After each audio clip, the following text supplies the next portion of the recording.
Hello everyone and welcome back to Old Man Stories. I'm aware that many of you use these videos to fall asleep, so before you doze off, I thought it would be a fun idea if each of you could leave a comment letting me know which part of the world you're listening from. Also, give a like and subscribe to the channel if you're enjoying the episodes, okay? Let's get comfortable, relax, and begin. I still can't believe I'm actually writing this down. It's been 3 months since we moved to Bayview, and I'm honestly at my breaking point. I've never been the type to believe in ghosts or anything paranormal. My mom used to watch those ghost hunting shows, and I'd roll my eyes every time. But now, I don't know what to think anymore. It all started the day we moved in. I was so excited about this house. It's bigger than our old place, has this amazing view of the water, and I finally got my own room. Well, technically I share it with my sister Mia, but it's huge compared to the closet we used to sleep in. There's even an attached bathroom, which was supposed to be a luxury. Turns out it's become part of my nightmare. That very first night I woke up around 3 in the morning. The floor was creaking, and it sounded exactly like someone walking around our room. I remember sitting up in bed, expecting to see Mia going to the bathroom or something, but she was fast asleep. The creaking continued though, slow, deliberate steps going from the door toward the window, then back again. I convinced myself it was just the house settling. New house noises, right? But then it happened again the next night, and the night after that. Always around 3 a.m., always the same pattern. I started timing it. 7 steps toward the window, pause, 7 steps back, over and over. When I told my parents, my dad just laughed and said old houses make noise, but this isn't even an old house. It was built in 2014. Then came the bathroom tap. This is the part that really started to freak me out. Our bathroom has one of those lever handles for the sink that you pull up to turn on and push down to turn off. One afternoon, I was doing homework on my bed when I heard the water running. I went to check, and sure enough, the tap was open and water was flowing. I clearly remembered turning it off after brushing my teeth that morning. I shut it off and went back to my homework, only to hear it running again 20 minutes later. This happened 4 times that day. When I asked my family if anyone was messing with me, they all denied it. My little brother Jake thought it was hilarious that I was getting spooked, but I knew he was at soccer practice when some of these incidents happened. My mum suggested maybe the handle was loose, so my dad checked it. Perfectly fine, no mechanical issues. That's when the sounds started.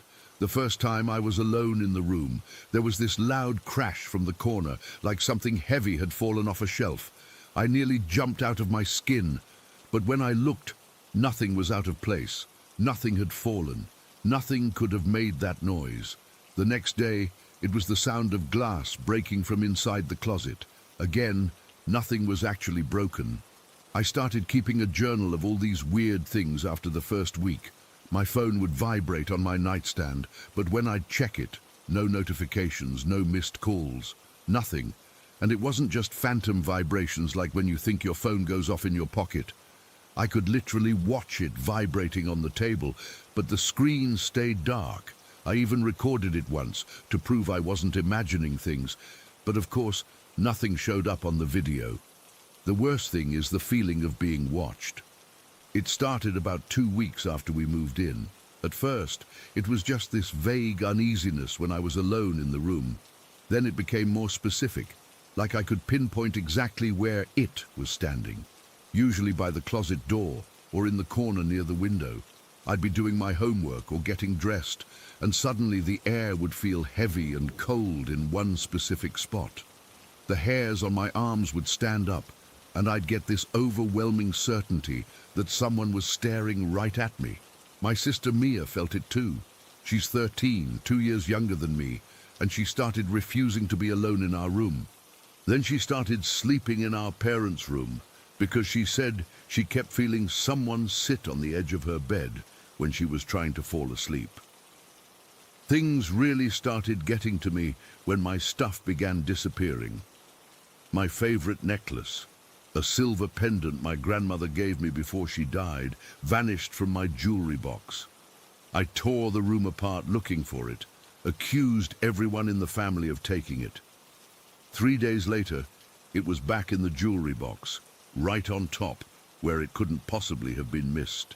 This happened with my history textbook, my phone charger, even my retainer. All disappeared, only to reappear exactly where they should have been all along. About a month into these incidents, I was in the bathroom brushing my teeth when I heard this static sound right next to my ear, like an old TV that's not tuned to any channel. It was so close and so sudden that I jumped and spit toothpaste all over the mirror. There was nothing there that could have made that noise. No electronics, no air vents, nothing. Just that harsh, crackling static for about 3 seconds. Then silence.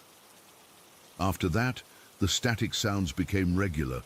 Sometimes in the bathroom, sometimes when I was trying to sleep, always right next to my ear, always just for a few seconds. It got to the point where I was barely sleeping. I'd stay up until I literally couldn't keep my eyes open anymore, because I knew as soon as I started drifting off, either the footsteps would start, or the static would jolt me awake, or I'd feel that presence standing over my bed. My grades started slipping. My parents thought I was just having trouble adjusting to my new school, but how could I explain that I was being haunted? They'd think I was making it up for attention or something, but Mia backed me up. She told them about the footsteps and the tap and the feeling of being watched. Finally, after about 6 weeks of this torment, my mom suggested calling Father Bennett from our new church. I was surprised. My parents aren't particularly religious. We mainly go on Easter and Christmas. But apparently my mom had been talking to our neighbor who mentioned that our house had been on the market for a suspiciously long time before we bought it. When my mom pressed for details, the neighbor got quiet and just said sometimes houses have energy. Father Bennett came on a Tuesday afternoon. He was this older guy with kind eyes and this calm presence that actually made me feel safe for the first time in weeks. He didn't laugh or dismiss anything when I told him what had been happening. He just nodded and asked specific questions. When did it start? Was it focused in certain areas? Had I felt threatened or just observed? He blessed the house with holy water, focusing especially on our bedroom and bathroom. He said prayers in each room and left us with some blessed salt to put across the windowsills and doorways. I'm not even Catholic, but I was ready to try anything, and it worked. That night, for the first time since we moved in, I slept through until morning. No footsteps, no static, no feeling of being watched. The tap stayed off. Nothing disappeared. For 2 blissful weeks, our house felt normal. Then my parents decided we should take a weekend trip to visit my aunt in Carlsbad. I didn't want to go.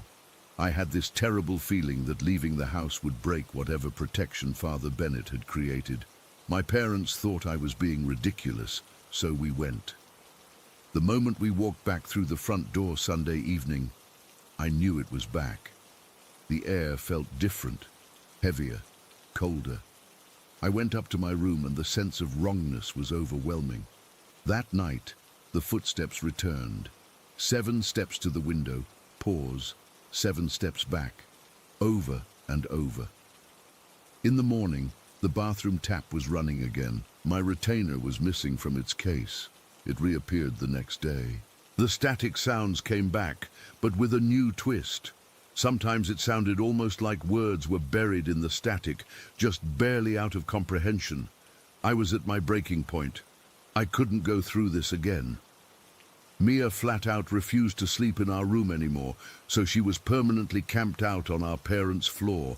My mom suggested calling Father Bennett again, but I couldn't wait.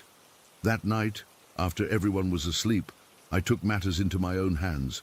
I'm not religious, but I was desperate. I went into our room, closed the door, and just started praying. I didn't know any formal prayers, so I just spoke from my heart.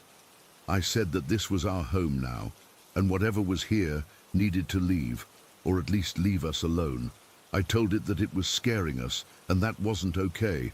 I asked it to move on to wherever it was supposed to be. As I was speaking, the room got so cold I could see my breath. The static sound started up right beside me, louder than ever before. For a split second, I thought I heard a voice clearly say, "Mine," through the static. But it was gone so fast I can't be sure. The floor started creaking, not the usual pattern, but wild, erratic steps all around me, like someone circling me. I kept praying, even though I was terrified, even though tears were streaming down my face. And then suddenly, it all stopped. The room warmed up. The static cut out. The creaking ceased mid-step. The oppressive feeling of being watched lifted like a heavy blanket being pulled away. That was 2 weeks ago. Things have been quieter since then. Not completely normal. Sometimes I still hear faint static when I'm alone, and occasionally the tap will be running when I know I turned it off. But the footsteps have stopped, and I don't feel that constant staring presence anymore. I don't know what's in our house. I don't know why it seems so focused on my bedroom. I don't know if my makeshift prayer actually worked, or if it's just regrouping, waiting. All I know is that I'm sleeping with my light on every night, and I've started researching the history of this house and the land it was built on. I found out there used to be another house here that burned down in 2010. A family of 4 lived there. Parents and 2 teenage daughters. Everyone made it out of the fire except for one of the girls. She was 17, like me. I don't know if that has anything to do with what's happening, but the coincidence is hard to ignore. For now, I'm just taking it one day at a time. I haven't told my parents about my late-night prayer session or what I found out about the previous house. I'm afraid they'll either dismiss it or worse, believe me, and decide we need to move again. And despite everything, I don't want to leave. This feels like my fight now, my mystery to solve. Whatever or whoever is here, I hope they understand I'm not trying to push them out. I just want to exist in the same space peacefully. But sometimes in those quiet moments before I fall asleep, I can't help wondering, what does it want from me? And how long will this fragile peace last? Story 2. I still get goosebumps thinking about what happened at my stepfather's family property outside Veracruz. I was 9 years old, but I remember every detail like it was yesterday, not 23 years ago. It was during Dia de los Muertos celebrations in early November. My mom had remarried about a year before, and this was my second time visiting my stepfather's family in the countryside. They owned this massive property with a main house, several smaller buildings, and this really old barn that had been there for generations. Their parties were legendary in the area. The adults would roast a whole pig in a pit, and there'd be music, dancing, and drinking that would go on until sunrise. As kids, we'd usually be left to our own devices after dinner. That night, there were about 12 of us cousins and neighbors' kids, ranging from maybe 7 to 13 years old. The weather was perfect. Not too hot, not too cold.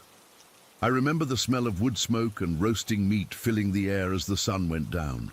The adults were getting louder as they drank more, their laughter and conversation creating this constant background noise.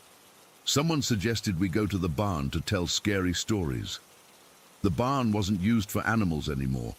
It was more like a storage place for old furniture and farm equipment. It had these wooden walls that had turned this grayish color from age, and the inside smelled like dust and old hay. There was a wooden table in the middle where we all gathered around. We'd brought a couple of flashlights, but there was also this old kerosene lamp that my stepfather's uncle had lit for us. It cast these weird dancing shadows on the walls that made everything look creepier than it actually was. Perfect for scary stories.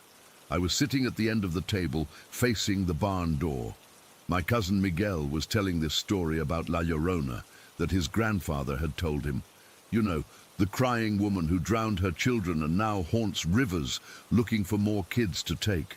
We'd all heard versions of it before, but Miguel was really getting into it, using a spooky voice and everything. That's when it happened. At first it was so faint I thought I was imagining it, a whistle, not like a bird or anything. It was definitely human sounding, Just a simple whistle, like when someone's trying to get your attention. Sweet. I looked around, thinking one of the kids was messing around, but Miguel was still talking and everyone else was listening. Then it came again, a little louder. Sweet. Miguel stopped mid-sentence. Did you guys hear that? We all nodded. The whistle came again, and this time it was impossible to ignore. Sweet. The weird thing was, I couldn't tell where it was coming from. It seemed to be everywhere and nowhere at the same time, like it was surrounding us. I remember the hair on my arms standing up. Who's doing that? Asked my stepsister Lucia. Nobody answered. We all started looking around. The barn wasn't that big, and there weren't many places to hide. There were some stacked boxes in the corners, old furniture covered with sheets, and farming tools hanging on the walls, and pictures. My stepfather's family was very religious, so there were these framed religious images in practically every building on the property. I was scanning the room, trying to figure out where the whistle was coming from, when my eyes landed on this framed picture of Jesus hanging on a wooden post behind one of the other kids. It was one of those typical Sacred Heart images, Jesus with his heart exposed, surrounded by thorns. The whistle came again. Sweet. And I swear on everything that's holy, it was coming from the picture. The lips on Jesus's face were pursed slightly, like someone about to whistle. I couldn't speak. I just pointed at the picture, my hand shaking so bad I could barely keep it straight. One by one, the other kids followed my finger until they were all staring at the image. Sweet. It was definitely coming from the picture. There was no mistaking it now. For what felt like forever, we all just sat there, frozen. Then Jesus's lips moved again, and the whistle came out louder than before. That's when Lucia screamed. It broke whatever spell had been holding us in place. We all started scrambling at once, knocking over chairs, pushing each other out of the way to get to the door. I was near the back of the group, and I remember looking over my shoulder as I ran. The picture was still there, and I swear the eyes were following us as we fled. We burst out of the barn and ran straight to where the adults were partying. We were all talking at once, crying, trying to explain what happened. I was pulling on my mom's arm, begging her to come see, but she just laughed and told me to calm down. It's just the stories you were telling, she said, patting my head like I was a baby. Your imagination is running wild. My stepfather was a bit more sympathetic. He crouched down to my level and said, Raphael, sometimes when we're scared, our minds play tricks on us, especially in old buildings with strange noises. But we all heard it, I insisted. The picture was whistling. Jesus was whistling at us. The other kids were nodding and backing me up, but the adults just exchanged these looks. You know the ones, where they think kids are being silly but don't want to say it out loud. My stepfather's brother, Miguel Sr., my cousin's dad, even joked about it. Well, if Jesus wants to whistle, who are we to tell him no? The adults all laughed, and that was that. They went back to their party, and we kids were left standing there, knowing what we'd seen, but unable to make the grown-ups believe us. None of us wanted to go back to the barn, so we ended up huddled on the porch of the main house for the rest of the night. I don't think any of us slept much. We kept talking about what we'd seen, reassuring each other that we weren't crazy. The older kids tried to come up with explanations. Maybe it was the wind, or an animal, or someone playing a prank. But deep down, we all knew what we'd witnessed. The next day, most of the extended family left, but we were staying a few more days. I avoided the barn completely until the day before we were set to go home.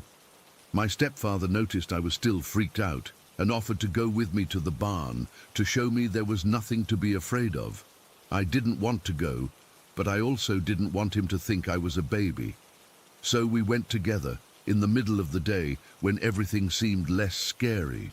The barn looked normal in the daylight, just an old building with dust motes floating in the sunbeams that came through the cracks in the walls. The picture of Jesus was still hanging on the post where it had been during our scary story session. It looked completely ordinary, just a mass-produced religious image that you could find in any Catholic household in Mexico. "See," my stepfather said, "it's just a picture. It can't whistle."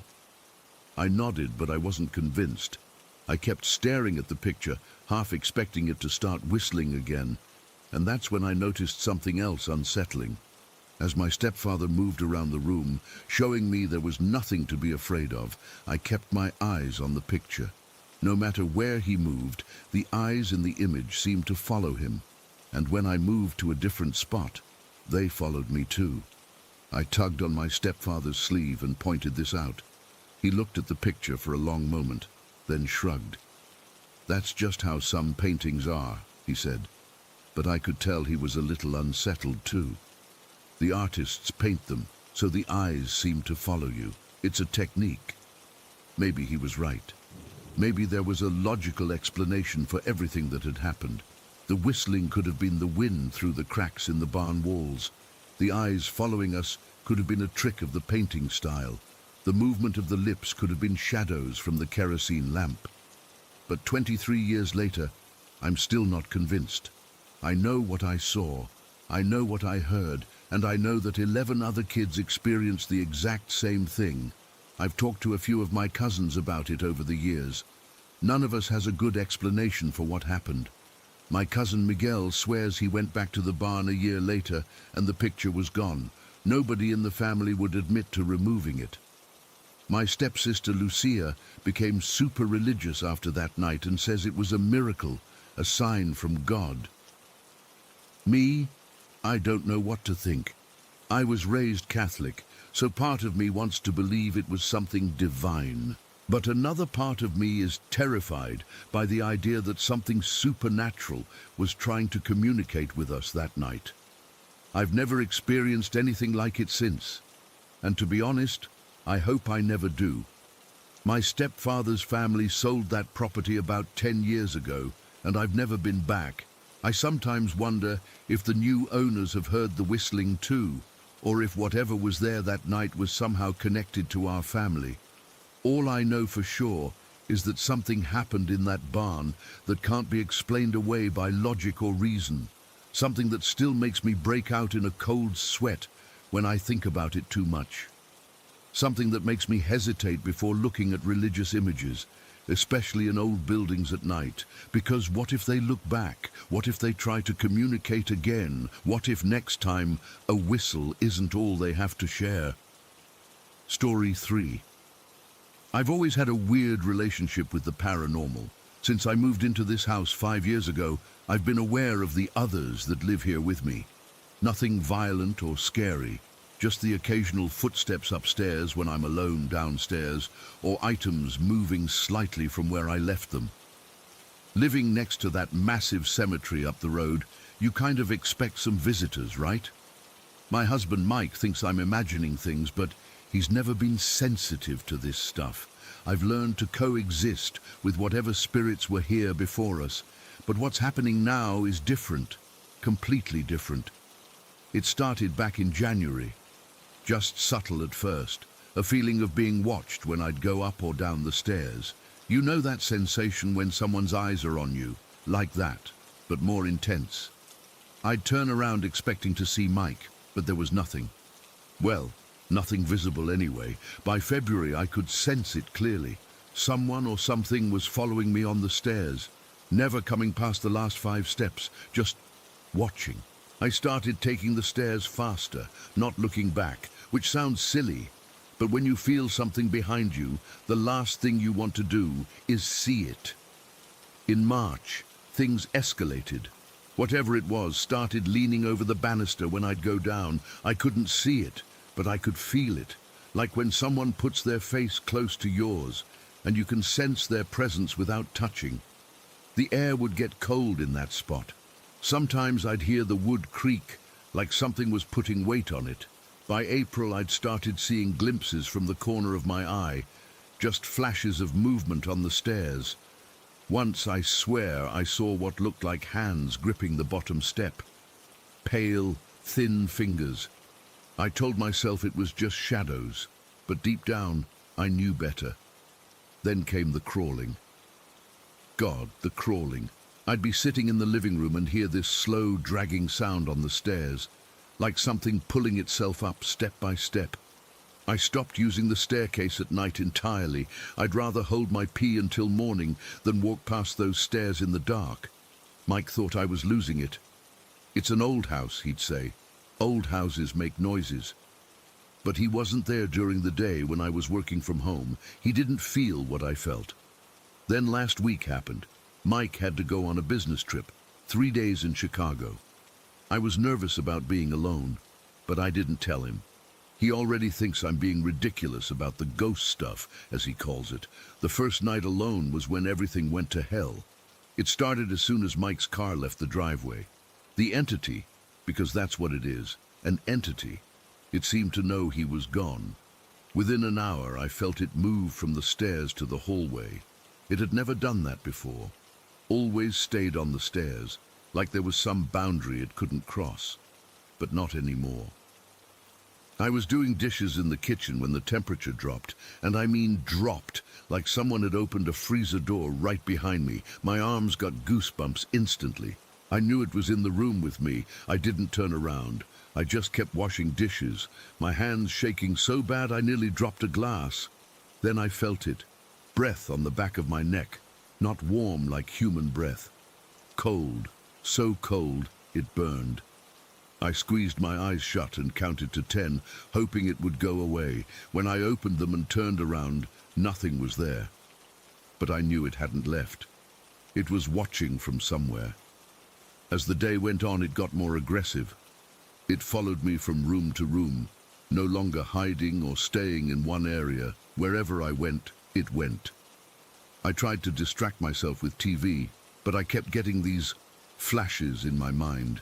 Mental images that weren't my own thoughts. A figure, hunched over. Long, matted black hair hanging down. Pale face, so pale it was almost blue. I couldn't see the eyes clearly, but I felt them staring at me through these mental pictures. I called my sister and tried to sound normal, but she could tell something was wrong. I couldn't tell her the truth. She'd think I was crazy.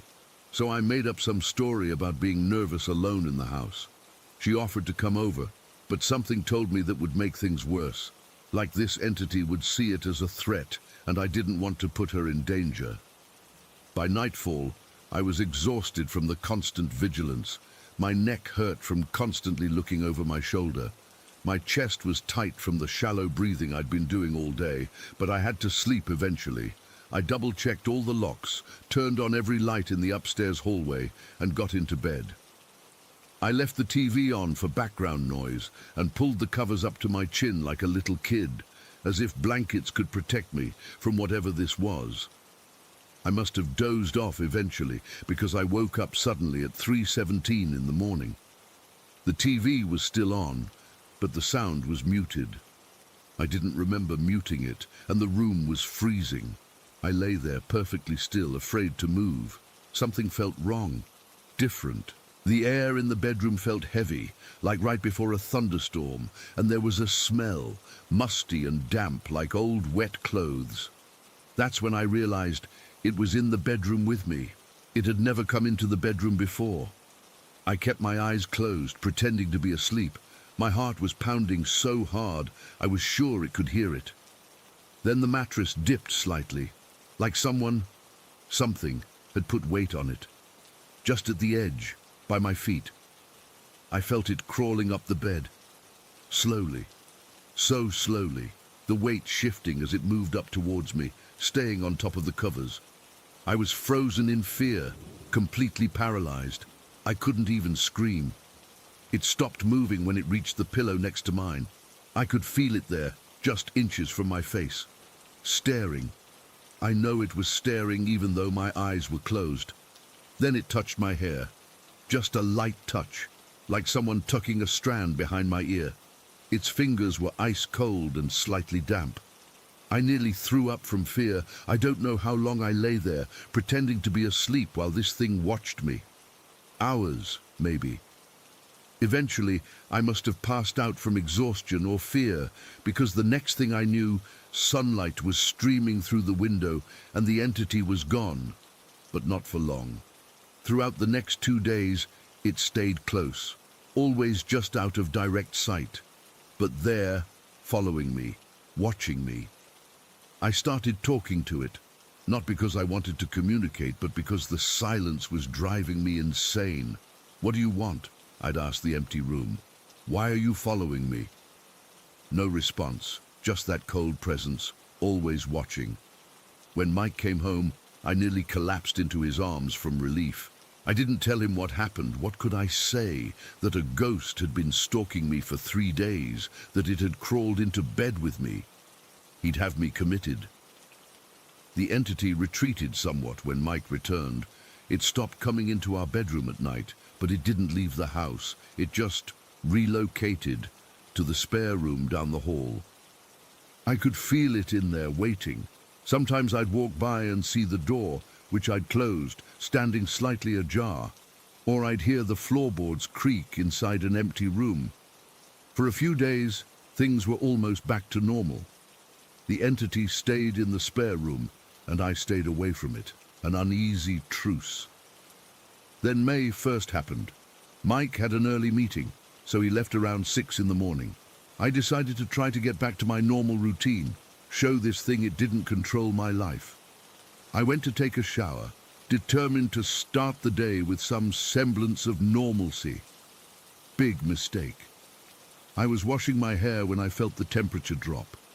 Even with the hot water running, I was suddenly freezing.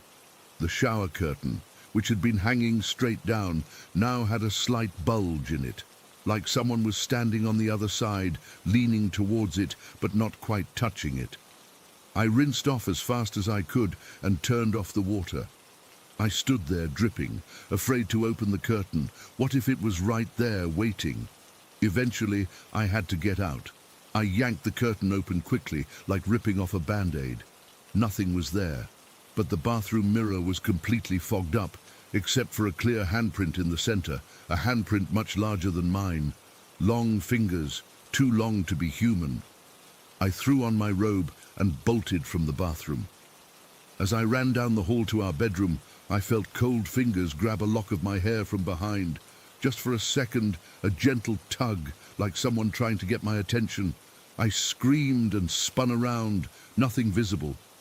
But the air was colder right in front of me, and that smell again. Musty, damp, like something that had been buried for a long time. "What do you want from me?" I screamed at the empty hallway. "Why won't you leave me alone?" For the first time, I felt like it was trying to communicate back, not with words, but with feelings. A sensation of loneliness washed over me, so intense it brought tears to my eyes. But mixed with the loneliness was something darker. Possessiveness, obsession. This thing wasn't just haunting the house, it was haunting me specifically. It had fixated on me, and it had no intention of leaving.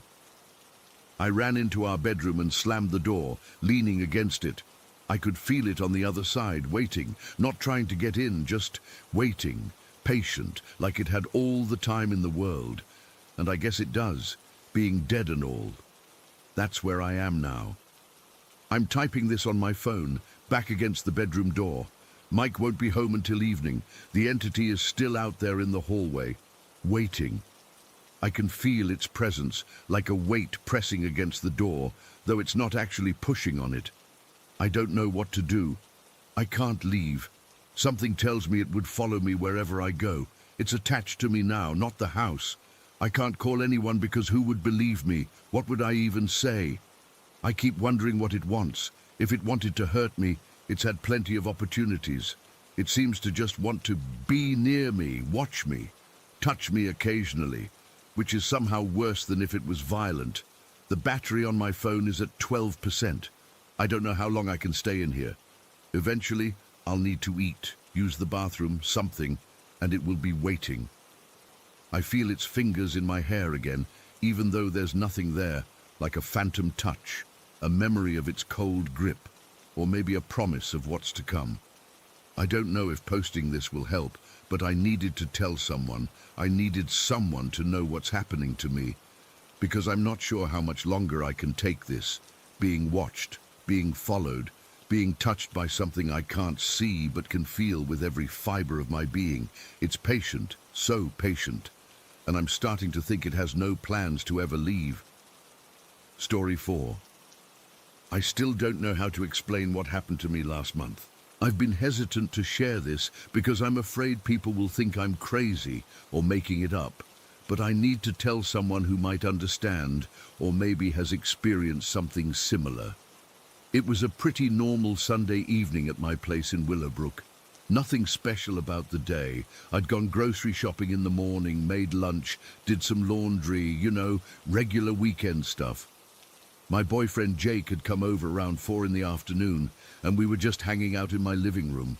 It was around 7 in the evening, still light outside since it was summer, but we had the blinds partially closed to reduce glare on the TV. Jake was playing some RPG game on my PlayStation. I don't really get into those games, but I like watching him play sometimes. I was stretched out on the couch with my head near his lap, scrolling through social media on my phone, half paying attention to whatever quest he was on. The ceiling fan was off, no windows open, AC running quietly in the background. Everything was completely normal. That's when I noticed it. At first, I thought it was a spider dangling from the ceiling on a web strand. You know how you catch that movement in your peripheral vision. I'm not particularly afraid of spiders, but I don't love the idea of them dropping onto my face either, so I looked up to see where it was. But it wasn't a spider. About 4 feet above me was this thing. It looked like a black worm, maybe about the length of my index finger, just hanging in mid-air. It wasn't attached to anything. No web, no string, nothing. It was just floating there, completely suspended. The thing was pitch black, not like dark brown or grayish like most bugs, but an intense, unnatural black that seemed to absorb the light around it. It had no visible features that I could make out. No eyes or segments or anything that would make it look like a normal worm or caterpillar. Just this solid black, finger-length thing. And it was moving. Not falling, not drifting with air currents, but actively wriggling in place like a worm does, kind of undulating in this slow, deliberate way that made it clear it was alive, or at least animated by something. My first reaction was disgust, thinking it was some weird bug that had gotten into my apartment. I sat up quickly and pointed at it. "Jake, what the hell is that?" I said, my voice rising in pitch. He glanced up from his game with that mild annoyance people have when they're interrupted mid-battle. "What's what?" "That, right there!" I pointed directly at the black worm thing, which was now moving differently, almost like it had noticed my attention. The wriggling became more pronounced, more deliberate. Jake paused his game and looked where I was pointing. "Emma, what are you talking about? I don't see anything." That's when the first real chill went through me. The thing was right there, plain as day, about 3 feet in front of his face. How could he not see it? It wasn't small or camouflaged. It was this stark black object floating in my otherwise normal living room. The black worm thing, it's floating right there. I stood up now, still pointing, my heart starting to beat faster. Jake squinted, looking carefully at the spot. "Babe, there's nothing there. Is this a joke?" "No, it's right there." My voice was getting shrill now. The worm thing had stopped its random wriggling and was now moving in a different way. It slowly began to rise upward, not like it was being pulled up, but like it was swimming through the air of its own accord. The movement was smooth and deliberate, heading toward my ceiling. I grabbed Jake's arm. "It's moving up now. How can you not see it? It's right there." Jake stood up too, genuinely concerned now, but still looking confused. "Emma, I swear there's nothing there. Are you feeling okay?" The black worm was about a foot from my ceiling now, still moving in that unnatural swimming motion. I was starting to panic, not just because of this weird floating thing, but because Jake couldn't see it. Was I hallucinating, having some kind of breakdown? I've never had anything like that happen before. I'm not crazy. It's there. It's almost at the ceiling now. I was practically shouting, my hands shaking as I kept pointing, and then it did something that made my blood run cold. The black worm reached my ceiling and just passed through it. Not like it found a crack or a hole. It literally phased through the solid ceiling like it wasn't even there, disappearing from view. I stood there, mouth open, arms still raised, pointing at nothing now. Jake was staring at me with real worry on his face. "Emma, you're scaring me." There was nothing there. "Do you need to lie down?" I ran to the light switch and flipped on the overhead light, then grabbed the floor lamp too, turning the previously dim room bright as day. I scanned the ceiling frantically, looking for any sign of the thing, any hole or crack it might have used. Nothing. The ceiling was completely intact, smooth white paint with no visible imperfections. "I need to check something," I muttered, rushing to the bathroom. I stood in front of the mirror, examining my eyes carefully. I've had eye floaters before, those little specks that drift across your vision, but this was nothing like that. This thing had been clear, defined, and moved with purpose. I checked for redness, dilation, anything unusual. My eyes looked completely normal. When I came back to the living room, Jake had turned off his game and was sitting on the edge of the couch, looking concerned. "Are you okay? What just happened?" I sat down beside him, trying to calm my racing heart. "I don't know. I saw something. It was so clear, Jake. A black worm-like thing floating in the air. It was moving like it was alive, and then it just went through the ceiling." "Could it have been a hair or something caught in the light?" he suggested gently. I shook my head emphatically. "No. It was too big, too defined, and it moved with purpose, like it knew what it was doing." We spent the next hour searching my apartment. We moved furniture, checked the ceiling with a flashlight, looked for any bugs or objects that could have created an illusion. Jake was being supportive, but I could tell he thought I'd either imagined it or had some kind of visual glitch. "The thing is, I know what I saw. I wasn't tired. I'd slept well the night before. I hadn't been drinking or taking any medication. No drugs, no history of hallucinations or mental health issues. I was completely lucid and aware of my surroundings. The more I thought about it, the more unsettled I became.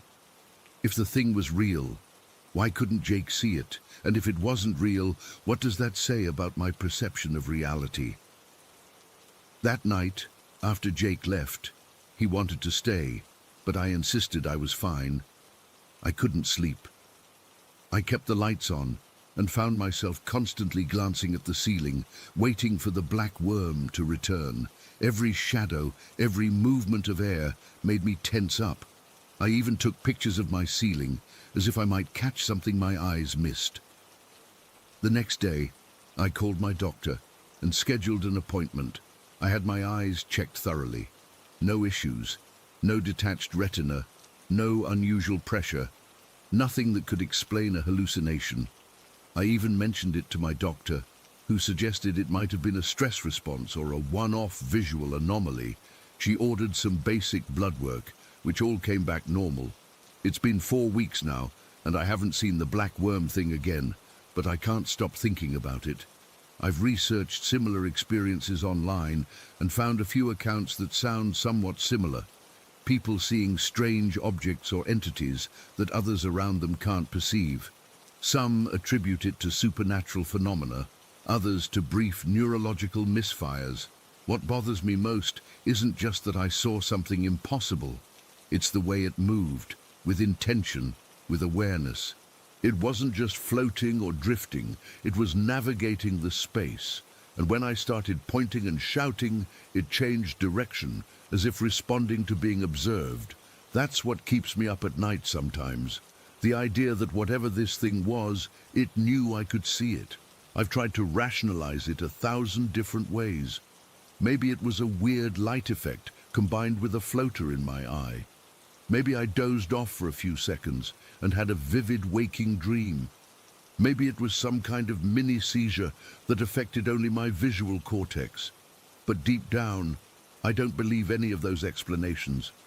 Because what I saw felt real. in a way that's hard to describe to someone who wasn't there. The way it moved, the absolute darkness of its body against the normal light of my living room, the deliberate way it swam through the air and then through solid matter. It had presence. Jake's been great about the whole thing, never making me feel crazy, even though I know he thinks it was all in my head.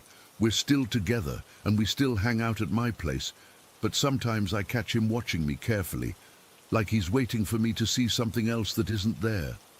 I haven't. Not yet, anyway, but I find myself looking up more often now, scanning ceilings and empty spaces, half afraid and half hoping I'll spot that black worm again. Because as terrifying as it was, part of me needs confirmation that I'm not losing my mind, that what I saw was real, and that's almost the scariest part of all, that I'm actually hoping to see it again. What does that say about me? That I'd rather confirm the existence of some impossible, physics-defying entity than accept the simpler explanation that my brain briefly betrayed me. I don't know what to believe anymore. All I know is what I saw, and the absolute certainty I felt in that moment that the black worm was as real as the couch I was sitting on or the boyfriend who couldn't see it. Sometimes I wake up at night and think I see movement in the darkness above my bed. So far, it's always been nothing, but I keep looking up because I know what I saw, and I can't shake the feeling that whatever it was, it's still out there somewhere, moving through walls and ceilings like they're not even there, maybe watching, maybe waiting, and I'm the only one who can see it. Story 5. I'm still not entirely sure what happened that night at the farmhouse. It's been 6 months, but I keep thinking about it. I'll probably never have answers, but I felt like I needed to write this all down somewhere. So my partner Luca and I were invited to spend a weekend with some friends at this old farmhouse they'd rented out in the countryside, about 2 hours from where we live. It was one of those places that looks like it's been there forever.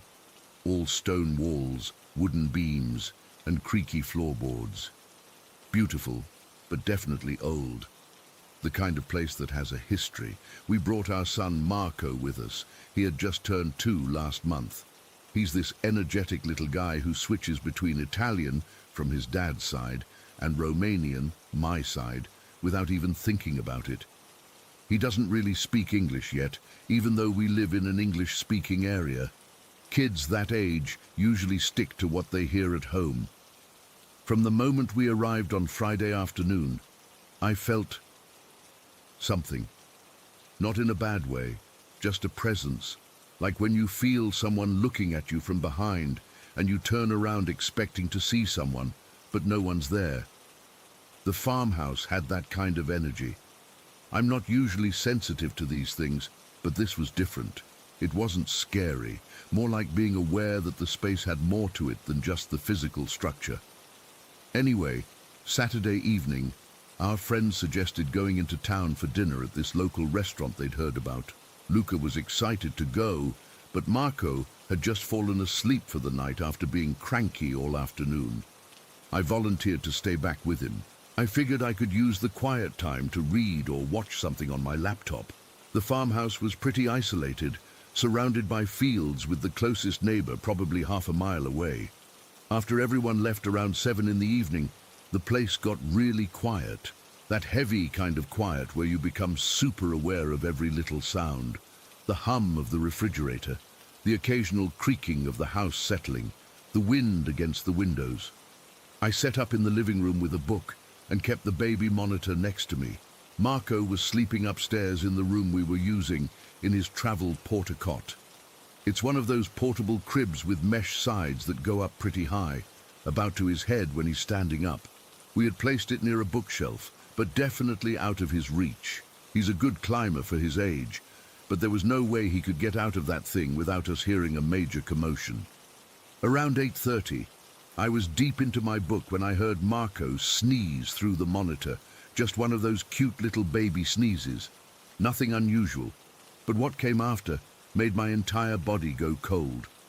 A voice, clear as day, said, "Bless you."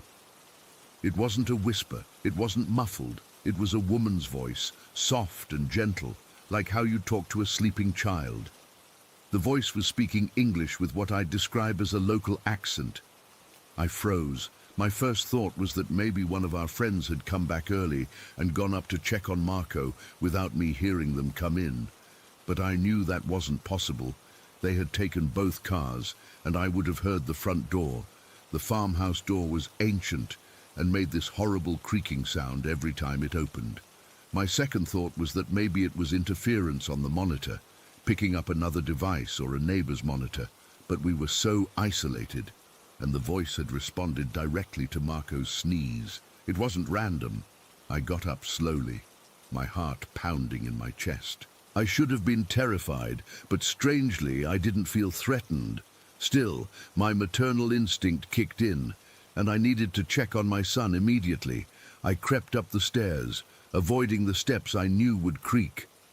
The upstairs hallway was dark, except for the small nightlight we'd placed outside Marco's room. I pushed the door open slowly, half expecting to see someone standing over his crib. But there was no one, just Marco, sleeping peacefully on his back, arms spread out like he always does. The room was chilly, colder than the rest of the house, but not uncomfortably so. I stood there for several minutes, watching him breathe, looking around the room, trying to make sense of what I'd heard.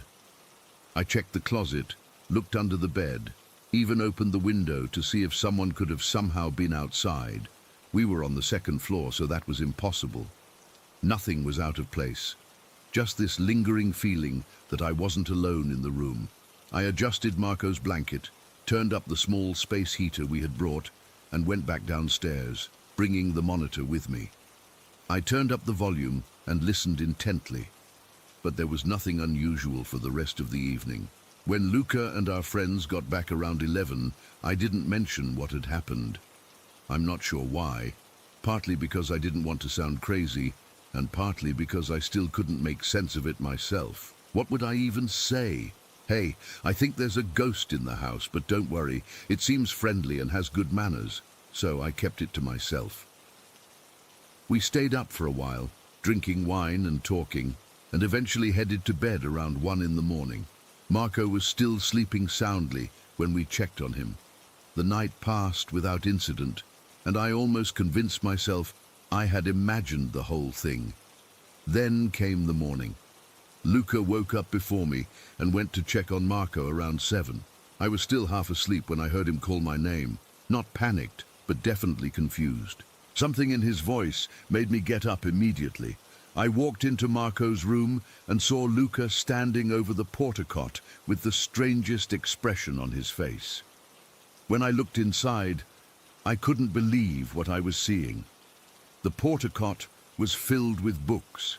Not just 1 or 2, but at least 20 books from the bookshelf across the room. Some were open, pages splayed out, others were closed and stacked neatly. And there was Marco, still sound asleep in the middle of all of them, cuddled up with his favorite stuffed elephant, like nothing unusual was happening. "Did you put these in here last night?" Luca whispered to me. I shook my head, unable to speak for a moment. I was trying to process what I was seeing.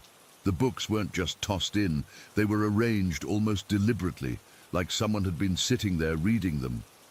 Maybe he got up and pulled them off the shelf, Luca suggested. But even as he said it, we both knew that was impossible. First of all, Marco couldn't reach the bookshelf from his cot. The cot was at least 3 feet away from the nearest shelf, and the mesh sides were too high for him to climb over without making a huge noise or likely hurting himself in the process. Second, if he had somehow managed to get out and then back in, which again was physically impossible for a 2-year-old, how had he gathered 20 books and brought them back one by one without making any noise?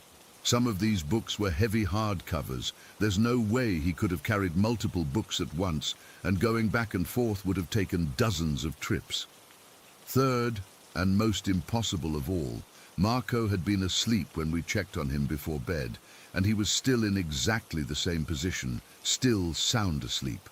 There wasn't a single sign that he'd been awake during the night. We just stood there staring, neither of us wanting to be the first to acknowledge what this meant. Finally, I started carefully removing the books, trying not to wake Marco. Each book I picked up made the situation feel more real and more inexplicable. There were children's picture books, but also novels and some old leather-bound volumes that had been on the highest shelves. No way could Marco have reached those, even if he had somehow learned to levitate overnight. As I removed the last book, an old copy of nursery rhymes, Marco finally stirred. He opened his eyes, smiled at us like it was the most normal morning ever, and babbled something in Romanian about his elephant.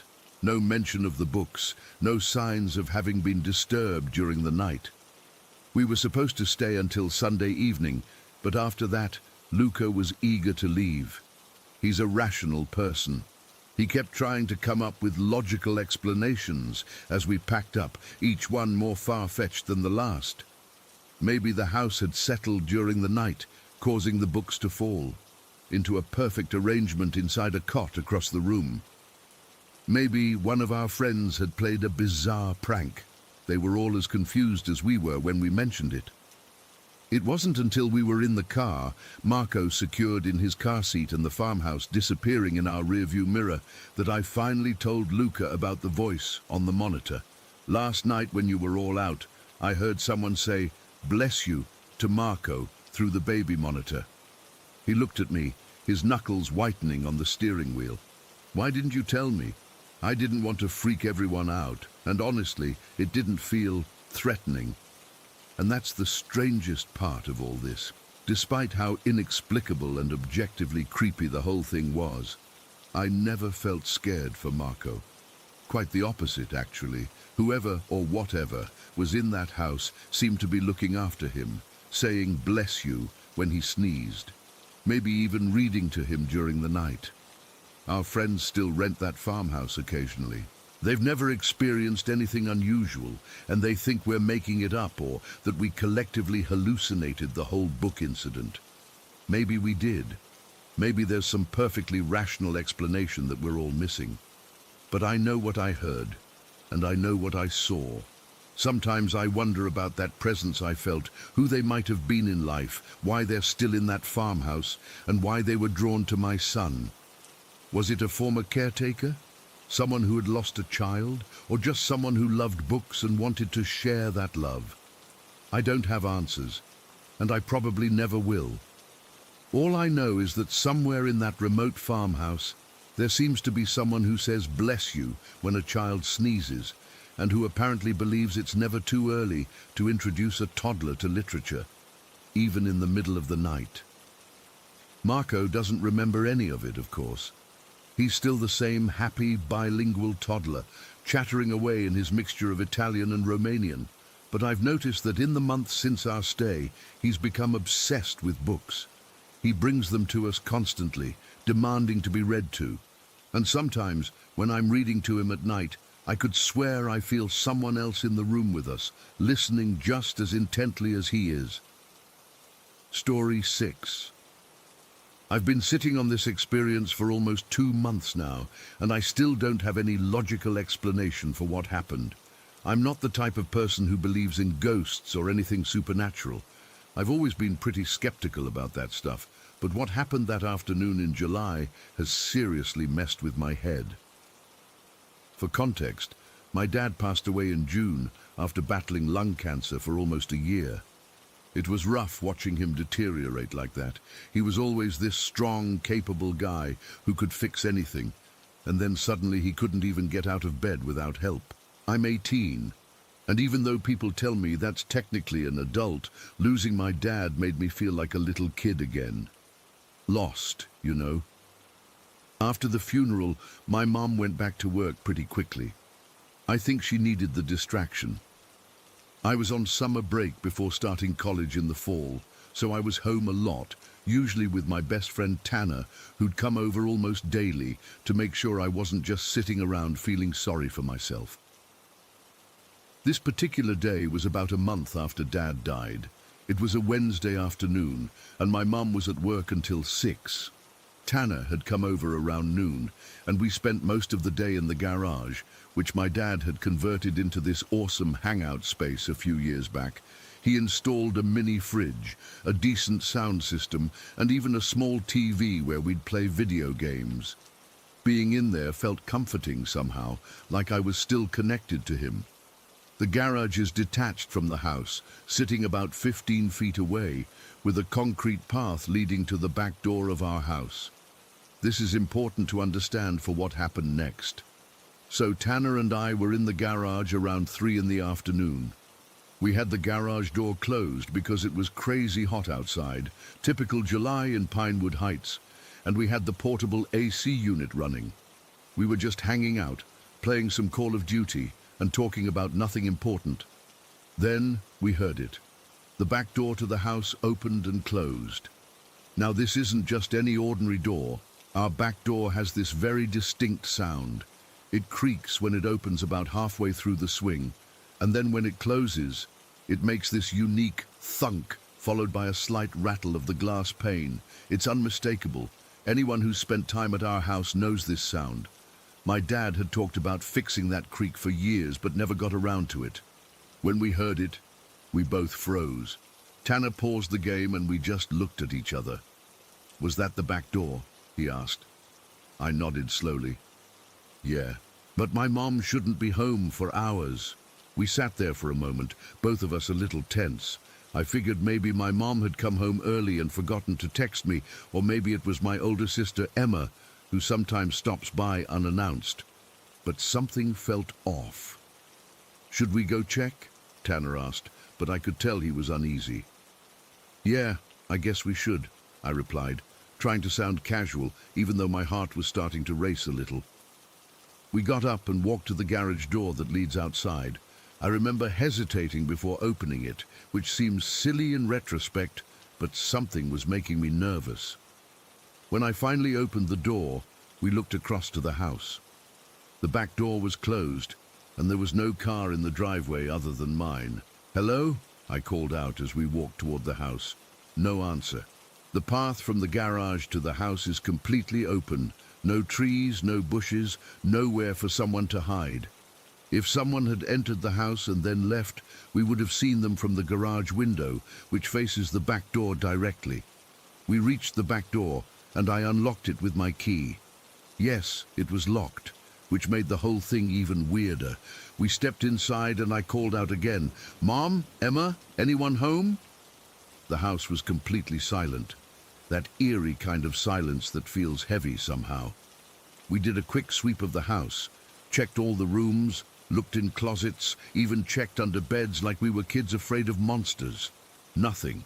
No one was there, and nothing seemed out of place. "Maybe we imagined it," Tanner suggested as we stood in the kitchen, but I could tell he didn't believe that any more than I did. "Both of us, at the exact same time?" I shook my head. "That was definitely the back door. You know how it sounds." Tanner nodded. "Yeah, there's no mistaking that creaky thunk sound." We decided to head back to the garage, both of us feeling unsettled but trying to play it cool. I locked the back door again, and we walked back to the garage in silence. Once we were back inside the garage, Tanner grabbed his soda from the mini-fridge, and I unpaused the game. We tried to get back into it, but I could tell we were both distracted. Every few minutes, one of us would glance toward the window that faced the house, and then, about 20 minutes later, it happened again. The same distinct sound, creak, thunk, rattle, clear as day, like someone had just opened and closed the back door. This time, we both jumped to our feet immediately. I dropped my controller, and it clattered to the floor. Tanner's face had gone pale. "Dude," he whispered, like someone might hear us. I rushed to the window and looked out at the house. The back door was still closed, and there was no one in sight. The entire yard between the garage and the house was empty. It would have been impossible for someone to open that door and then disappear in the second it took me to look out the window. My hands were shaking as I turned to Tanner. "Did you—" "Yes," he cut me off. I heard it. Exactly the same as before. The fear I felt in that moment is hard to describe. It wasn't like the fear of watching a horror movie, or even the fear of thinking there might be an intruder. It was this deep, primal fear of something that shouldn't be possible happening right in front of you. "We need to check again," I said, even though every part of me wanted to just stay in the garage and wait for my mom to come home. Tanner nodded, but I could see the reluctance in his eyes. We stepped outside again, both scanning the yard carefully before proceeding. Again, there was nowhere anyone could have hidden. The yard is open, with just a few low flower beds along the edges. No trees, no shrubs tall enough to conceal a person. We approached the back door cautiously. I reached out to try the handle, still locked. I used my key again, and we entered the house for the second time, both of us on high alert. "Hello?" I called out, my voice noticeably shakier than before. No response. We searched the house again, more thoroughly this time. We checked every possible hiding spot, looked for open windows, anything that could explain what we'd heard. Nothing was disturbed, no signs that anyone had been there. Standing in the kitchen, I noticed the time on the microwave, 3:45. My mom wouldn't be home for hours still. "Ryan," Tanner said quietly, "this is freaking me out." I nodded, not trusting my voice. My mind was racing, trying to come up with any logical explanation for what was happening. Could it have been the neighbors? No, their back door doesn't sound anything like ours, and it's too far away to hear clearly anyway. A raccoon somehow getting in. Impossible with the door locked. The wind, no. It was a completely still day, and besides, that wouldn't explain the specific sequence of sounds. Then a thought occurred to me that sent a chill down my spine. It had been exactly 1 month since my dad died, to the day. I didn't share this realization with Tanner right away. Instead, I suggested we go back to the garage, but leave the door open this time so we could see the house. We returned to the garage, leaving both the house's back door and the garage door open, giving us a clear line of sight between the two. We sat back down, but didn't resume the game. Instead, we just waited, both of us staring at the open doorway of the house. After about 15 minutes of tense silence, Tanner finally spoke. "Do you think... could it be your dad?" The question hung in the air. I'd been thinking it, but hadn't wanted to say it out loud. "I don't know," I admitted. "I've never believed in ghosts or anything like that, but we both heard it," Tanner finished for me, "twice, and there's no other explanation." I nodded slowly. Today marks exactly 1 month since he died. Tanner's eyes widened slightly. "Seriously, today?" "Yeah, July 18th. We sat in silence for another moment, the implication of what we were considering settling over us. "If it is him," Tanner said carefully, "I don't think he's trying to scare us. Maybe he's just checking in." The thought brought an unexpected lump to my throat. My dad and I were close. He taught me how to throw a baseball, how to change a tire, how to stand up for myself. The idea that he might be trying to let me know he was still around somehow, it was both comforting and terrifying. We stayed in the garage with both doors open for another hour, but we didn't hear the sound again. Eventually, we closed up the garage and went into the house. Neither of us wanted to be in the garage anymore, and somehow the house felt safer, even though that's where the sound had come from. We spent the rest of the afternoon in the living room watching TV with the volume low, both of us still on edge. Every creak of the house settling made us freeze. But the distinct sound of the back door didn't occur again. When my mum came home around 6:30, I debated telling her what happened. In the end, I decided against it. She was still having a really hard time with Dad's death, and I didn't want to upset her with something I couldn't even explain. After Tanner left, I sat alone in my room, trying to make sense of what had happened. I'm still trying to make sense of it now, 2 months later. I know what I heard. Tanner knows what he heard. There was no mistaking that sound, and there was absolutely no explanation for it. No one could have entered and exited our house without us seeing them from the garage. The timing, exactly 1 month after my dad's death, seems too significant to be coincidence. I've never been one to believe in the supernatural, but I also can't deny what happened that day. Sometimes I find myself sitting in the garage alone, half hoping, half fearing I'll hear that sound again. I never have. Was it my dad's way of letting me know he's still around somehow? Was it just some weird acoustic phenomenon that happened to occur twice in the same afternoon? I don't know, and I probably never will. But I do know this: whatever it wasn't in my head. Tanner heard it too, and neither of us had suggested anything about strange noises before it happened. We both recognized it immediately, independently, as the distinct sound of our back door. I still get chills thinking about it. That sound, creak, thunk, rattle, is forever burned into my memory, and sometimes when I'm home alone, I find myself listening for it, wondering if I'll ever hear it again. Story 7. I've always been a skeptic when it comes to the supernatural. Living in Pine Ridge for most of my adult life, I've heard all the local legends about strange creatures in the mountains, but I dismissed them as stories made up by bored locals or drunk hunters. That changed last summer, and I still don't have a rational explanation for what happened that night. My mother-in-law lives on a 5-acre property at the edge of town, right where the dense forest begins to climb up the mountain. My wife and I built our home on the adjoining lot about 12 years ago, when we moved back to help care for her after my father-in-law passed. Our teenage kids, Emma, 17, and Jake, 15, have grown up loving the freedom of the rural setting, despite the isolation. It was a Wednesday night in late July. The kids were on summer break, and we'd spent the evening having dinner with my mother-in-law before heading back to our place around 10. The night was unusually quiet. No wind, no distant highway noise, just that heavy stillness that sometimes settles over the mountains. I remember checking all the doors before heading to bed, a habit I've had since we moved to such a remote location. Just after midnight, my phone rang. It was my mother-in-law, her voice tense. "Marcus, there's something weird outside. I keep hearing this wailing sound coming from the woods. It's been going on for about 20 minutes. I sat up, immediately alert. My mother-in-law isn't the type to get spooked easily. She's lived alone for 8 years now and has never called us in the middle of the night. "What kind of wailing?" I asked, already pulling on jeans and signaling to my wife, who was stirring beside me. I don't know how to describe it. It sounds almost female, but not human. Maybe a fox or coyote, but it's too loud, too sustained. And Marcus, my dogs won't go outside.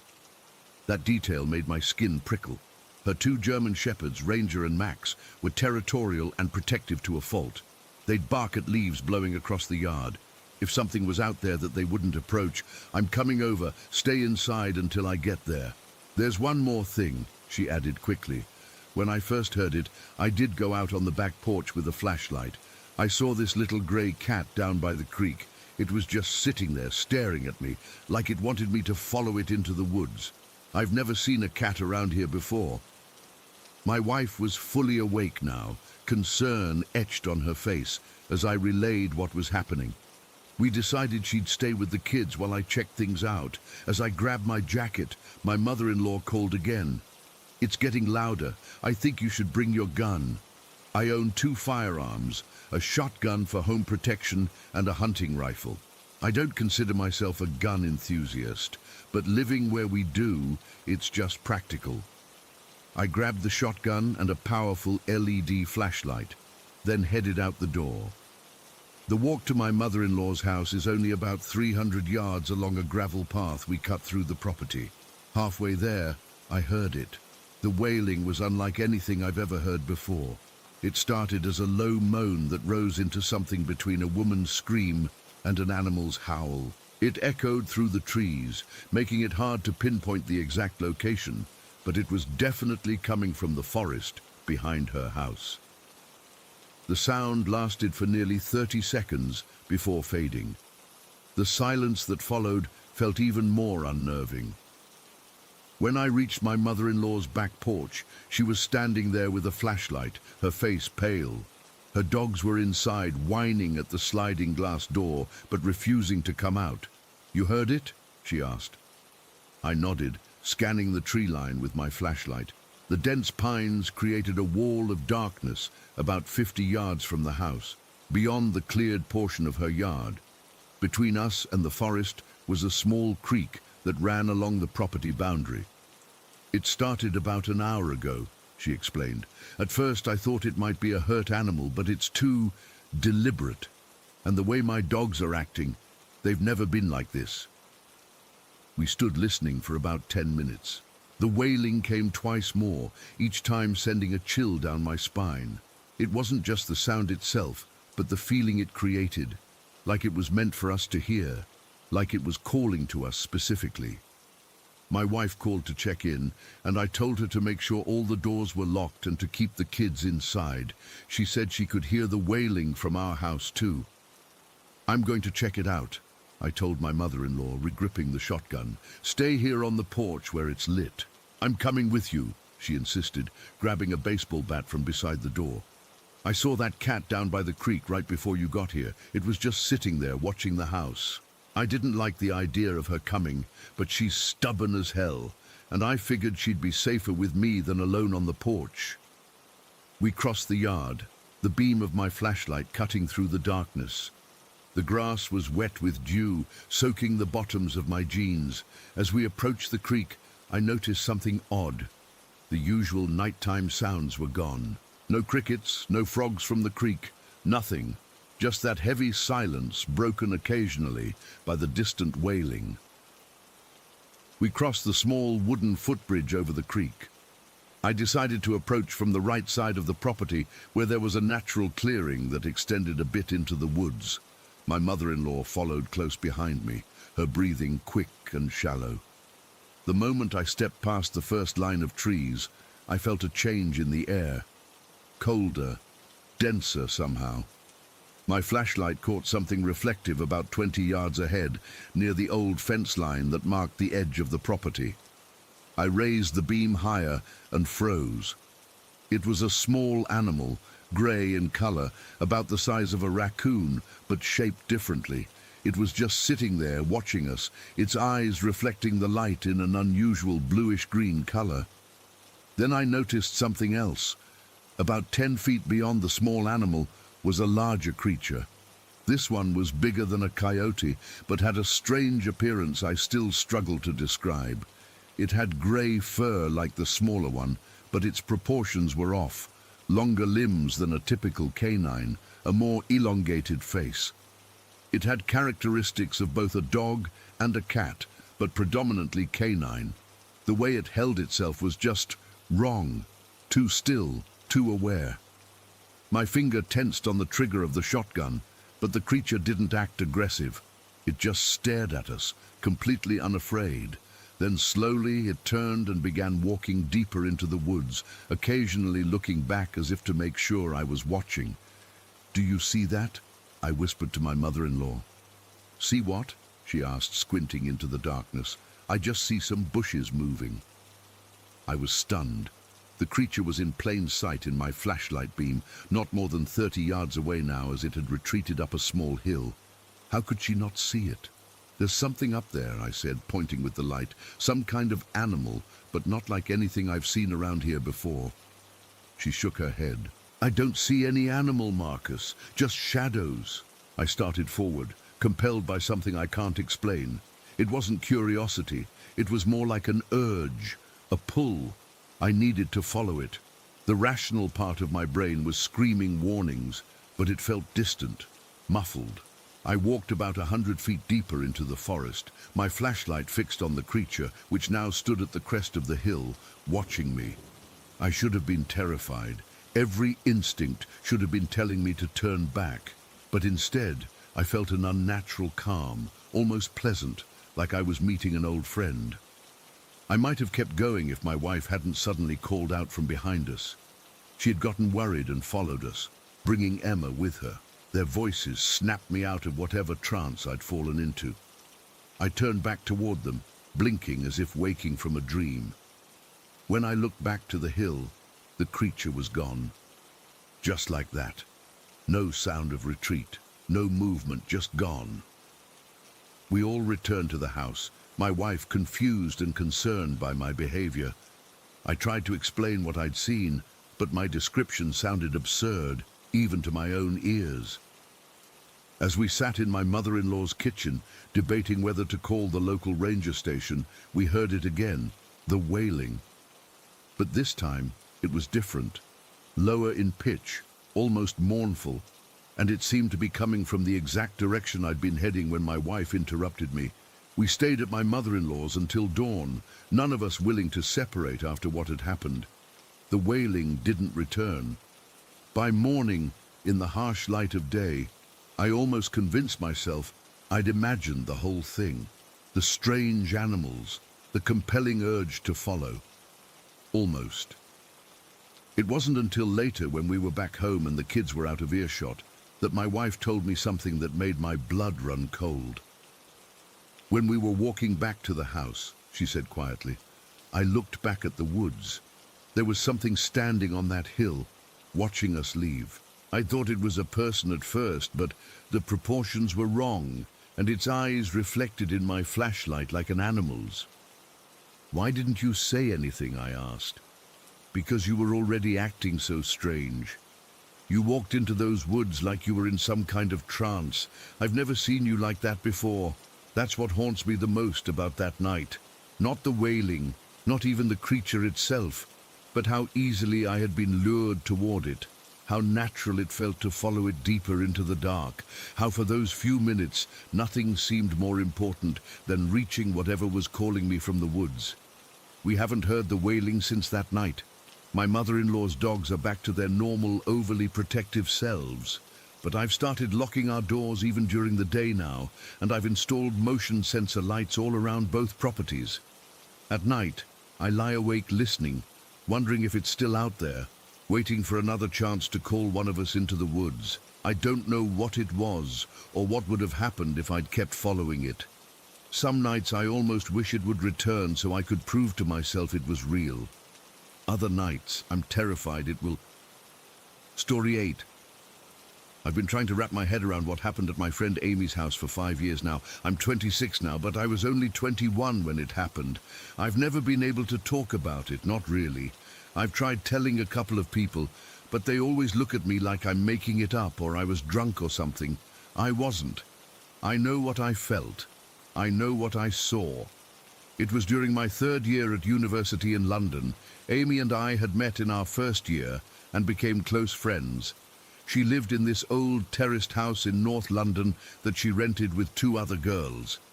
It was one of those typical London houses, narrow, tall, with creaky floors and drafty windows. Nothing special about it from the outside, just another brick building on a long street of identical homes. That night, the other housemates were away for the weekend, so Amy invited me over for dinner and to stay the night. We cooked pasta, had exactly 1 glass of wine each. I remember specifically because we were both broke students, saving the rest of the bottle for the next day, and spent the evening watching some forgettable Netflix show. It was completely normal, nothing weird or out of the ordinary. Around 11 at night, we decided to call it a night. Amy only had a double bed in her room, but we'd shared beds at sleepovers before, so it wasn't a big deal. Her bedroom was on the 1st floor, at the back of the house.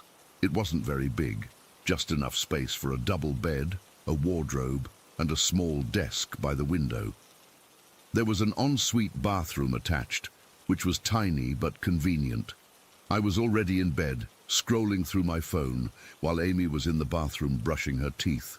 The door to the bathroom was open, and I could hear the water running and the sound of her brushing. The bedroom was dimly lit, just a small bedside lamp casting a warm glow.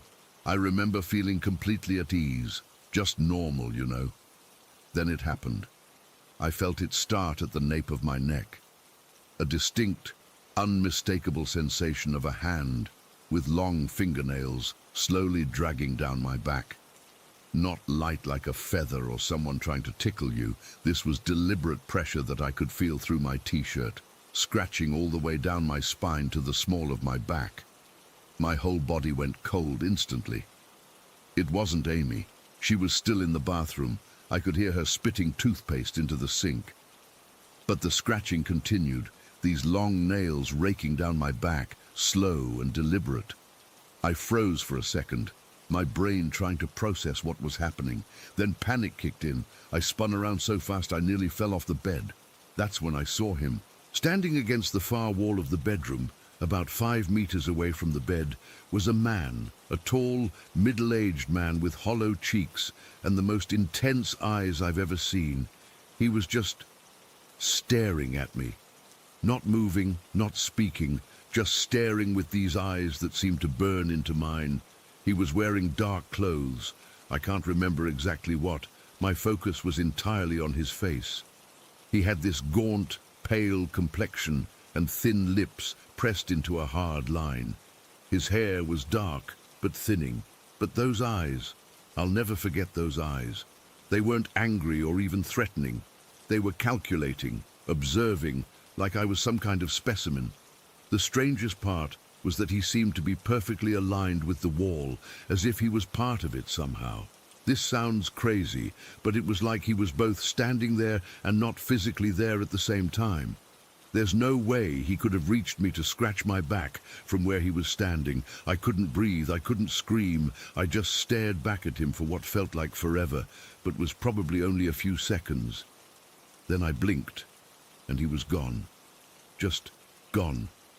No movement, no fading away, just there one moment and gone the next. That's when I started crying. Not loud sobbing, but silent tears streaming down my face as I tried to make sense of what had just happened. I was shaking uncontrollably, my back still tingling where I'd felt those nails. Amy came out of the bathroom and immediately saw something was wrong. "Liv? What's happened?" she asked, rushing over to me. I couldn't even form words at first. Eventually, I managed to choke out something about feeling someone scratch my back and seeing a man by the wall. I was expecting her to laugh it off or tell me I was imagining things, but she didn't. Instead, Amy went completely pale. She sat down on the edge of the bed, her toothbrush still in her hand, dripping toothpaste onto the floor. She didn't even notice. "You saw him too," she whispered, her voice barely audible. That's when my blood really ran cold. "What do you mean, too?" Amy started crying then. She told me she'd been feeling someone watching her from the corner of that room for months. At first, she thought it was just her imagination, the stress of university getting to her. But then she started waking up in the middle of the night with the overwhelming sensation that someone was standing in that exact spot, staring at her. She even showed me texts she'd sent to her boyfriend, complaining about how she was struggling to sleep because she kept feeling like someone was watching her. The texts dated back 3 months. She'd never mentioned it to me because she was embarrassed, thought she was being paranoid, or that I'd think she was crazy, but she'd never actually seen anyone, and she'd definitely never felt anyone touch her. We didn't sleep that night. We pushed her desk against the bedroom door and sat up with all the lights on, talking in hushed voices until sunrise. Neither of us wanted to go near that wall. We kept looking at it, expecting him to reappear.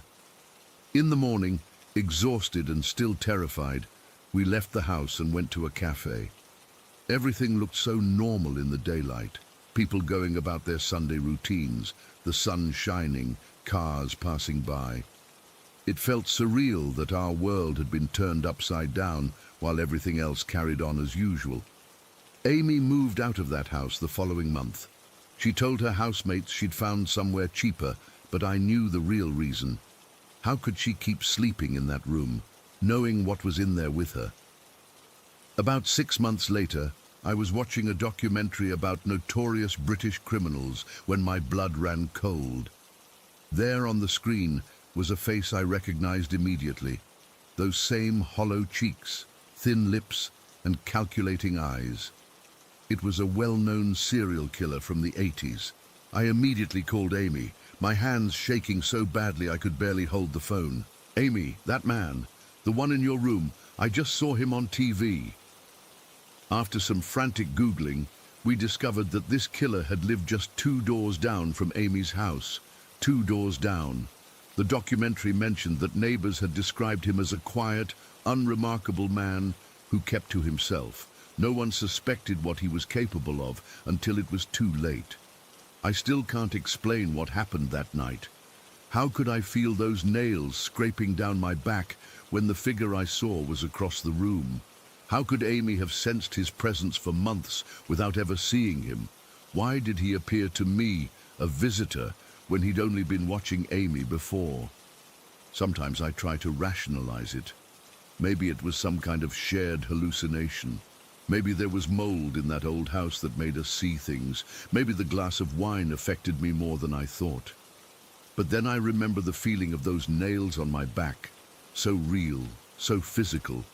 And I know it wasn't in my head. It's been 5 years and I still get goosebumps when I think about it. I still check the corners of my bedroom before I go to sleep. I still can't stand the feeling of anything scratching my back, not even a tag on a shirt or my own nails when I have an itch. It sends me into an immediate panic. Amy and I don't talk about that night much anymore. It's like we've made an unspoken agreement to try and move on. But sometimes, when we've had a few drinks and our guards are down, one of us will ask, "Do you still think about it?" And the answer is always yes. I don't know what I believe about the supernatural anymore. Before that night, I was skeptical. Ghost stories were just that, stories. But now I know there are things that exist beyond what we can understand. Things that science can't explain, things that linger. Sometimes I wonder if he's still there in that room, watching whoever lives there now. I wonder if they feel those eyes on them in the middle of the night. I wonder if they've felt those nails. I hope not. God, I hope not. But what I felt was real, what I saw was real, and no matter how much time passes, I'll never be able to convince myself otherwise. Story 9.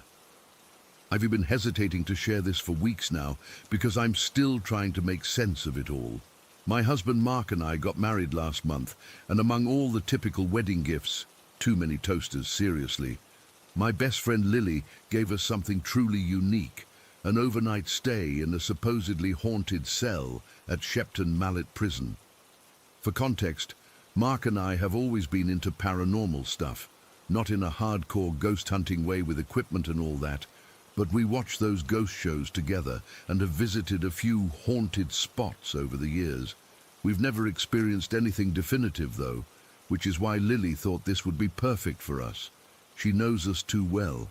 Shepton Mallet Prison is this massive stone building near Bath that operated as a prison for over 400 years until it closed in 2013. Now it's a tourist attraction where they do these overnight ghost tours. I'd read online that it housed all sorts of criminals over the centuries, and even some American soldiers during World War II who were executed there. The place has a seriously dark history. We arrived last Saturday around 7 in the evening. It was already getting dark, which added to the whole creepy vibe. The prison is exactly what you'd imagine.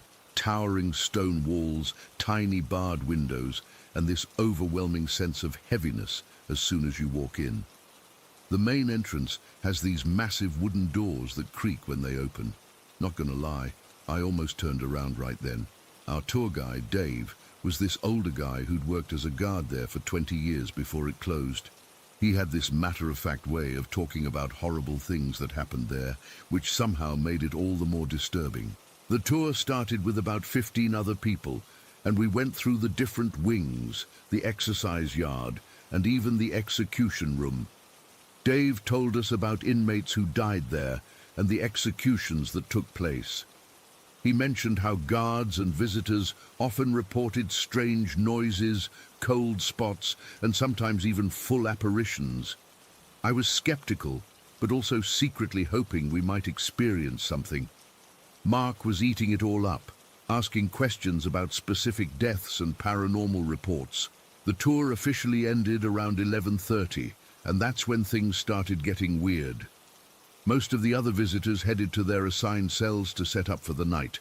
But Dave mentioned we had about an hour of free exploration before we had to settle in. Mark immediately suggested we check out the gate tower, which apparently no one else was interested in. The gate tower is this separate structure where guards would monitor who came in and out of the prison. It's connected to the main building, but feels isolated. It was cold that night, probably around 5 degrees Celsius, and we could see our breath as we walked across the courtyard toward the tower. As we approached the heavy wooden door at the base of the tower, I distinctly heard voices coming from upstairs. There was a male voice speaking, not shouting, just talking in a conversational tone, and then a woman giggling. It wasn't loud, but it was clear enough that I stopped walking. "Do you hear that?" I whispered to Mark. He nodded, looking excited. "Sounds like some of the others beat us here." Then we heard what sounded like something being dragged across the floor upstairs, followed by a bang. I figured some of the other guests were moving furniture around or something. We pushed open the door, which was surprisingly heavy, and found ourselves in a small stone room with a narrow staircase spiraling up to the second floor. The voices were clearer now.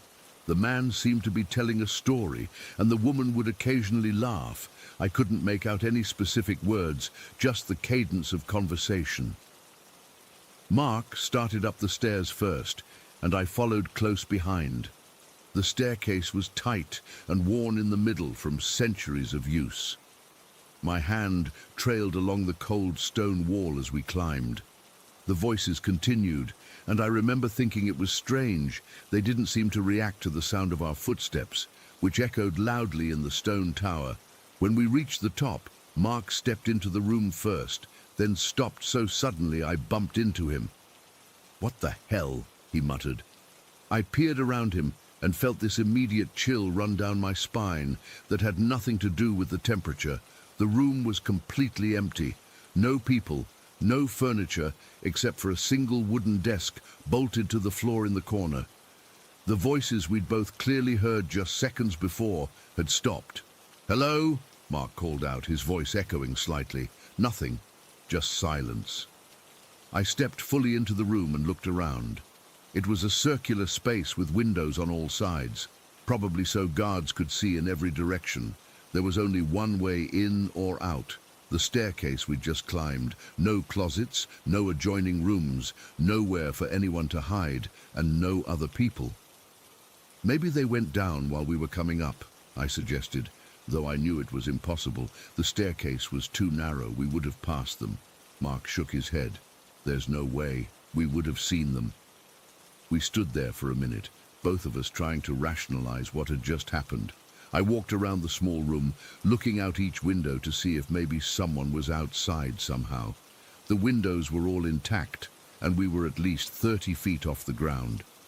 "Let's go back down," I said finally, feeling increasingly uneasy.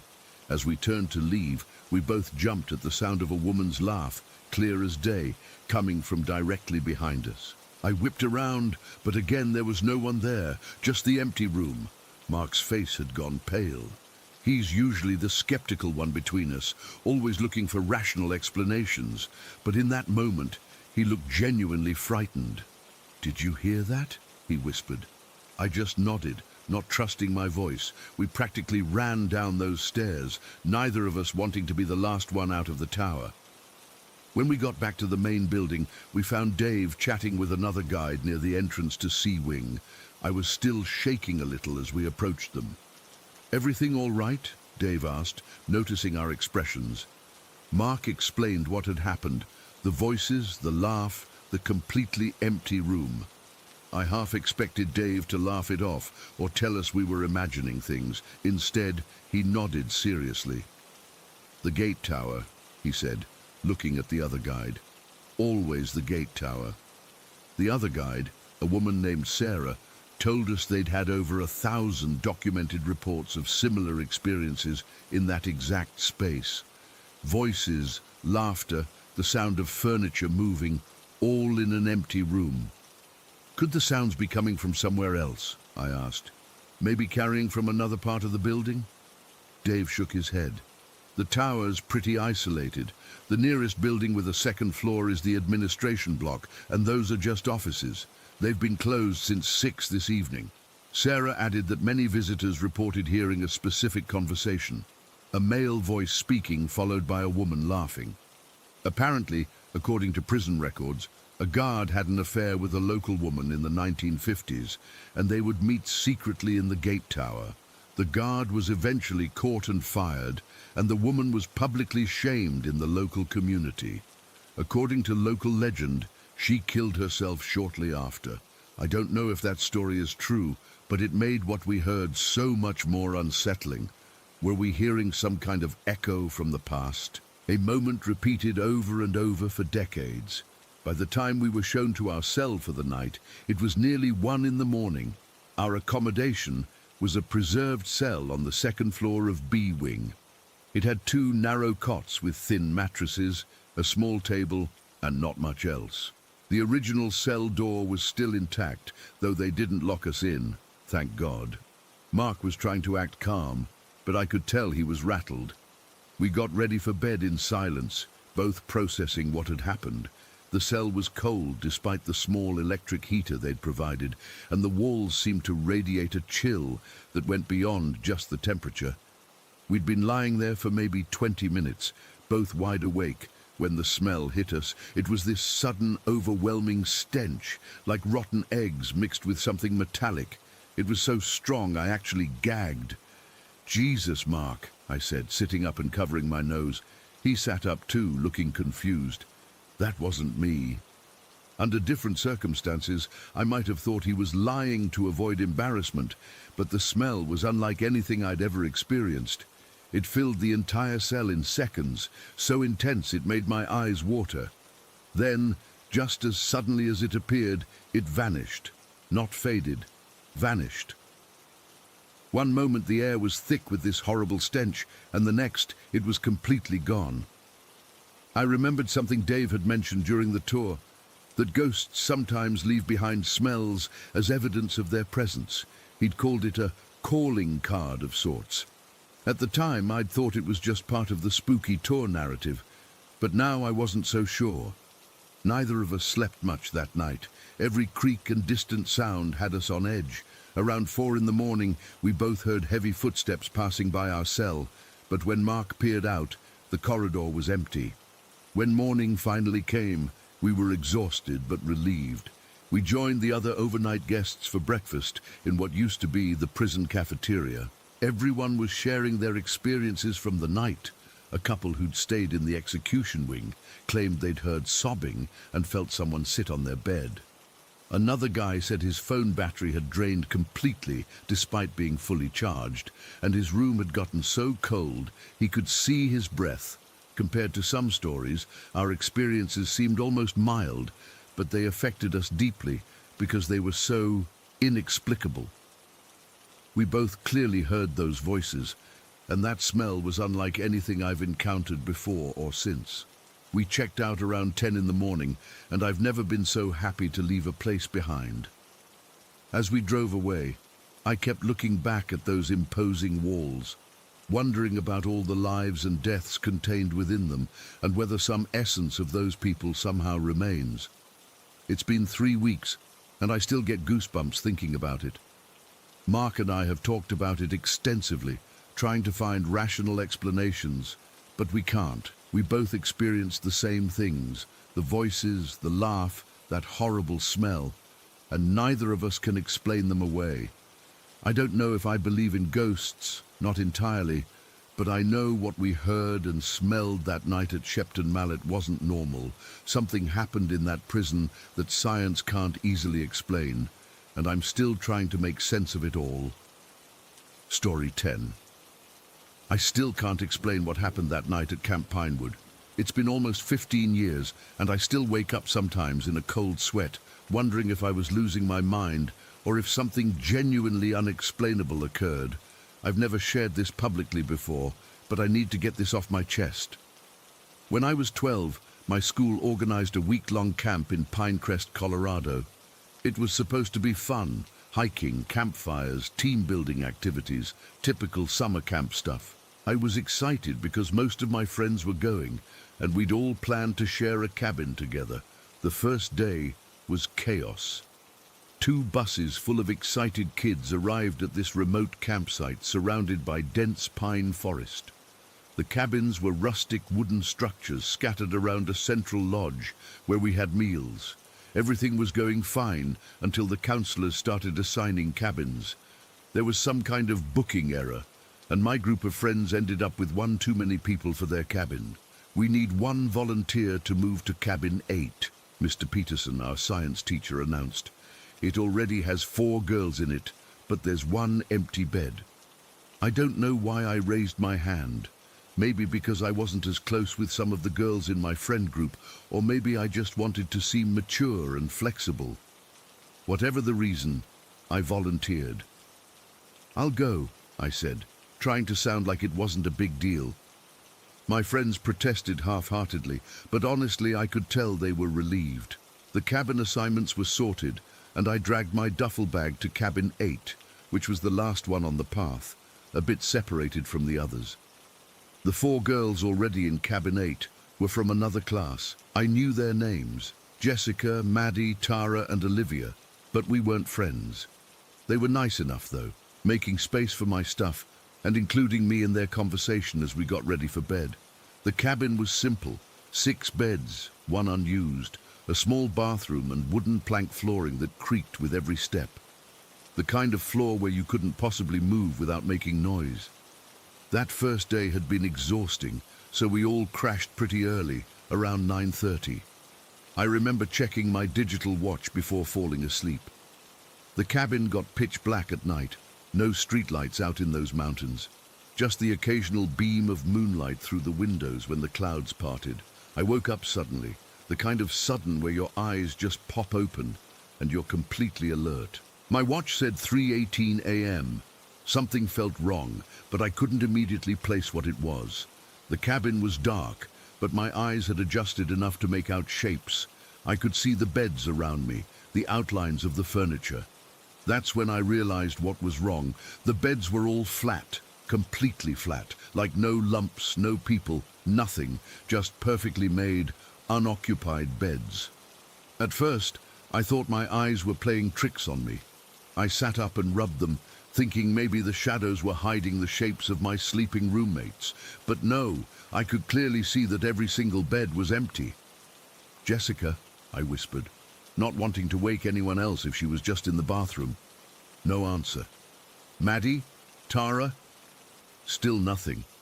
I swung my legs over the side of my bed, wincing as the floorboards creaked loudly beneath my feet. I walked over to the nearest bed, Olivia's, and reached out to touch it. The blanket was pulled tight, like no one had slept in it at all.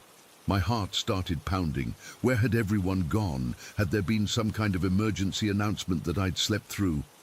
But that seemed impossible. The floors were so loud, I would have heard them all getting up and leaving. I checked the bathroom. Empty. I looked out the window, but couldn't see any activity outside. No flashlights, no movement, nothing but dark trees and shadows. I started to panic. Had they all decided to play some kind of prank on the new girl? That seemed cruel, even for 12-year-olds. Maybe there was a night activity I hadn't been told about. But why wouldn't they wake me? I decided to check my original cabin, where my friends were staying. Maybe they would know what was going on. I slipped my feet into my shoes, grabbed my flashlight, and headed for the door. The hallway connecting the different rooms of the cabin was dark and silent. I flicked on my flashlight, careful not to shine it directly into any of the other rooms and wake people up. I made my way outside and hurried down the path to my friend's cabin, cabin 3. The door wasn't locked. None of them were, so I quietly pushed it open. Unlike my cabin, this one was full of sleeping bodies. I could see the clear shapes of my friends under their blankets.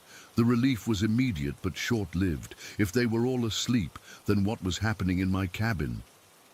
I approached my friend Emma's bed and gently shook her shoulder. "Emma," I whispered. "Emma, wake up." She stirred, then bolted upright when she realized someone was standing over her. "Who's that?" she gasped. "It's me, Sarah," I said quickly. "Something weird is happening. Everyone in my cabin is gone." Emma squinted at me in the dim light. "What are you talking about? What time is it?" "It's like 3:20 something in the morning.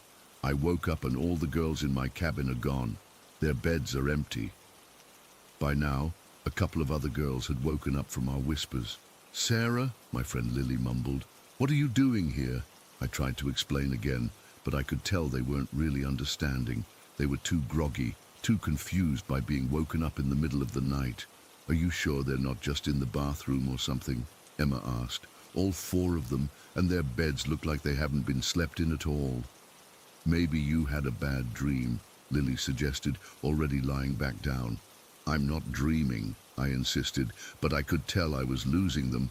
"Never mind, I'll figure it out. Go back to sleep." I left their cabin feeling even more unsettled than before. They clearly thought I was overreacting or confused. Maybe I was, but I knew what I'd seen. I decided to go back to cabin 8 and check again. Maybe the girls had returned while I was gone. I walked quickly along the path, my flashlight beam bouncing ahead of me. The night was eerily quiet, except for the distant hooting of an owl. When I reached the end of the path where cabin 8 should have been, I stopped dead in my tracks. I couldn't find the door. I swept my flashlight across the end of the hallway, but there was just a blank wall where the door to my room should have been. The fear that gripped me in that moment is impossible to describe. I felt like I was losing my mind. I turned around thinking I must have gotten disoriented in the dark, but no. This was definitely the end of the hallway where my room had been just minutes earlier. There were 5 cabins along this particular path, and mine was the 5th and last one, except now there was no 5th cabin. The hallway just ended with a solid wall. I pressed my hand against the wall, half expecting it to give way like some kind of illusion, but it was solid wood. Real, unmovable. "This can't be happening," I whispered to myself, my voice shaking. "This can't be real." I backed away, almost tripping over my own feet. I decided to try one of the other cabin doors, just to make sure I wasn't completely losing it. I approached cabin 7 and gently pushed the door open.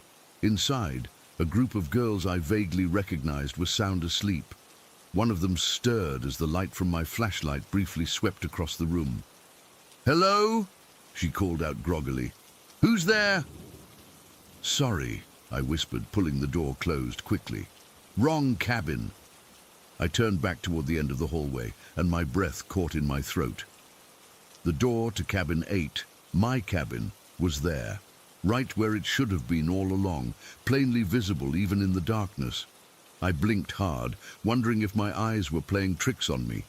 But no, the door was definitely there now, as if it had never been missing. I approached it cautiously, half expecting it to vanish again as I got closer. It didn't. It remained solid and real. With a trembling hand, I turned the knob and pushed the door open. The sight that greeted me made my blood run cold. All 4 girls were in their beds, obvious lumps under their covers, sleeping soundly. Their chests rose and fell with steady breathing. My own bed was the only empty one, the covers pulled back where I'd gotten up. I stood frozen in the doorway, trying to process what I was seeing. These same beds had been completely empty and flat just minutes ago. I was absolutely certain of it. I had walked around the cabin, touched the beds, checked the bathroom. There had been no one here, and the door had completely vanished, replaced by a solid wall, only to reappear moments later, as if nothing had happened. I crept back to my bed, the wooden floor announcing every step with loud creaks. None of the girls stirred. I sat on the edge of my bed, afraid to lie down, afraid to close my eyes. I kept staring at the sleeping forms of my roommates, half expecting them to disappear again if I looked away. I stayed awake for the rest of the night, watching. The girls didn't move, except for the natural movements of sleep. They didn't get up. They didn't vanish. They just slept normally until the morning bell rang at 7.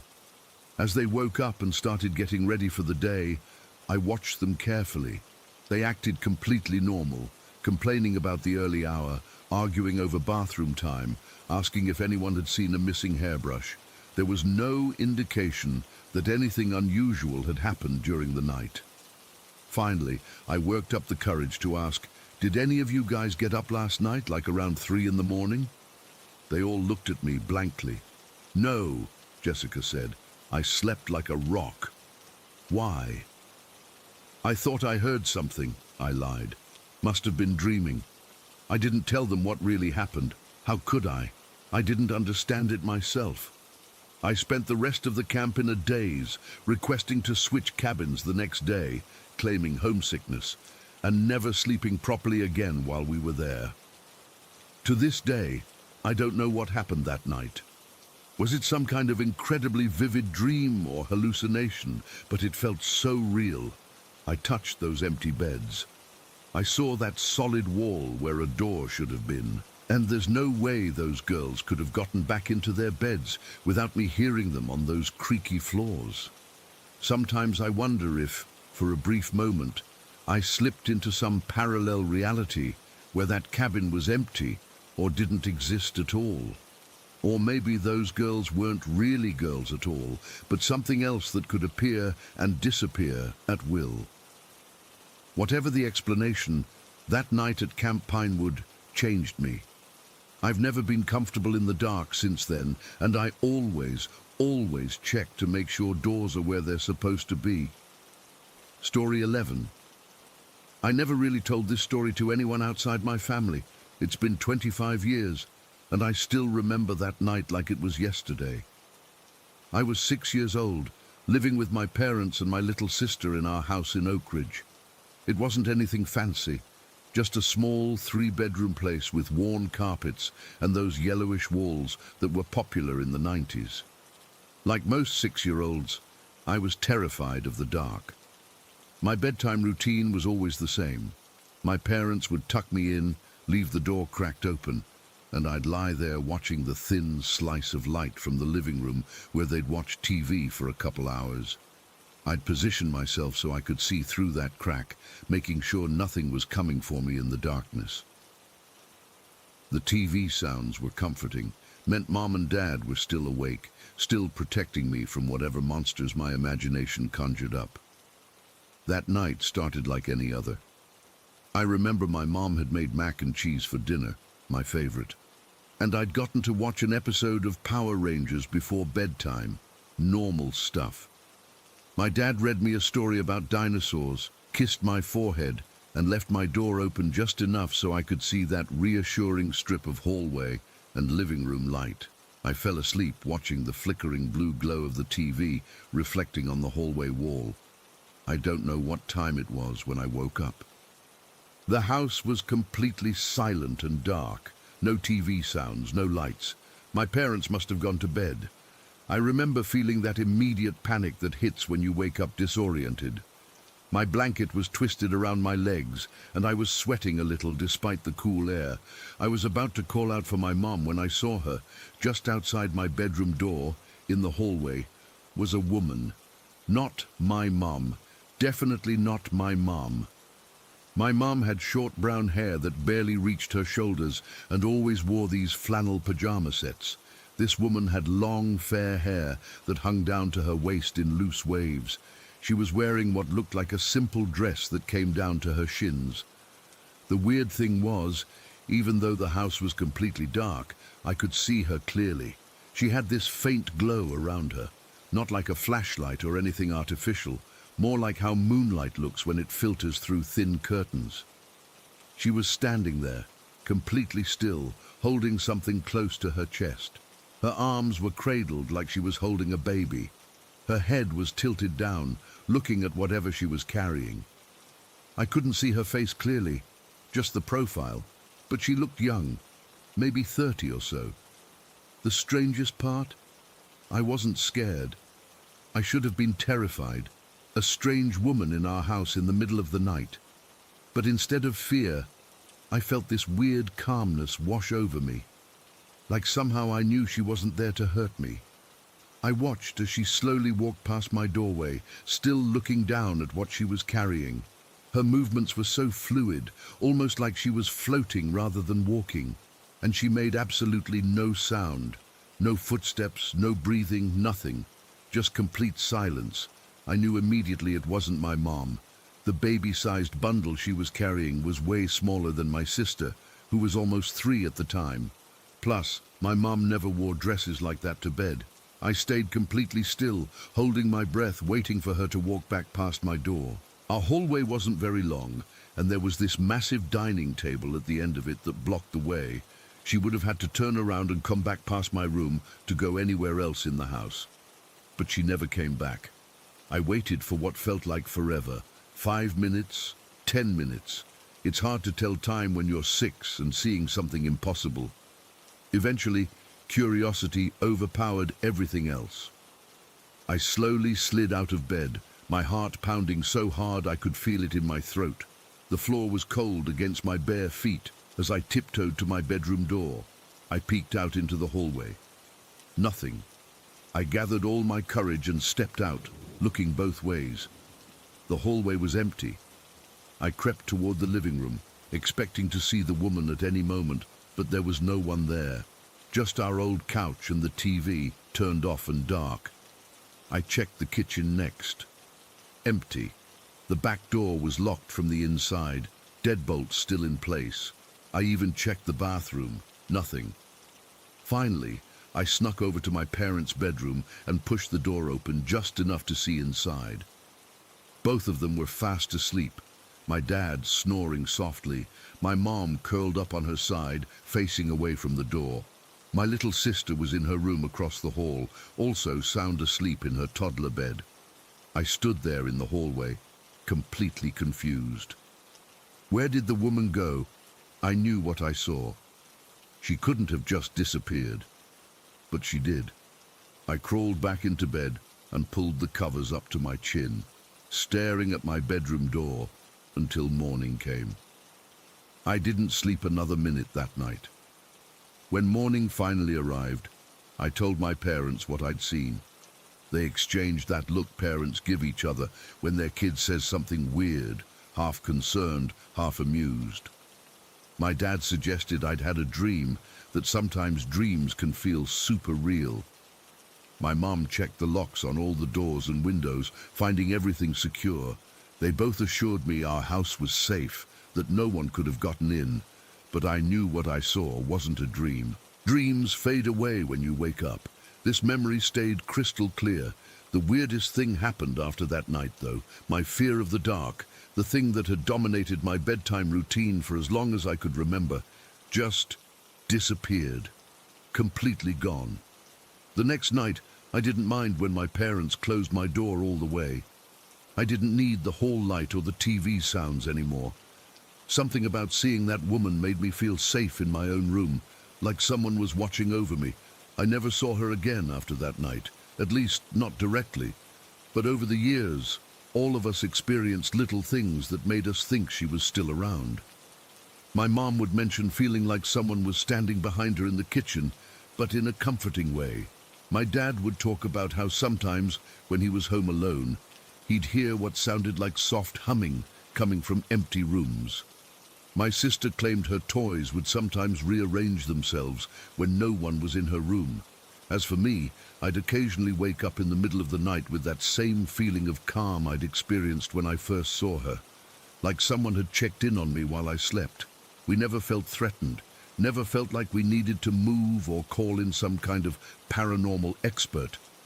Whatever or whoever she was, she felt like she belonged in our house as much as we did. About a year after my experience, my mum was cleaning out some old boxes in the attic and found a faded photograph.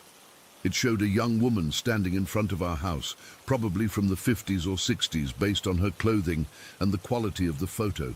She had long, fair hair and was wearing a simple dress. In her arms, she held a small bundle wrapped in a blanket. My mum showed it to me, and I felt this cold rush through my entire body. It was her, the woman I'd seen that night. My parents tried to track down information about previous owners, but records from that era were spotty for our neighborhood. The most they could find was that a young couple had lived there in the early 60s, but they moved away after only a few years. There was no mention of a baby or any tragedy happening in the house. I'm 31 now. My parents still live in that house. My sister moved out years ago for college and now lives across the country. I visit home a couple times a year, and every time I sleep in my old bedroom, I still get that feeling of being watched over. It's never frightening, just that same sense of protection I felt as a child. Last Christmas, when the whole family was together, we actually talked about our ghost over dinner. My sister asked if I ever felt scared about what I saw that night. Honestly, I told her it was the opposite. Whatever fear I should have felt was replaced by this certainty that she meant no harm, that she was there to protect, not frighten. My mum suggested that maybe the woman lost her baby, and somehow her spirit stayed in the house, caring for other children who lived there.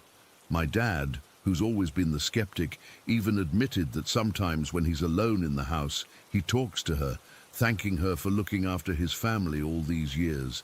I've researched countless ghost stories since then, trying to find something similar to what I experienced. Most haunting accounts involve fear, dread, or some kind of negative energy. Mine was the opposite. Whatever I saw that night changed me, took away my childhood fears rather than creating new ones. I still can't explain where she went when she walked past my door, or how she disappeared from a hallway with nowhere to go. I can't explain the soft glow that surrounded her, or why I felt calm instead of terrified. All I know is that something happened that night that defies logical explanation, and it's shaped how I view the unknown ever since. Sometimes I wonder if she's still there, walking those hallways at night, checking on the house's occupants like she checked on me all those years ago. I wonder if she's still cradling that bundle, still looking down at it with what I imagine is love and care. I wonder if she knows how much that brief encounter affected me, how it somehow took away my fear rather than creating it. I may never know who she was or why she appeared to me that night, but in a strange way, I'm grateful she did. Story 12. I'm still not sure if I should be writing this down. It's been over 20 years, but the memories are as fresh as if it happened yesterday. Maybe putting it into words will help me make sense of it all, though I doubt anything ever will. My parents split up when I was 4. By the time I was 5, Dad had moved to this remote property on Mount Hopeless in Victoria. The name should have been a warning, I guess. It was beautiful in that wild, untamed Australian way. All twisted gum trees and endless sky, but there was always something off about it. I remember that first drive up there like it was yesterday. It was a Friday afternoon in the middle of autumn. Dad had picked me and my older brother up from Mum's place for our weekend visit. The drive from town to Dad's new place was only about 20 minutes, but it felt like entering another world. The paved road quickly gave way to dirt, and the car bounced and jostled us as we wound deeper into the bush.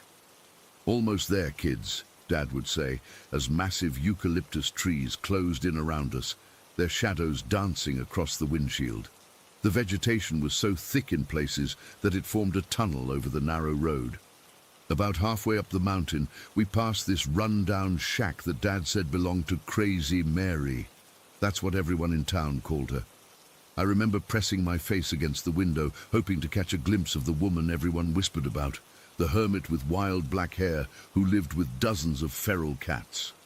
Dad always drove a little faster past her place. "Don't ever go near there," he warned us. "Mary doesn't like visitors." The locals had all sorts of stories about her. Some said she'd gone mad after her husband disappeared decades ago. Others claimed she practiced witchcraft, probably just small-town gossip. But when you're 5, those stories might as well be gospel. After what felt like forever on that bumpy road, we finally reached Dad's property, 100 acres of isolation. The farmhouse sat at the end of a long dirt driveway, looking both welcoming and somehow ominous at the same time. It was an old weatherboard place, painted a faded cream color with a dark green trim. A wide veranda stretched across the entire front, with 2 large windows on either side of the heavy wooden front door. The massive brick chimney dominated one side of the house, promising warmth against the mountain chill. Near the house stood this ancient water tank, all rusted and covered in lichen. A little further away was an abandoned cabin that Dad said came with the property. He told us to stay away from it because the floor might collapse. That only made it more intriguing, of course. Inside, the house had that distinct smell of old wood, dust and smoke from the fireplace. The main room had this enormous wooden table where we'd eat meals together. Dad had set up a sunroom as our bedroom, with bunk beds for me and my brother. But sometimes, when it got really cold, I'd nap in Dad's room because it was closest to the wood stove that heated the whole house.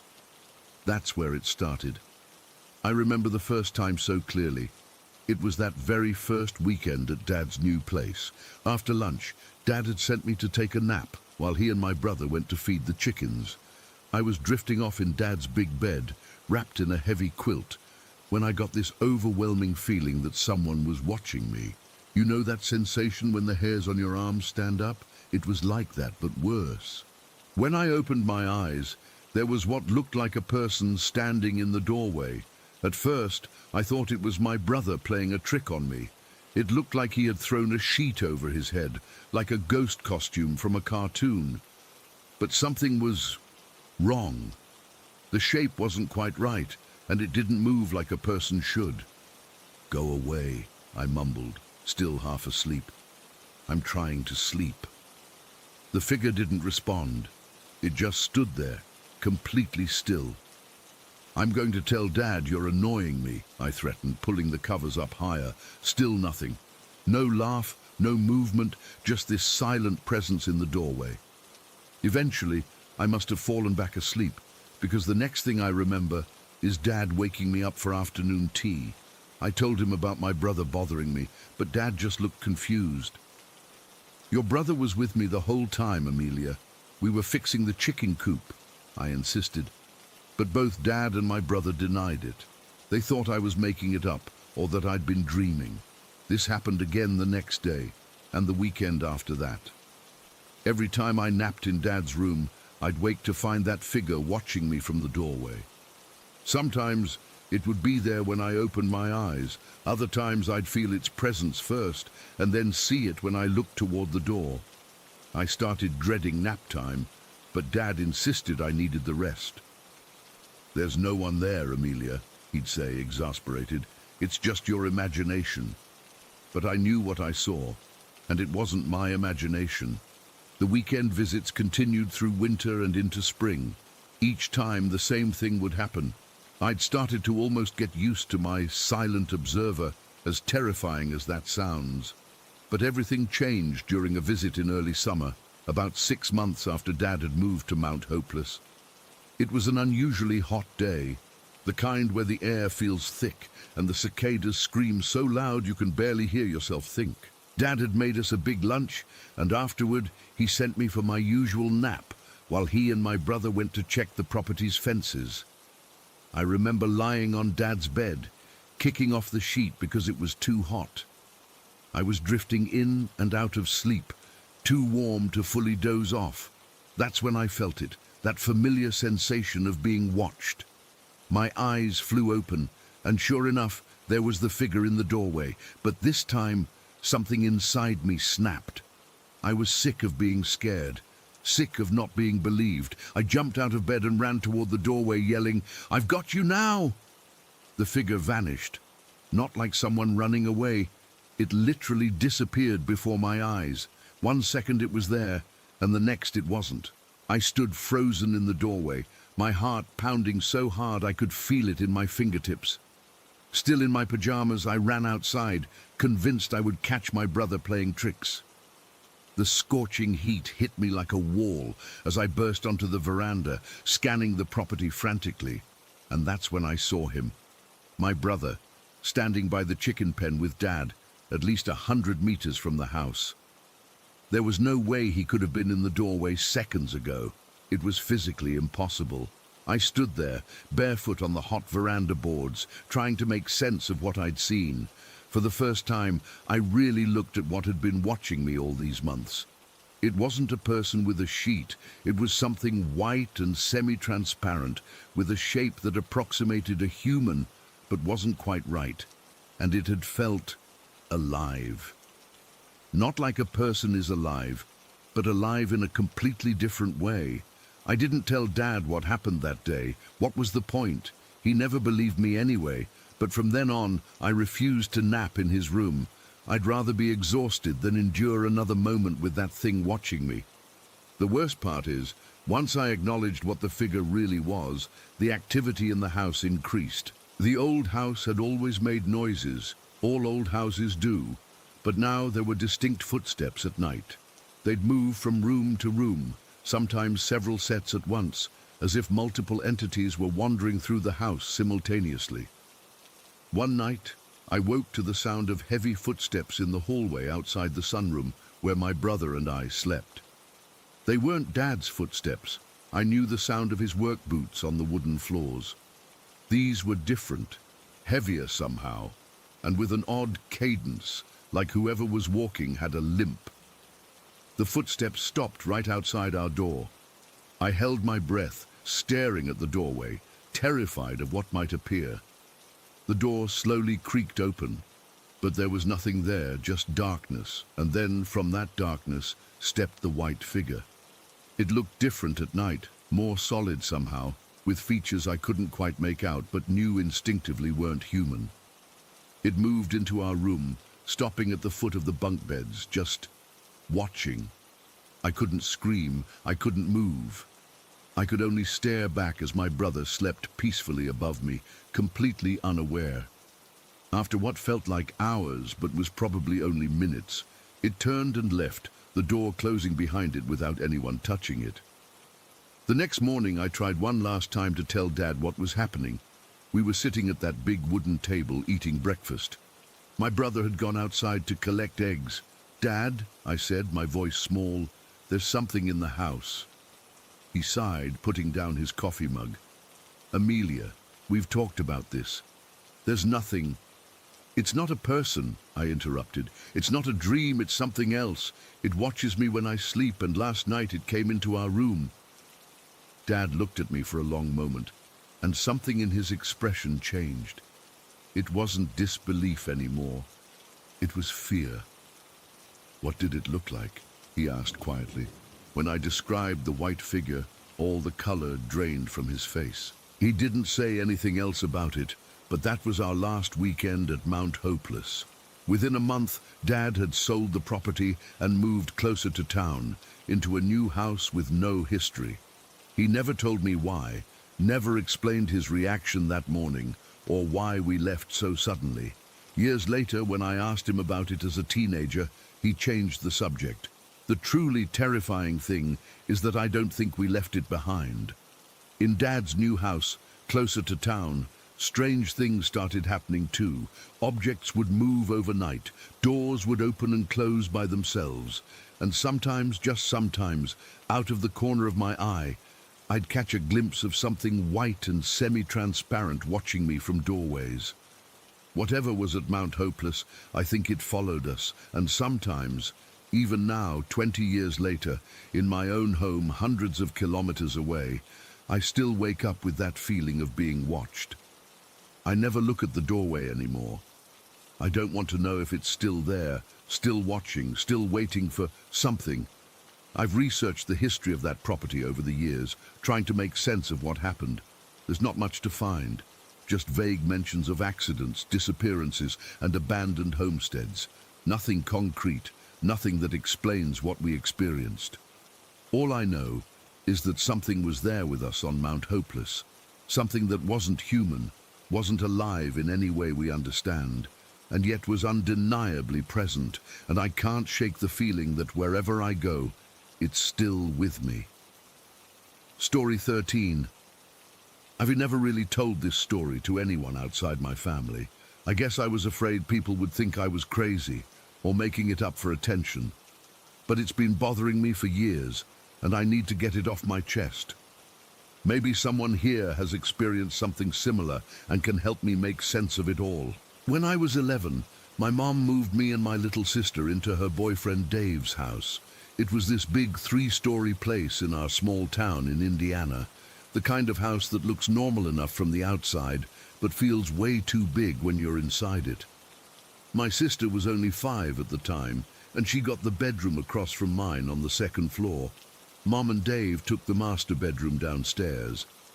The first few weeks were pretty normal, just adjusting to living with Dave, who was nice enough but definitely the logical facts and figures type. He worked as an engineer and had explanations for everything. I was just starting to feel comfortable there when it happened. I remember it was a Tuesday night because I'd had baseball practice earlier that day and was completely wiped out. I fell asleep as soon as my head hit the pillow around 9:30, but something woke me up in the middle of the night. I glanced at my alarm clock. It was exactly 1 in the morning. At first I thought I was dreaming because what I saw made no sense. My bedroom door was closed, I was sure of it. I always closed it before bed, but I watched as someone walked straight through the solid door like it wasn't even there. It was a woman, an older black woman with grey hair pulled back in a bun. She was wearing what looked like a nightgown or house dress, and her whole form had this pink glow to it. Not bright pink like neon, but soft, like when sunlight shines through a pink curtain. I could see right through her, but she was definitely there. My entire body went cold. I couldn't move, couldn't scream, couldn't even blink. She glided toward my bed, moving so smoothly it was like her feet weren't touching the ground. Her face was calm, not scary, but I was terrified anyway. When she got about halfway across my room, I finally managed to move. I yanked the covers over my head and curled into a ball, shaking so hard my teeth chattered. I stayed like that for what felt like hours, afraid to look, afraid to breathe. Eventually, I must have fallen asleep from exhaustion, because the next thing I knew, my mom was calling me for breakfast. I didn't tell anyone what I'd seen. Who would believe me? Dave would have some logical explanation about dreams or shadows, and my mom would just worry. So I kept quiet, but I started noticing things. Little things at first. I'd leave my backpack on my desk chair after school, and later find it on my bed. I'd put my phone on my nightstand before brushing my teeth, and when I came back, it would be on my dresser across the room. Once I left a half-finished glass of water on my desk, and when I came back from the bathroom, it was sitting on my bookshelf. It wasn't just in my room either. The whole house seemed active. We'd all be watching TV in the living room and hear footsteps upstairs when nobody was up there. Sometimes all the kitchen chairs would be pulled out from the table in the morning, even though Dave was obsessive about pushing them in before bed. My little sister started complaining that someone was messing with her toys when she was at school. Mom blamed Dave, Dave blamed me, I blamed my sister, and around we went. But I knew what was really happening. I just couldn't say it out loud. I got really interested in ghosts and paranormal stuff after that. I'd check out books from the library about hauntings and spend hours online reading about ghost encounters. I was trying to understand what was happening in our house without actually telling anyone about it. By the time I was 14, the strange occurrences had become so normal that I barely noticed them anymore. The Pink Lady, that's what I called her in my head, hadn't made another appearance, at least not when I was awake. But sometimes I'd wake up feeling like someone had just been in my room, or I'd catch a whiff of a flowery perfume that nobody in our house wore. Then one night during my sophomore year, it happened again. I was watching a movie on my laptop in bed, around 11:30. Everyone else was asleep. I heard a soft knock on my door, 3 gentle taps. Thinking it was my sister, she sometimes had bad dreams and would come to my room. I paused the movie and got up to open the door. There she was, the Pink Lady, standing right in front of me, that same soft pink glow surrounding her.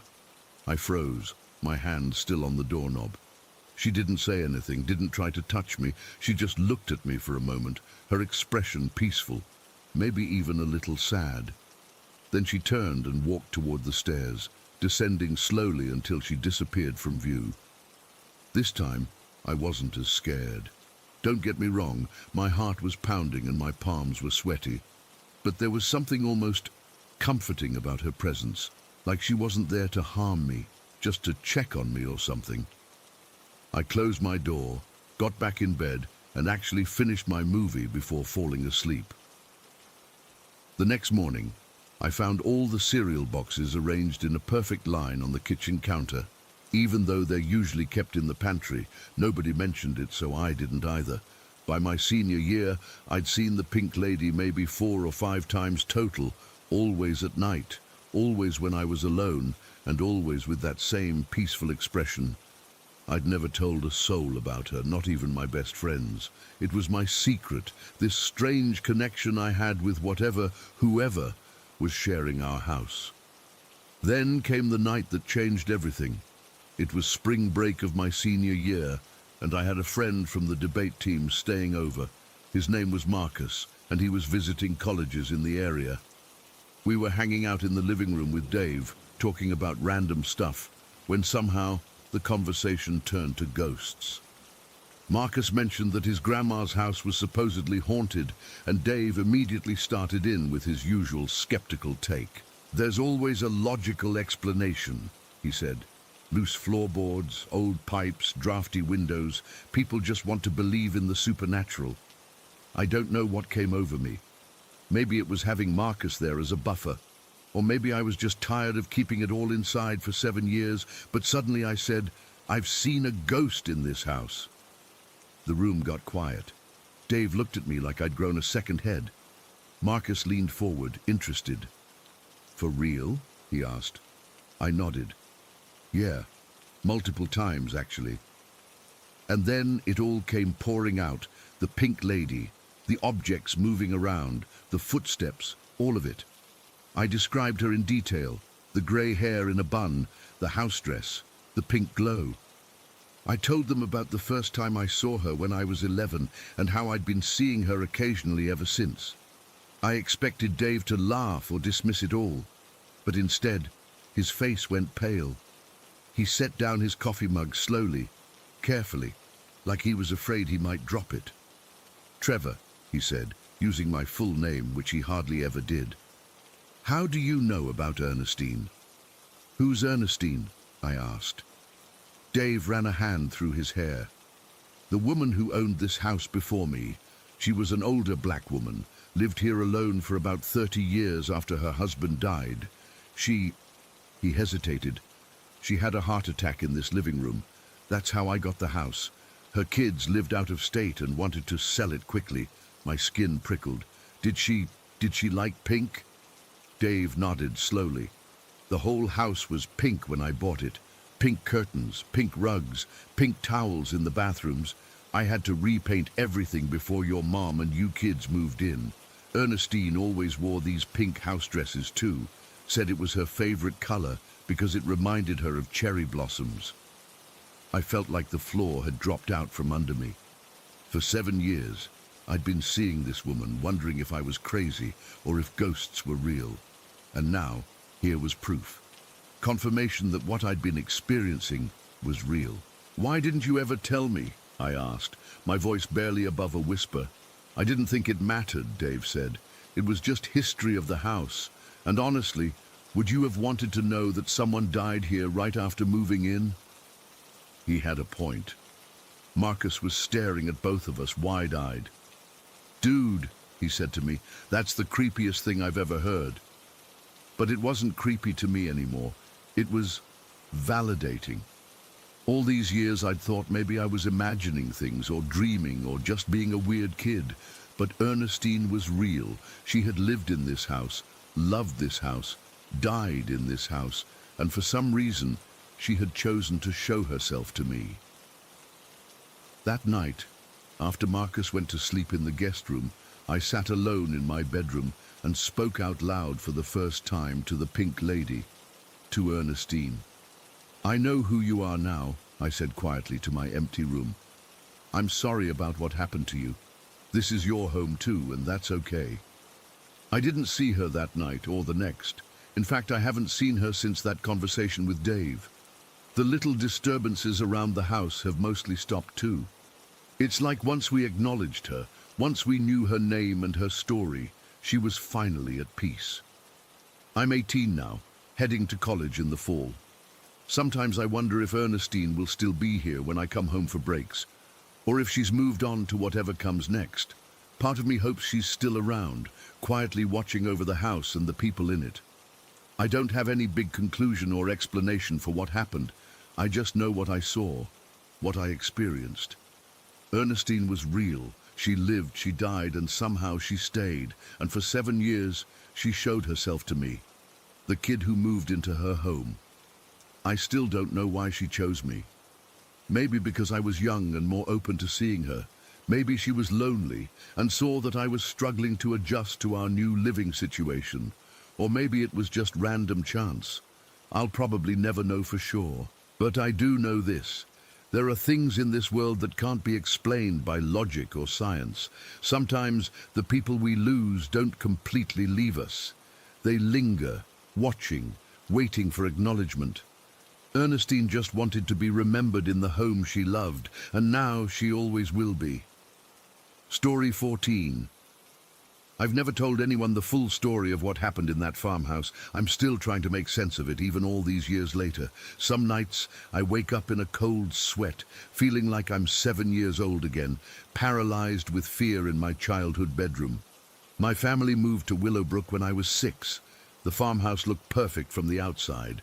Wooden porch with a swing, big yard for playing, and those huge floor-to-ceiling windows that let in so much light. Mom hung family photos everywhere, and Dad picked out these super comfortable couches for the living room. It looked like something from a magazine about country living.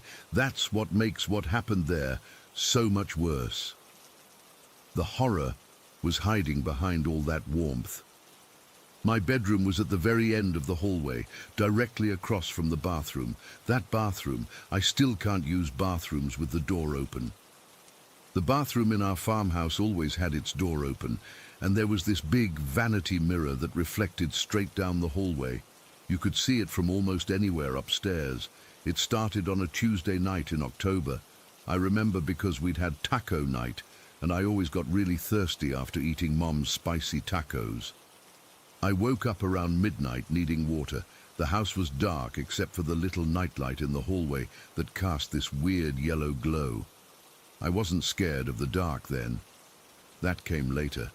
I stumbled half asleep to the kitchen, filled my plastic Barbie cup with water from the sink, and started heading back. That's when it happened.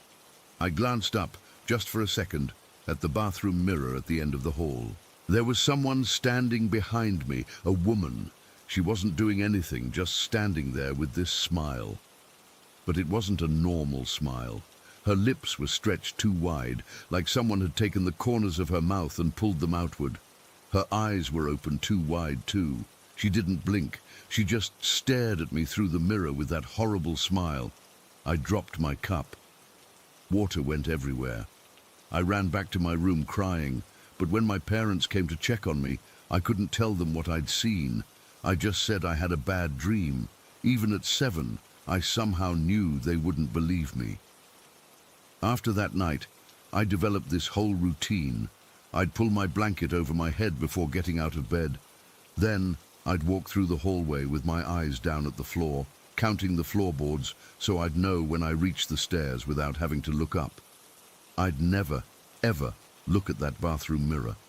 Not even during the day. My parents thought I was going through a phase. They didn't understand I was terrified. I heard them talking one night about taking me to a child psychologist. They never did, though. Maybe things would have been different if they had. The worst night happened about 3 months after we moved in. It was in January, freezing cold outside. The kind of winter night where the wind makes the old farmhouse creak and moan. I woke up thirsty again around 2 in the morning. I did my usual routine, blanket overhead, eyes down, counting floorboards. 16, 17, 18. Then I was at the stairs. Our kitchen had this center island. The refrigerator was on one side and the sink was on the other. Everything was dark except for the dim blue light from the microwave clock. I was going to get water from the fridge dispenser instead of the sink that night, because I didn't want to turn on any lights and wake my parents. That's when I noticed what looked like a black garbage bag on the floor near the sink. It was weird because Mom always took the trash out before bed. She was super strict about that because we'd had mice before. I pressed my cup against the water dispenser and the fridge light came on, illuminating the kitchen in this harsh white glow. The garbage bag was gone. I figured maybe my eyes were playing tricks on me. But when the fridge light went off, it was back. Only now I could see it wasn't a garbage bag at all. It was a shadow, a dark, human-shaped shadow curled up in a fetal position on the floor. It was so black, it seemed to absorb the darkness around it. Then I heard it, soft sobbing, like someone crying so hard they could barely breathe. The sounds were coming from the shadow. I was frozen. I couldn't move. I couldn't scream. I just stood there, watching this shadow person cry on our kitchen floor. The sobbing was the worst part. It sounded so broken, like someone who had lost everything. After what felt like forever, I managed to move. I ran back upstairs, forgetting all about my counting routine. I just wanted to get back to my room. I slammed my door and hid under the covers, shaking until morning came. That night, I had the most vivid dream. In it, I saw a young woman in old-fashioned clothes, maybe from the 40s or 50s. She was holding a baby that wasn't moving. The baby's skin was blue. The woman was crying, rocking the dead baby back and forth. Then the dream shifted, and I saw the same woman walking to the old shed at the back of our property, a place my parents had warned me never to play near because it was falling apart. In the dream, the woman went inside the shed with a rope. I woke up sweating and crying. Somehow, I knew. The shadow in the kitchen was this woman. She had lost her baby to some illness, and in her grief, she had hanged herself in that old shed. From that night on, every single time I went to the kitchen after dark, the shadow was there in the same spot, always curled up, always sobbing. She never moved. She never acknowledged me. She just cried and cried. The weirdest part? I wasn't as scared of her as I was of the smiling woman in the mirror. The shadow seemed sad, lost. The woman in the mirror felt malicious, like she enjoyed my fear. I never told my parents about either of them. What would I say? Mom, Dad, there's a crying shadow on the kitchen floor and a smiling ghost in the bathroom mirror. They'd think I was making it up for attention, or that something was wrong with me. Instead, I suffered in silence. I started sleeping with my light on. I refused to go to the bathroom at night unless one of my parents went with me. I never, ever looked in that mirror. When I had to pass it, I'd squeeze my eyes shut so tight it hurt. The shadows and strange occurrences weren't limited to nighttime either. During the day, I'd hear footsteps in empty rooms. My toys would move from where I left them. Once, all my stuffed animals were arranged in a circle on the floor when I came home from school. Mom blamed my little brother, but he was with her the whole day. The worst daytime incident happened when I was home sick from school. My mom had gone to the pharmacy to get me medicine, leaving me alone for maybe 20 minutes. I was lying on the couch watching cartoons when all the photos on our living room wall suddenly crashed to the floor at the exact same time. All of them. Like someone had run down the wall, knocking each one off. But there was nobody there. When I looked out the window toward the old shed, I swear I saw a woman standing there watching the house. She vanished when I blinked. That farmhouse changed me. I went from being a happy, outgoing kid to a nervous, jumpy one who was afraid of her own shadow. Literally, my teachers noticed, my friends noticed, but nobody knew why. How could they? As months passed, I started to develop this theory. I believed the shadow in the kitchen, the crying woman, wasn't evil. She was trapped by something worse that controlled the property. The smiling woman in the mirror, maybe, or something else I hadn't seen yet. The crying shadow was frozen in her grief, unable to move on, while these other entities tormented her, and now us. The crying shadow became almost like a twisted kind of companion during my 3 years in that house. I knew she'd always be there, curled up on the kitchen floor. Sometimes I'd whisper, "It's okay," when I passed her, though she never responded. I don't think she could even hear me. She was lost in her own eternal moment of grief. We finally moved away when I was 10. Dad got a job in another state. I never told my parents why I was so happy to leave. I never told them about the genuine terror I felt every single day in that house. I never told them how I'd check under my bed each night, or how I'd wake up sometimes feeling like someone was sitting on my chest, watching me with that too wide smile. The day we moved, I took one last look at the old shed from the car window. For a split second, I thought I saw a figure hanging from the rafters. I blinked and it was gone. I've tried researching the history of the house since then. I found out a woman did die there in the 1950s. Her baby had died of pneumonia, and a few weeks later, she took her own life. The articles didn't say how she died, but I know. I've seen her curled up and sobbing on the kitchen floor, reliving her grief night after night. Sometimes I wonder if she's still there, if the new owners see her too. Do they avoid the bathroom mirror? Do they hear crying in the kitchen at night? Or was it somehow connected to me? I still can't look in mirrors at night. I still sleep with a nightlight. And I still wake up sometimes thinking I hear sobbing coming from downstairs. The shadows of Willowbrook Farm have never really left me. I don't think they ever will. Story 15. I still can't make sense of what happened that night in July 2016. I've spent years trying to rationalize it, but I just can't. I was 25 at the time and had just come home from a year-long stay at a mental health facility. Depression and anxiety had completely derailed my life, but I was finally on the road to recovery. My parents let me move back in while I got back on my feet. I had a job lined up to start in August, so I was just killing time until then. One thing about me that's always been consistent, even through my mental health struggles, is that I'm a complete night owl. Always have been.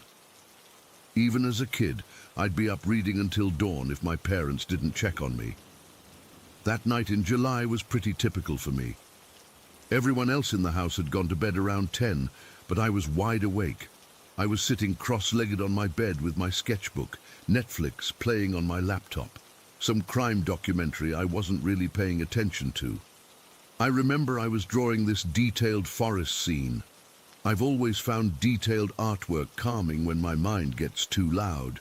It was around 3:30 in the morning. I remember checking the time on my phone right before it happened because I was thinking about whether I should try to sleep soon.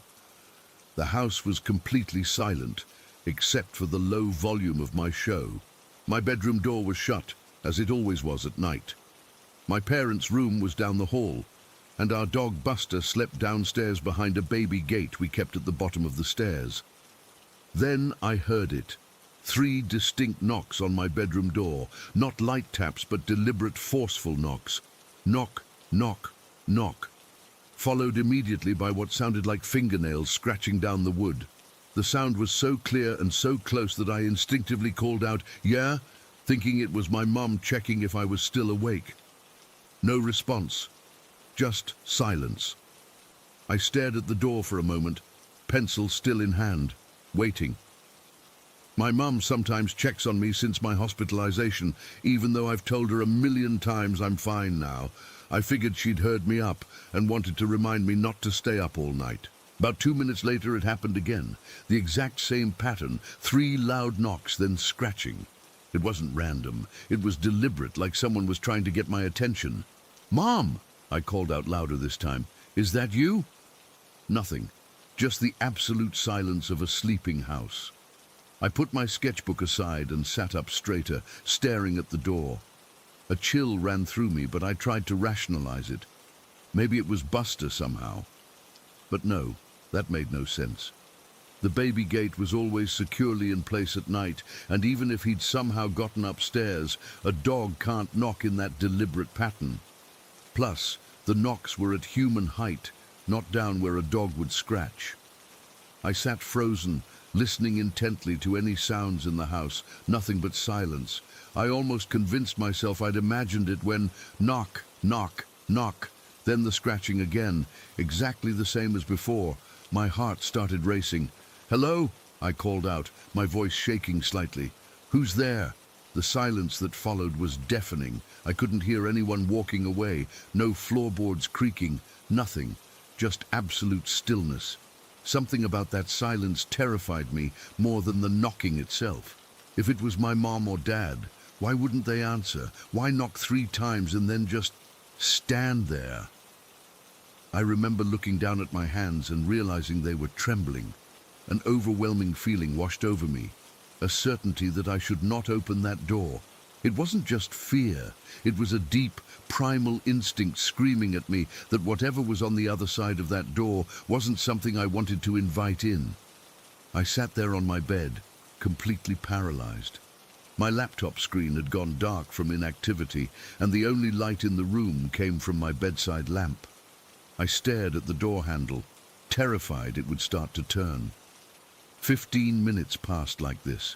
The longest 15 minutes of my life. I couldn't move, couldn't look away from the door. My throat felt dry, and my heart was pounding so loud I thought whatever was out there must be able to hear it. Finally, I managed to reach for my phone with shaking hands. I texted my boyfriend Luke. "Someone's knocking on my bedroom door, but no one's answering when I call out. I'm freaking out." He called me immediately. I answered in a whisper, terrified of making noise. "What's going on?" he asked, sounding worried and half asleep. I explained what had happened, my voice barely audible. He tried to calm me down, suggesting it could be the house settling, or maybe I was half asleep and dreamed it. "I'm wide awake," I insisted. "I've been drawing for hours." And it wasn't the house. It was 3 distinct knocks, 3 separate times, with scratching after like fingernails on wood. "Don't open the door," he said immediately, which only confirmed my own instinct. "Just stay where you are until morning." I didn't need to be told twice. I kept the call going as I reached over and turned off my main light, leaving just my small bedside lamp on. I couldn't bear to be in complete darkness, but I also didn't want whatever was out there to see the light under my door and know for certain I was awake. "I'm staying on the phone until you fall asleep," Luke said, and I've never been more grateful for anything. I didn't sleep. Not really. I dozed off a few times but jerked awake at the slightest sound. The knocking didn't return, but that feeling of dread stayed with me until sunlight started filtering through my curtains. When I finally heard my parents moving around downstairs around 7, I practically ran out of my room.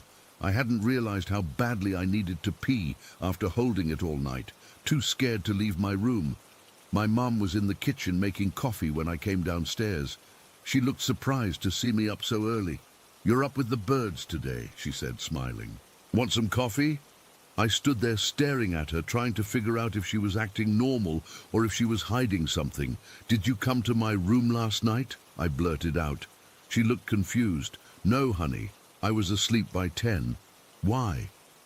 "Someone knocked on my door 3 times last night, around 3:30 in the morning. They did it 3 separate times." The look on her face told me everything I needed to know. It wasn't her. "Maybe your father," she suggested, but I could tell she was just trying to find a logical explanation. My dad came in then, already dressed for work. When I asked him, he shook his head. I slept like a log, didn't get up once. "Could Buster have gotten upstairs somehow?" I asked, glancing at our golden retriever who was happily eating his breakfast in the corner. "The gate was still up when I came down this morning," my mom said. "And how would a dog knock 3 times in a row? That's specific." They both looked concerned, but I could tell they weren't taking it as seriously as I was. My dad suggested I might have been half asleep and dreamt it. My mom gently reminded me that sometimes when we're tired, our minds can play tricks on us. "I wasn't dreaming," I insisted. "I was wide awake, drawing and watching Netflix." "Well, sweetheart," my mom said carefully, "you have been under a lot of stress lately. Maybe it was just..." "Just what? A hallucination?" I snapped, immediately regretting my tone. This was exactly why I hadn't wanted to tell them.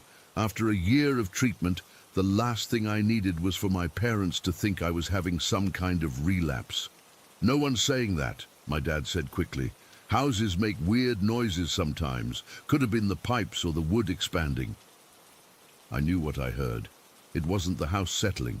It wasn't pipes. It was deliberate knocking, 3 times, followed by scratching, 3 separate times, with silence in between when I called out. I didn't push it further. What was the point? I knew they wouldn't believe me, and I couldn't blame them. If someone had told me this story a few years ago, I probably would have been skeptical too. But I knew what I experienced. I was completely lucid, and the feeling I had, that bone-deep certainty that opening the door would have been dangerous, that wasn't something I could explain away. The next few nights, I slept with my desk chair propped under my doorknob. I kept my phone charged and within reach. I even downloaded a voice recording app and left it running all night, though nothing ever showed up on the recordings. The knocking never came back, but that experience changed something in me. I started researching similar experiences online and found countless stories of people hearing unexplained knocking, often in threes. Some theories suggested 3 knocks mocked the Holy Trinity, a sign of something demonic. Others said spirits knock in threes to get attention. A month later, I formed my own paranormal investigation group with Luke and 2 friends who'd had their own unexplained experiences. We started visiting reportedly haunted locations around our area, armed with voice recorders, EMF meters and cameras. Over the years, we've captured some compelling evidence. EVPs of voices responding to our questions, unexplained shadows on video, objects moving slightly on their own. But nothing has ever affected me as deeply as those 3 knocks on my bedroom door. I still don't know what would have happened if I'd opened that door. Sometimes I wonder if it was trying to deliver a message, or if it was testing to see if I would invite it in. All I know is that my instinct to keep that door closed was overwhelming. It's been over 7 years now, and I've never heard those knocks again. But sometimes, when I'm alone at night in my apartment, I catch myself staring at the bedroom door, half expecting to hear those 3 deliberate knocks, followed by the sound of fingernails scraping down the wood. Whatever was there that night, I'm certain of one thing: it wasn't human, and it knew I was listening. Dusty, Story 16. I've never told this story to many people. Most wouldn't believe me anyway, and honestly, I've spent years trying to convince myself it was just my imagination. But I know what I saw that day at Feather River Inn, and writing this down might help me process it, even if nobody believes me. This happened back in 1995 when I was 6 years old. My dad, Marcus, was a carpenter who specialized in historical restorations.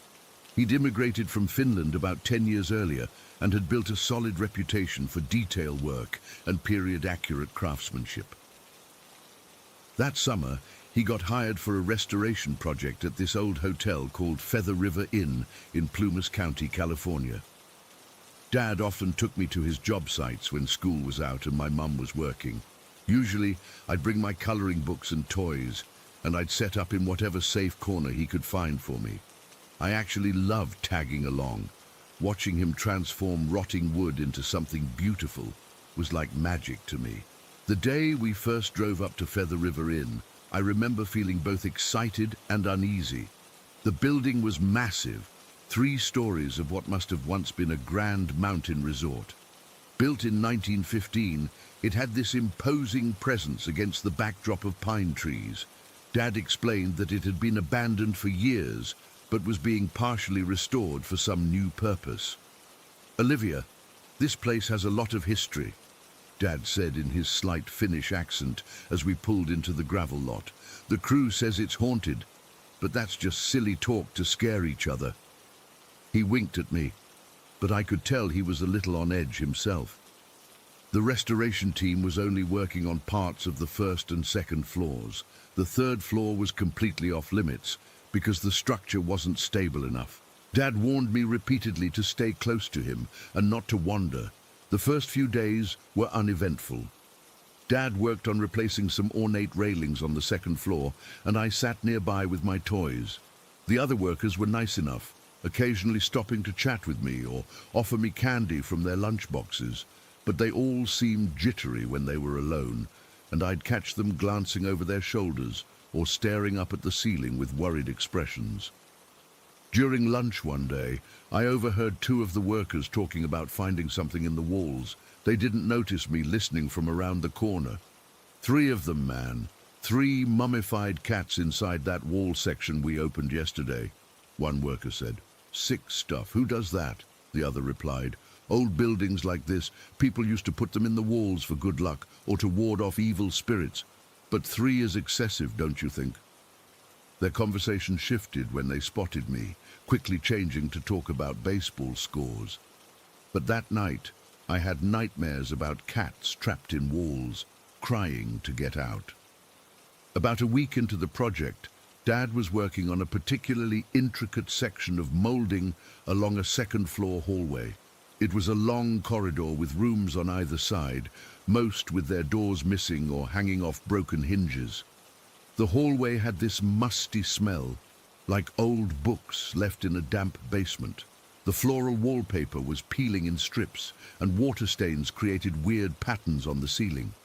One of the workers had mentioned at lunch that some of the rooms on the upper floors had strange paintings on the walls, black and white hypnotic swirls that supposedly had been drawn by boys from the preparatory school that operated there after it was a hotel. They joked that anyone who stared at them too long would go crazy. I remember thinking that was just grown-ups trying to scare each other. That particular day, Dad had set me up at one end of the hallway with my coloring books and a juice box. The crew was spread out working on different sections, and music was playing from someone's portable radio. I was getting bored with coloring and started watching the workers instead. The hallway was long, maybe 50 feet, with doors on both sides leading to former guest rooms. From where I sat, I could see all the way to the end where it turned left to another section of the building. The lighting was uneven. Some temporary work lights had been set up, but they created these pockets of shadow between the bright spots. I was absent-mindedly fiddling with my crayons when something caught my eye at the far end of the hallway. Someone was peeking around the corner, just partially visible. At first glance, I thought it was a woman with long black hair and fair skin. She was wearing what looked like dark eye makeup, almost like a goth teenager. I figured it must be one of the workers' wives or maybe a daughter of someone on the crew. Excited to see another person, especially someone who might be more fun than the busy workers, I raised my hand and waved enthusiastically. She didn't move at first, just stared at me from around the corner. Then, slowly, she raised her hand and waved back. The movement was off somehow, not fluid like a normal wave, but jerky, like someone imitating what a wave should look like without ever having done it before. I remember feeling confused because none of the workers seemed to notice her. 2 men were literally working on a section of wall about 10 feet from where she stood, yet they didn't acknowledge her at all. How could they not see someone standing right there? I glanced down to put my crayon back in the box, and when I looked up again, maybe 3 seconds later, she was gone. Curious, I stood up and looked toward my dad, who was focused on his work about halfway down the hall. Dad, I'm just going to the bathroom, I called out, using the excuse to investigate. We'd been using a functioning bathroom near the main staircase. He nodded distractedly. Don't go anywhere else, Olivia, just to the bathroom and back. But I wasn't heading to the bathroom. I wanted to see where the woman had gone. I walked slowly down the hallway, passing by my dad and the other workers. None of them paid attention to me as I approached the corner where I'd seen the figure. The hallway grew colder as I neared the end. It wasn't subtle.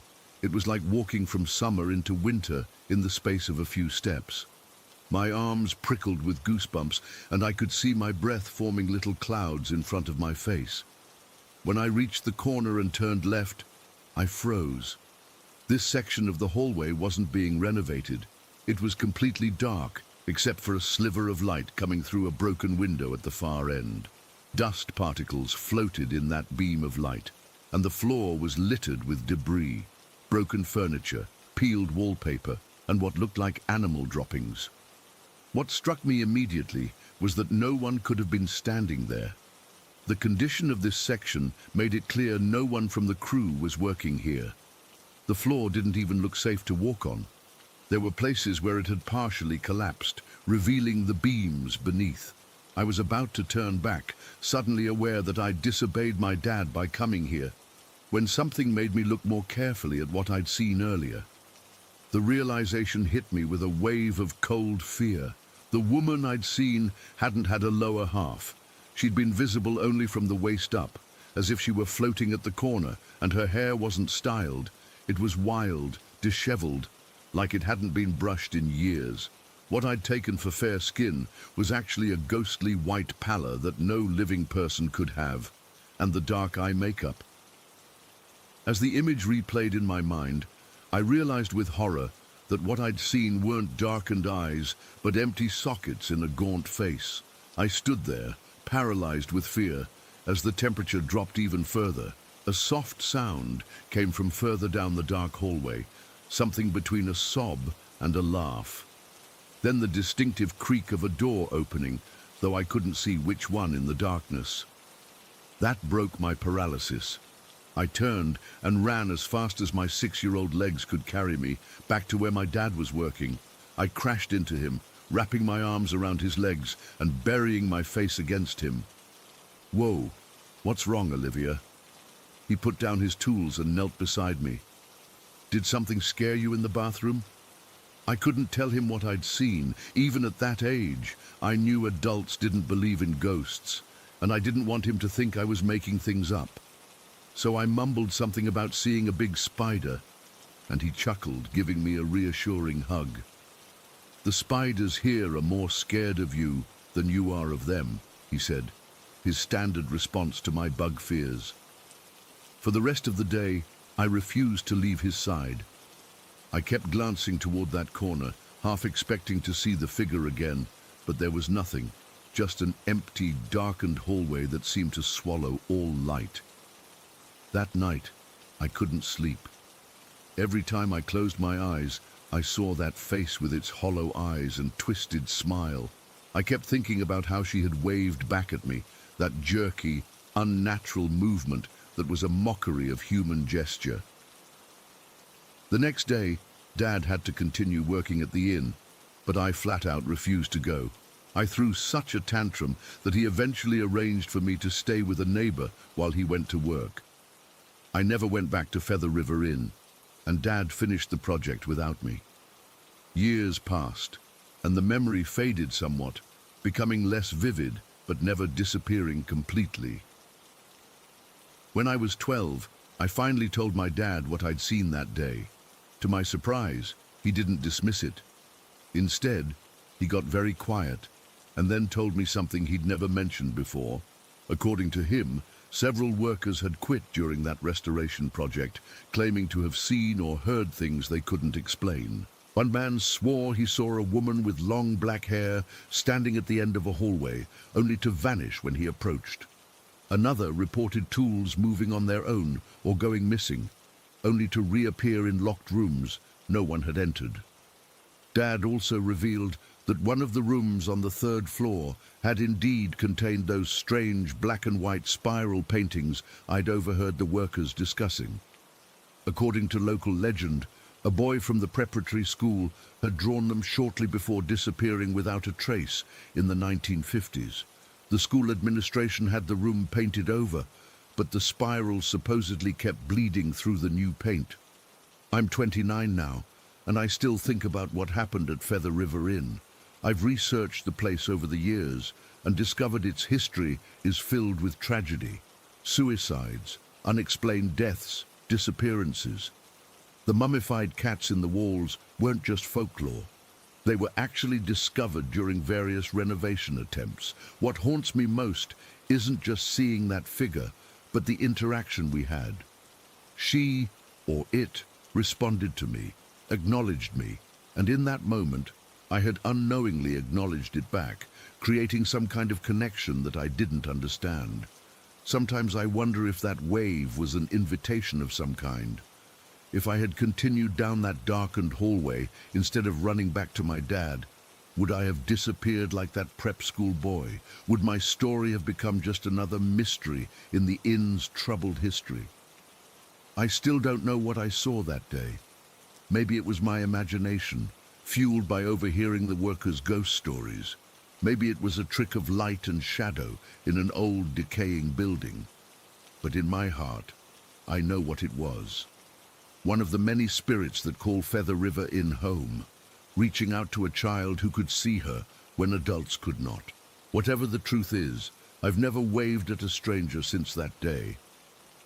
Story 17. I still can't wrap my head around what happened last May in that abandoned building. It's been 3 months, and I keep replaying everything in my mind, trying to make sense of it. I don't scare easily. I've been urban exploring for years, but what happened that day in the Phillips building basement has left me constantly looking over my shoulder. For context, me and my friends, Kyle, Mitch, Jess, Aidan and Dana, are all urban explorers. The 4 of us, minus Aidan and Dana, had been checking out this massive abandoned office building on the edge of the industrial district for weeks. It was this hulking 7-story concrete monstrosity from the 70s that had been vacant for at least a decade. The Phillips building, according to the faded lettering above the loading dock. We'd mapped out most of the upper floors already. Nothing special, just your typical abandoned office building stuff. Broken furniture, water damage, graffiti, the occasional homeless person's temporary camp. But the basement, we'd only scratched the surface down there. It was a maze of utility rooms, storage areas, and long corridors that seemed to stretch beyond the actual footprint of the building. That Saturday, we decided to bring along Aidan and Dana, who were new to our hobby, but eager to see what urban exploration was all about. It was around 1 in the afternoon when we slipped in through our usual entry point, a service door with a broken lock near the loading dock. The building had that familiar smell, musty drywall, stale air, and that undefinable, abandoned scent that gets into your clothes. Just stay close, I told Aidan and Dana as we clicked on our flashlights. The basement can get confusing, but we know most of the layout. Kyle snorted. Most of it. That place is like a labyrinth. I remember how Dana's eyes widened at that. I thought you guys said you'd explored it all. The upper floors, yeah, Mitch explained. The basement is extensive. There's a whole network of mechanical rooms and storage areas we haven't fully mapped yet. We made our way down the main stairwell. The temperature dropped noticeably as we descended past the ground floor. The basement stairs were concrete, utilitarian, nothing like the carpeted ones above. Our footsteps echoed, and the beams of our flashlights cut through dust particles floating in the air. The main basement corridor was long and wide, with doors on either side. Some led to small storage rooms, others to larger areas filled with old equipment. We showed Aidan and Dana the room with abandoned filing cabinets, the old security office with smashed monitors, and the maintenance room where someone had once created a disturbing shrine of doll parts, which was gone when we returned a week later. I want to check out that ventilation room we found last time, Kyle said after about an hour of showing the newbies around. We never got to explore it properly. I nodded. Yeah, it's down this way. The ventilation room was at the end of a long corridor in what felt like the deepest part of the basement. The door was heavy metal, with HVAC 3 stenciled in fading yellow paint. It creaked loudly as Kyle pushed it open, making Dana jump. Jesus, warn me next time, she muttered.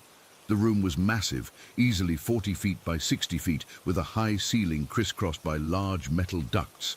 Massive ventilation equipment lined one wall.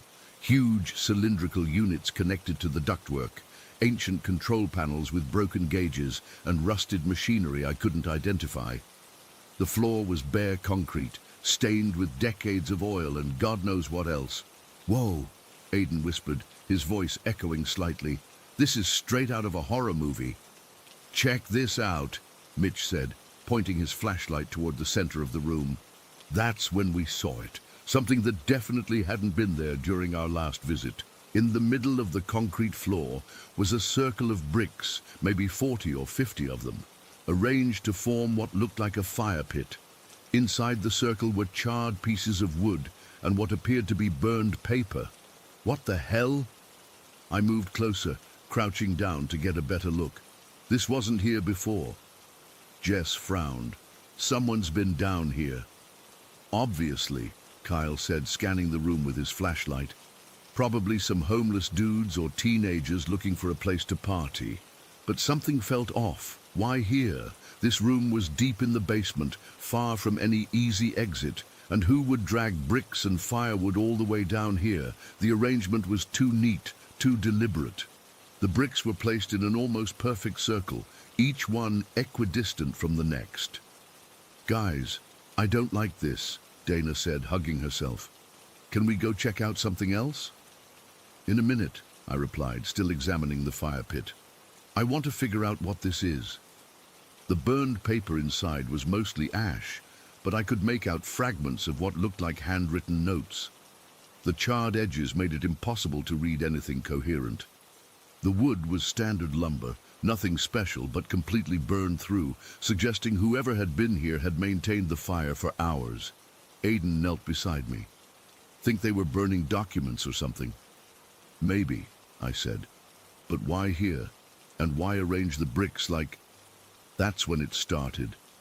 A deep, resonant bang from inside one of the ventilation units, like someone had hit it with a sledgehammer from the inside. We all froze. What was that? Jess whispered. Before anyone could answer, another bang, louder this time, followed by a metallic scraping sound that made my skin crawl. Hello? Kyle called out, his voice echoing through the room. Someone there? Silence for maybe 5 seconds, then a series of rapid bangs, like someone pounding frantically from inside the ductwork. The sound was coming from the largest unit, a cylinder about 7 feet tall and 4 feet in diameter. Dana grabbed my arm. Let's go. Now. I nodded, backing away from the fire pit. Yeah, I think we should... Another bang, so violent that one of the metal panels on the ventilation unit visibly dented outward. Holy shit, Mitch yelled, already backing toward the door. We didn't need any more convincing. All 6 of us bolted for the exit, practically falling over each other as we squeezed through the doorway.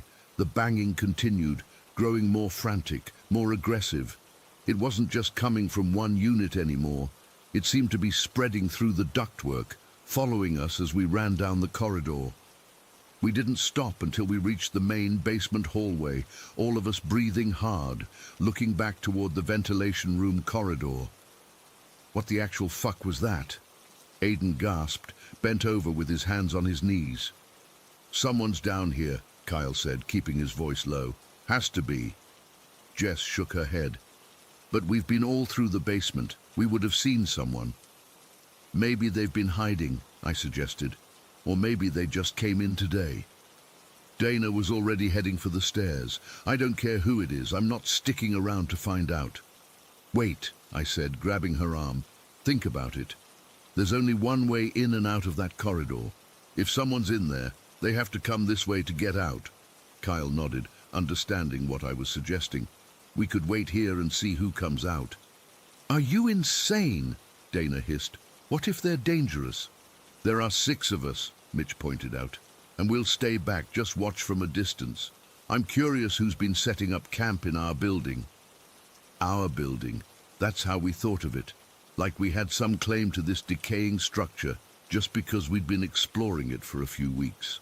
After some debate, we agreed to wait in an adjacent corridor that gave us a clear view of the ventilation room hallway. If anyone came out, we'd see them, but they wouldn't immediately see us. We settled in, flashlights off, speaking in hushed tones. Maybe it was just the building settling, Aiden suggested after 10 minutes of silence. Buildings don't make dents in metal panels, Kyle replied. Another 5 minutes passed, then 10. The banging had stopped completely. I'm going to check, I finally said, growing impatient. Are you crazy? Dana whispered harshly. I'll be careful. I just want to peek down the corridor, see if there's any movement. Before anyone could stop me, I crept to the corner and peered around it. The long hallway was empty, exactly as we'd left it. The door to the ventilation room at the far end was still open, a rectangle of deeper darkness. I turned back to the group. Nothing. I think we should check it out again. No way, Dana said immediately. Come on, Kyle urged. Aren't you curious? Besides, no one came out. Maybe it was just some equipment shifting or something.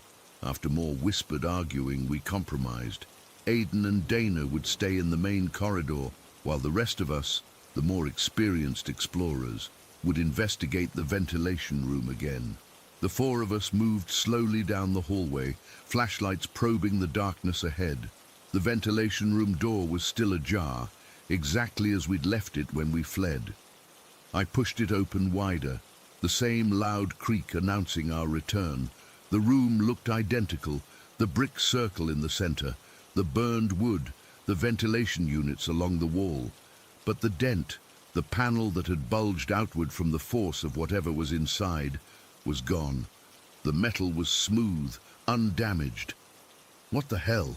Kyle muttered, moving closer to examine the unit. I swear this thing was dented. It was, Jess confirmed. We all saw it.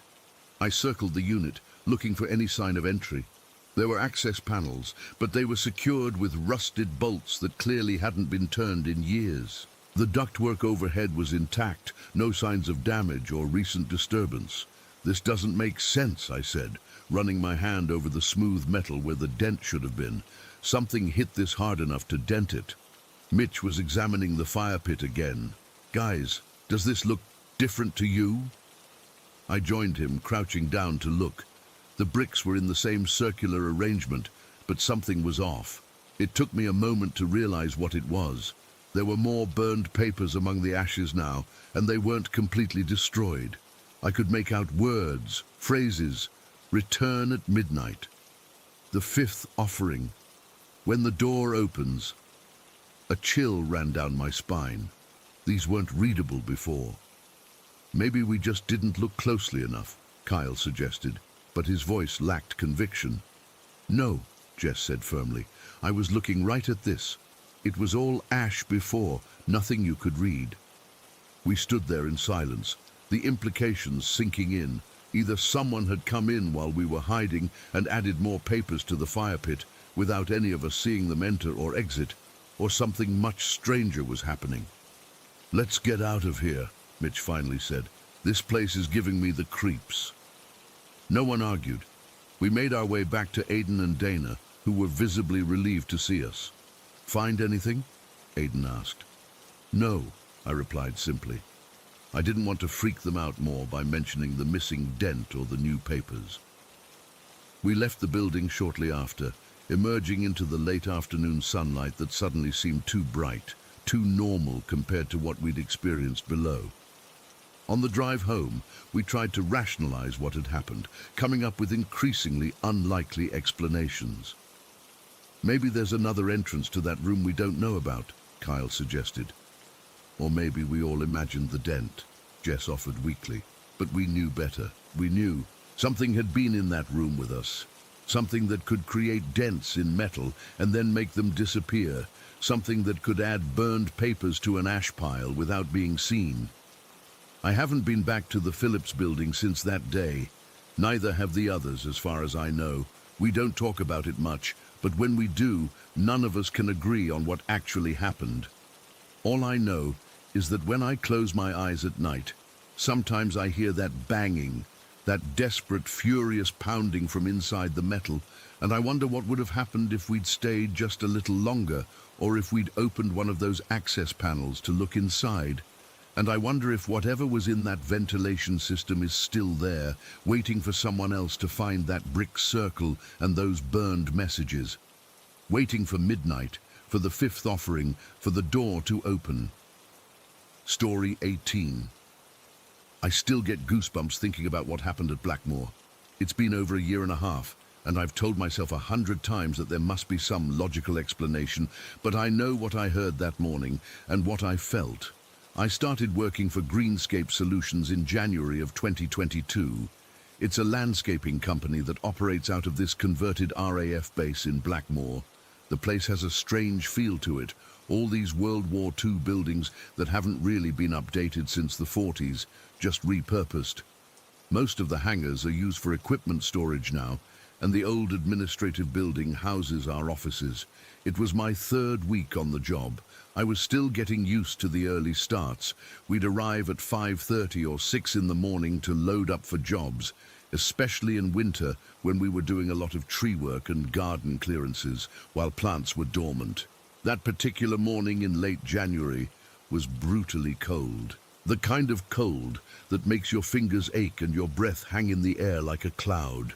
It was still completely dark when I pulled into the yard, the gravel crunching under my tires.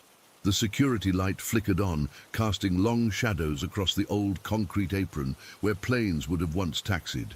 My co-worker Dave was already there, his beat-up Ford parked near the entrance to Hangar 3, where we kept most of the equipment. I parked next to him and got out, my boots crunching on a thin layer of frost. Dave gave me a nod as I approached. He looked as miserable as I felt, bundled up in his work coat with a woolly hat pulled down over his ears. "Morning," he grunted, fumbling with the keys to unlock the hangar. "Boss wants us to take the big truck today. We've got that estate clearance in Aldershot."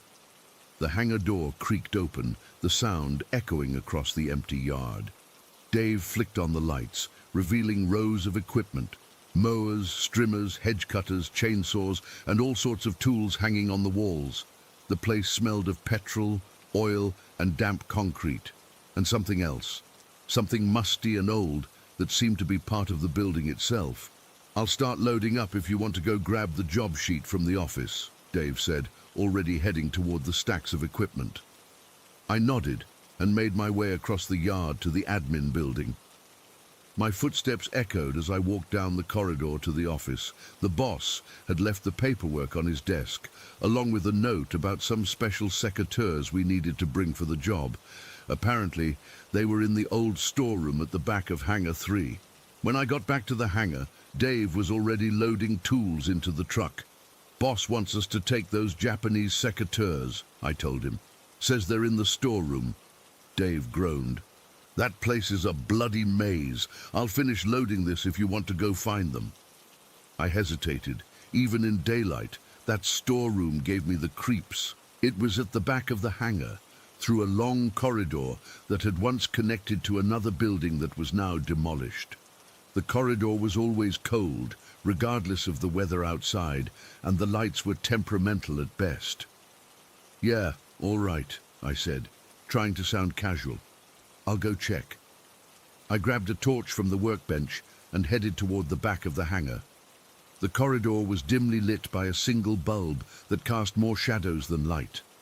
The walls were still painted that institutional green color that the military seems to love, though it was peeling in places, revealing layers of older paint underneath. As I reached the end of the corridor, I came to a set of double doors. Heavy metal things with small wire-reinforced windows at eye level. They led to what used to be some kind of maintenance area, but was now our overflow storeroom. I pushed the doors open, and they groaned on their hinges. I didn't switch on the main lights immediately. Instead, I stood in the doorway, my torch beam cutting through the darkness. The room was large and cluttered with shelves of tools, spare parts, and boxes of who knows what accumulated over the years. The air was noticeably colder here and had that distinct smell of disuse, dust, old paper, and metal. I was about to step inside when I heard it. A humming sound. Not mechanical, definitely human. It started softly, then grew louder. 2 notes, repeated over and over. The first note was clear enough, but the second, it was like someone trying to hit a higher note and failing miserably, like they were tone deaf, but determined to practice anyway. At first, I thought it must be Dave playing a joke on me, but I'd left him loading the truck on the other side of the hangar. There was no way he could have gotten past me and into the storeroom. "Hello?" I called out, my voice sounding smaller than I intended. The humming continued, those same 2 notes with the second one mangled every single time. It wasn't just off-key, it was like someone was deliberately making it sound awful, and it was coming from the darkness at the back of the storeroom, past where my torch beam could reach. I stood frozen, my heart suddenly hammering in my chest. The humming grew louder, more insistent. 2 notes, the second one butchered over and over. It sounded like someone was humming right next to my ear, yet I could tell it was coming from the back of the room. The quality of the sound was what disturbed me most. It wasn't ethereal or ghostly like you might expect. It was distinctly human, like an actual person with absolutely no musical ability was standing in the pitch-black storeroom at 6 in the morning. Practicing the same 2 notes over and over again, I swept my torch around frantically, the beam catching on dust particles in the air, making them dance like tiny specks of light. But there was no one there. At least, no one I could see. "Dave?" I called again, though I knew it wasn't him. "This isn't funny, mate." The humming stopped abruptly. The silence that followed was somehow worse. I stood there, my breath visible in the cold air, waiting. For what, I don't know. Then it started again, louder this time. Those same 2 notes. The first one held steady, the second one reaching for a higher pitch and failing spectacularly, like a cat being stepped on. It was coming from directly in front of me now, maybe 10 feet away in the darkness. I took a step backward, my heel hitting the corridor floor. Something about that awful, tone-deaf humming was more terrifying than if it had been a perfect, angelic melody. It felt wrong, discordant, like something pretending to be human, but not quite getting it right. And then I saw something move in the darkness. Just a shadow, a shifting of the blackness. But it was enough. I didn't wait to see more. I slammed the doors shut and backed away, nearly tripping over my own feet. I practically ran back down the corridor, my torch beam bouncing wildly off the walls. When I reached the main hangar area, I had to stop and catch my breath. Dave looked up from the truck, raising an eyebrow. "You all right? Look like you've seen a ghost," he said, chuckling at his own joke. "Did you—" I had to pause, my heart still racing. "Did you hear anyone in the storeroom just now?" Dave frowned. "No, there's no one else here yet, just us." I swallowed hard. I heard someone humming in there. It was weird. "Humming?" Dave gave me an odd look. "Yeah, like really bad humming. 2 notes over and over, but they couldn't hit the second note properly. Sounded like dog shit, honestly." I expected Dave to laugh or tell me I was being ridiculous. Instead, he just nodded slowly and said, "Yeah, probably." "What do you mean, probably?" I demanded. Dave shrugged, suddenly looking uncomfortable.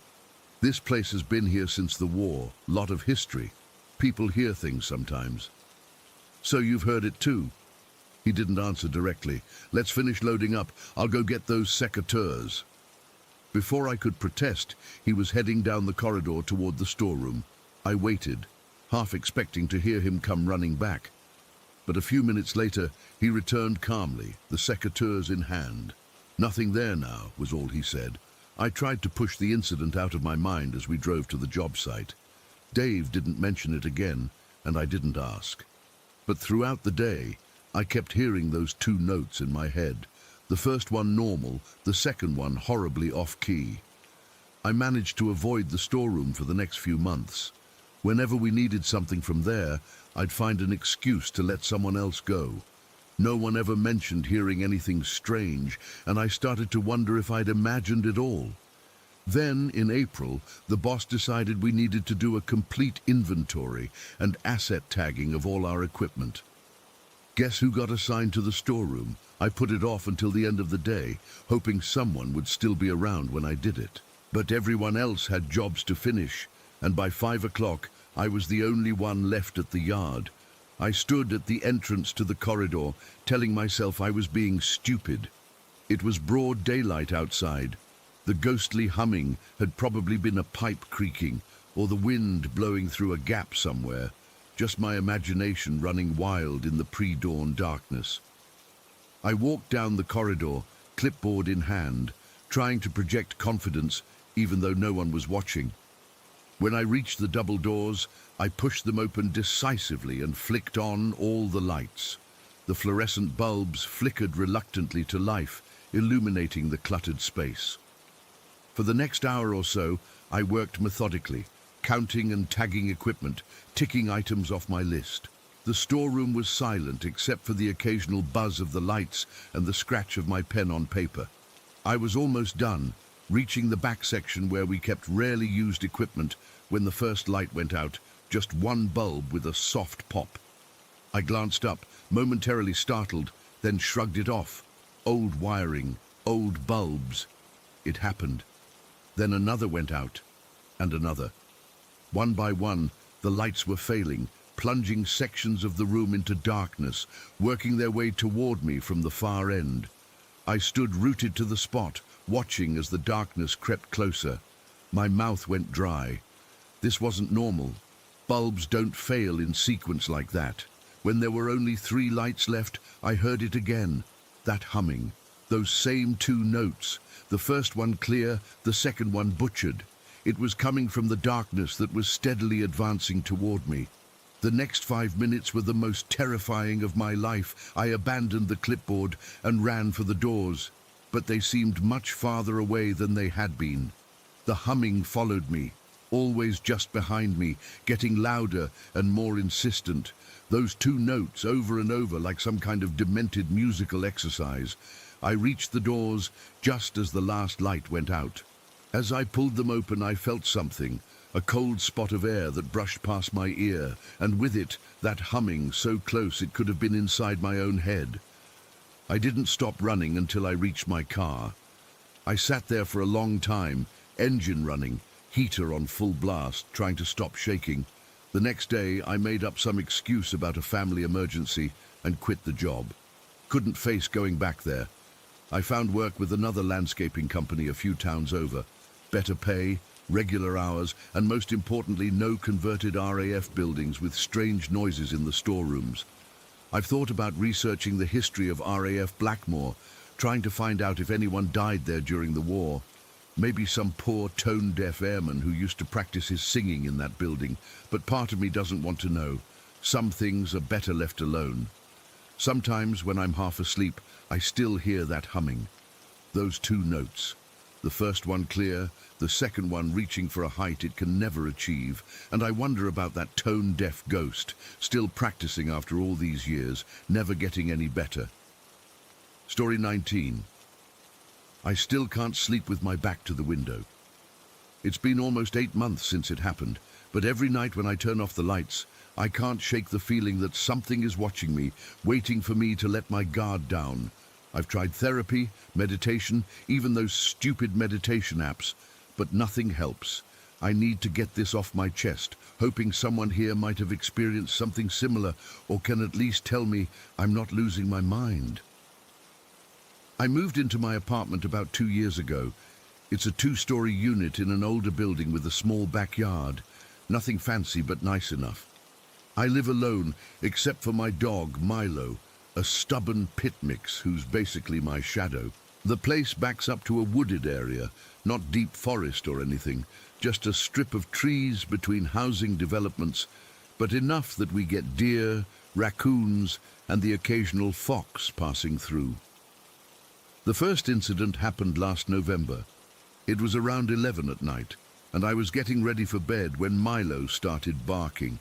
Not his normal "someone's at the door" bark, but this frantic, desperate sound I'd never heard from him before. He was at the back door, hackles raised, pacing and whining between barks. I tried to calm him down, but he wouldn't stop.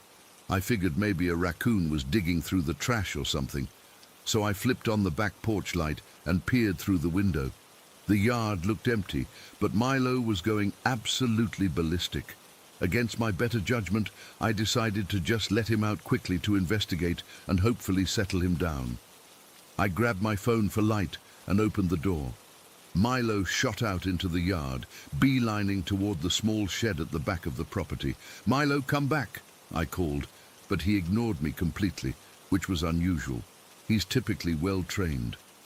I stepped out onto the porch, the November air biting through my thin pajamas.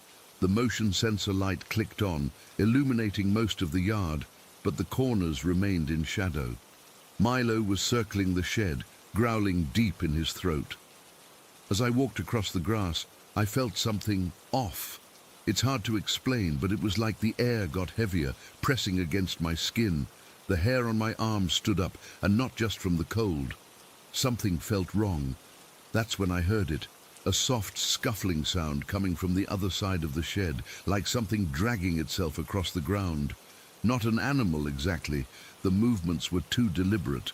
"Hello?" I called out, immediately regretting it. My voice sounded thin and weak in the darkness. The scuffling stopped. Complete silence fell over the yard. Even Milo went quiet, which scared me more than his barking had. Then I felt it, a presence. I couldn't see anything, but I knew something was there, watching me from the shadows behind the shed. A wave of dread washed over me, so intense I felt physically ill. My heart raced so fast I thought it might explode. The scuffling started again, moving toward the shed door that faced away from me. I heard what sounded like fingernails scraping against the wood. Milo let out a high-pitched whine I'd never heard before. I didn't think, I just ran. I sprinted back to the house, yelling for Milo. Thankfully, he followed, and I slammed the door behind us, locking it with shaking hands.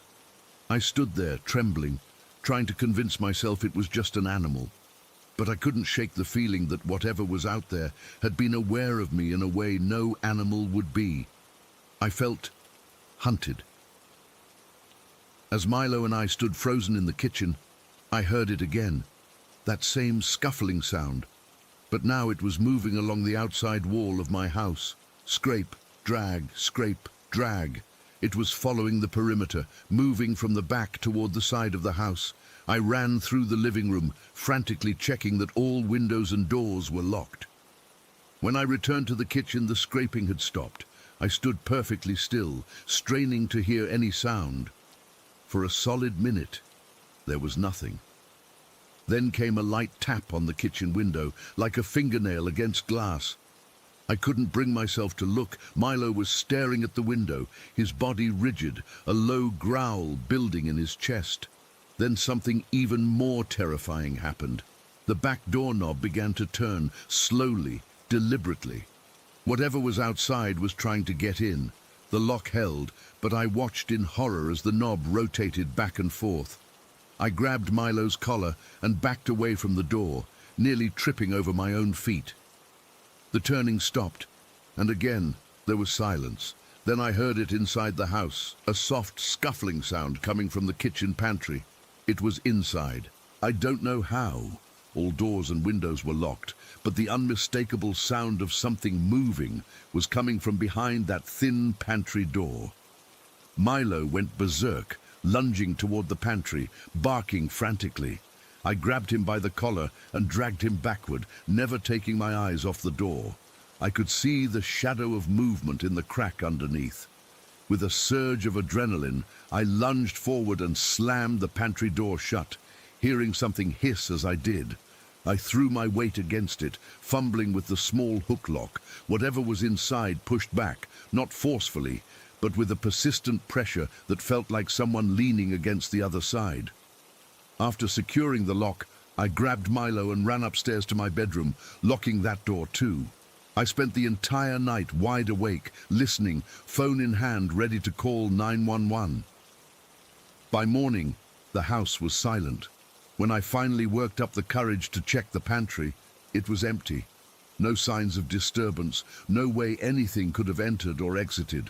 I told myself it was just stress, an overactive imagination, maybe even a small animal that had somehow gotten into the house earlier. I almost convinced myself I'd imagined the whole thing. Almost. For months, nothing happened. Life returned to normal, and the incident faded to an unsettling memory. I didn't forget it, but I stopped obsessing over it, started sleeping normally again, even began leaving windows open as summer approached. Then, in July, about 4 months ago, it came back. It was a warm afternoon, around 4 o'clock. I was working from home, sitting at my kitchen table with my laptop. The back door was open to let in the breeze, protected only by the screen door. Milo was upstairs, probably napping on my bed. I'd been working for hours, completely focused on a project deadline. As the afternoon wore on, I started feeling uncomfortable, like someone was watching me. I glanced up a few times, looking out the screen door into the yard, but saw nothing unusual. The feeling grew stronger. My skin prickled with goosebumps despite the summer heat. I told myself I was being paranoid, that the previous incident had just made me jumpy. I forced my attention back to my work. Then I heard Milo coming down the stairs. His nails clicked against the hardwood as he entered the kitchen. But instead of coming to me for attention like he usually would, he stopped. I looked up and saw him staring at the screen door with the strangest expression. Head low, ears forward, completely still. He glanced at me, then back at the door, then at me again, like he was trying to tell me something. Then he started walking slowly toward the open door. That's when I felt it again. That same crushing sense of dread that had overwhelmed me months before. My hands went cold, my heart pounded in my ears. I lowered my laptop screen slightly so I could see past it to the door. And there it was. Crouched beside the doorframe, partially hidden by the porch railing, was something that looked almost human, but wasn't. Its skin was dark brown, like dirt and rot mixed together, with a texture that reminded me of a burn victim. Uneven, puckered in places, slick in others. It was hairless, with a head that seemed too large for its emaciated body. It was trying to look inside without being seen, its body twisted at an impossible angle. As Milo approached the door, it shifted position, following his movement with its head, which is when I finally saw its face. God, that face. Its eyes were too large, too wide apart, sunken deep in their sockets. Its nose was just two slits, and its mouth stretched nearly ear to ear, closed but somehow still looking like a gaping wound across its face. It was on its hands and feet, not hands and knees. The way it moved explained the scuffling sounds I'd heard before. It dragged itself forward using all four limbs, but in a way no human or animal should move. Its joints bent wrong, like they could rotate completely. I couldn't breathe. I couldn't scream. I was frozen in absolute terror as I watched this thing edge closer to my screen door, the only barrier between us. Then it placed one hand on the screen, and I saw its fingers. Too long, too thin, ending in what looked like blackened claws. The screen began to bend inward. That broke my paralysis. I slammed my laptop shut and screamed Milo's name. He startled and backed away from the door. I ran to him, grabbed his collar, and raced upstairs, not looking back. I locked myself in the bathroom, called a friend, and begged her to come over. I couldn't form coherent sentences, just kept repeating that something was trying to get in.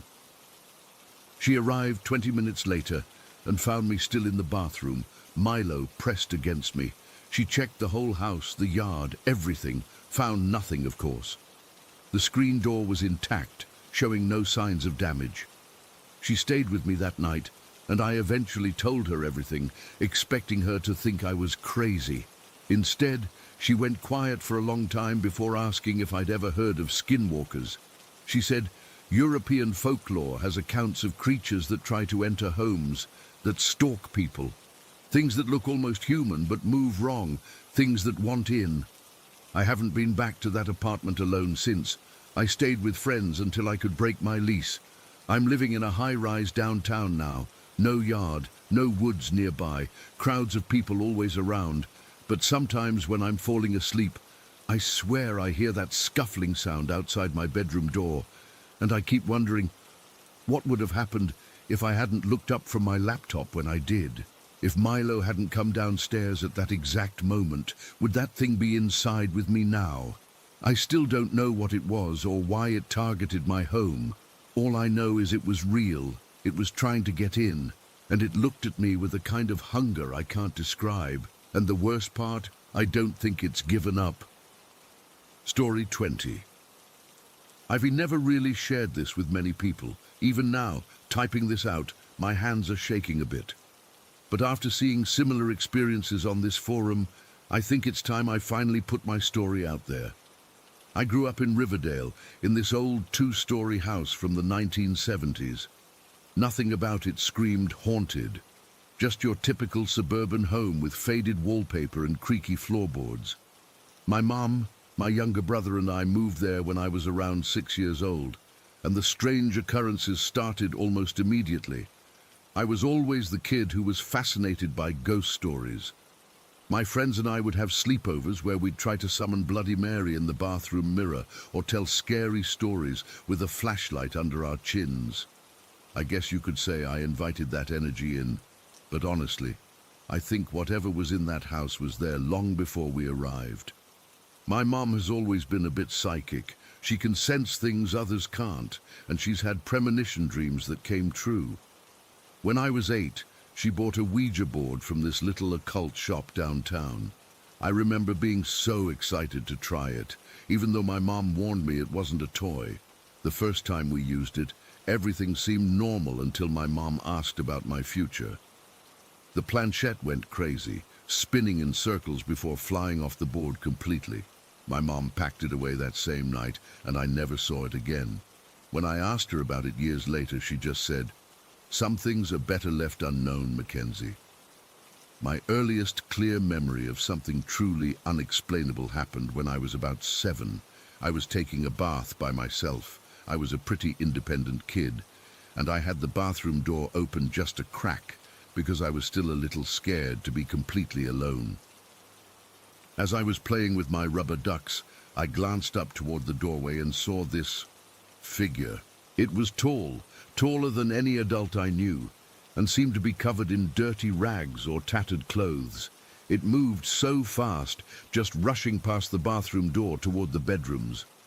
I froze, unable to call out. By the time I worked up the courage to yell for my mom, whatever it was had disappeared. Another incident happened when I was 9. My mom had gone to the grocery store, leaving me home alone for about 30 minutes. I was in my room, carefully arranging my stuffed animals and Barbie dolls on my bed in a specific order for a tea party. Everything was perfectly placed. I needed to use the bathroom, so I left for maybe 2 minutes. Tops. When I came back, there was this loud thud from upstairs, which was weird because I was supposed to be the only one home. I almost ran outside, but curiosity got the better of me. I crept upstairs to my room and found all my toys scattered across the floor. Not just fallen over. They were literally thrown everywhere, some even under the bed and dresser. It was like someone had swept their arm across my bed in anger. I spent the rest of those 30 minutes sitting on our front porch waiting for my mum.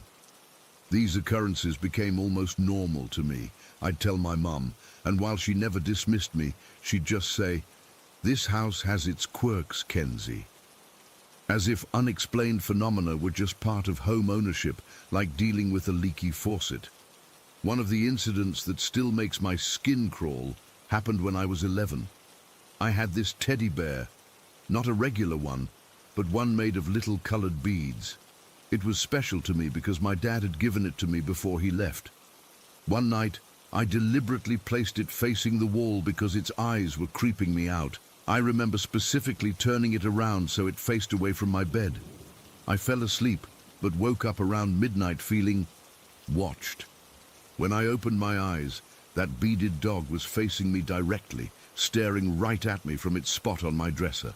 I didn't scream. I was almost beyond fear at that point, but I didn't sleep the rest of the night either. The faces, though, the faces are what haunt me the most. This happened twice, both times around 2 or 3 in the morning, that weird time when the world feels empty and wrong. The first time I was 12. I woke up suddenly with that feeling of someone watching me. My room was dark except for my little nightlight in the corner. As my eyes adjusted, I saw something in the corner of my ceiling. A face. It looked like the ghost face mask from that Scream movie, which I definitely wasn't supposed to have watched at that age. But it wasn't just a static image. It was laughing silently, nodding its head at me like we shared some sick joke. I pulled my covers over my head and started reciting the Lord's Prayer. something my grandma had taught me to do when scared. When I finally got the courage to look again, it was gone. The second face was worse, much worse. I was 13 and again woke up in the middle of the night. This time, the face I saw was of a woman, floating near my closet. She was pale, not just fair-skinned, but the grey-white of something dead. Her face was spattered with blood, but the worst part was her neck. It had a deep, jagged cut across it, and she was smiling at me. Not a friendly smile, the kind of smile that says, "You're next." Her mouth moved like she was trying to tell me something, but no sound came out. I screamed that time, loud enough to wake my mom, who came running in. By then, the face was gone, and my mom thought I'd just had a nightmare. Maybe I did, but it felt as real as anything I've ever experienced. The last major incident before we moved was the touching. I was 14 and lying in bed, almost asleep, but still aware. Suddenly, I felt hands, actual physical pressure, patting my body from my back down to my hips. It wasn't aggressive or violent, more like someone checking to see if I was really there. I couldn't move or scream, classic sleep paralysis maybe, but I was definitely awake. The sensation lasted maybe 15 seconds, but it felt like hours. When it stopped, I heard what sounded like a child's giggle from somewhere in my room. We moved out the next year. My mom never admitted it, but I think she finally experienced something herself that convinced her the house wasn't safe. She woke me up at 2 in the morning, ghost white, no pun intended, and said we were going to my grandma's for a while. We never went back except to get our things, and even then, we made sure to go during daylight hours and never alone. That was about 11 years ago now. I'm 25 and living in my own apartment in a different part of Riverdale. I thought I'd left all that behind, but lately I've been hearing things again. Footsteps when I'm alone. Light switches flipping by themselves. That feeling of being watched. Last week, I woke up at exactly 3:15 in the morning with the undeniable certainty that someone was standing at the foot of my bed. I could feel the weight of their presence pressing down on the mattress. I kept my eyes shut tight, too terrified to look. After what felt like forever, the pressure lifted, and I heard footsteps walking away, not on the floor, but somehow through the air, like whatever it was floating away. I've thought about getting cameras, or maybe consulting a medium, but part of me is afraid of confirmation. What if these things have followed me? What if they were never attached to the house, but to me? My mum's question on that Ouija board all those years ago, about my future, sometimes makes me wonder if whatever answered knew something about my connection to whatever this is. I don't know why I'm experiencing these things or what they want from me. Some nights I lie awake until sunrise, afraid to close my eyes. Other nights, exhaustion wins, and I fall into uneasy sleep, only to wake up with the sense that something was just whispering in my ear. I'm not looking for solutions, really. I've lived with this so long, it's almost become normal. But sometimes I wonder if anyone else has experienced similar things, or if there's an explanation beyond your childhood home was haunted and now you are too. All I know is that I'll never again arrange toys on a bed only to leave the room. I'll never position stuffed animals facing walls, and I'll never ever look up at my ceiling in the middle of the night, no matter how strong the urge is to check if there's a face watching me from above. Story 21. I never believed in monsters, not real ones anyway. Sure, as a kid I'd check under my bed for the boogeyman, but by the time I hit adulthood, I figured the only monsters in this world were human. That changed last November. I'd just lost my job at a warehouse in Minneapolis. The timing couldn't have been worse, right before winter with rent due and barely enough savings to last a week. I had a job lined up in Portland starting in December, but I was completely broke with 2 weeks to kill before my flight. With no money for a motel and too proud to crash with friends, I made what seemed like a rational decision at the time. Camp in the woods outside the city with my dog Rusty until my flight. I had camping gear from summers spent hiking, and I figured I could rough it. Looking back, I can't believe how naive I was.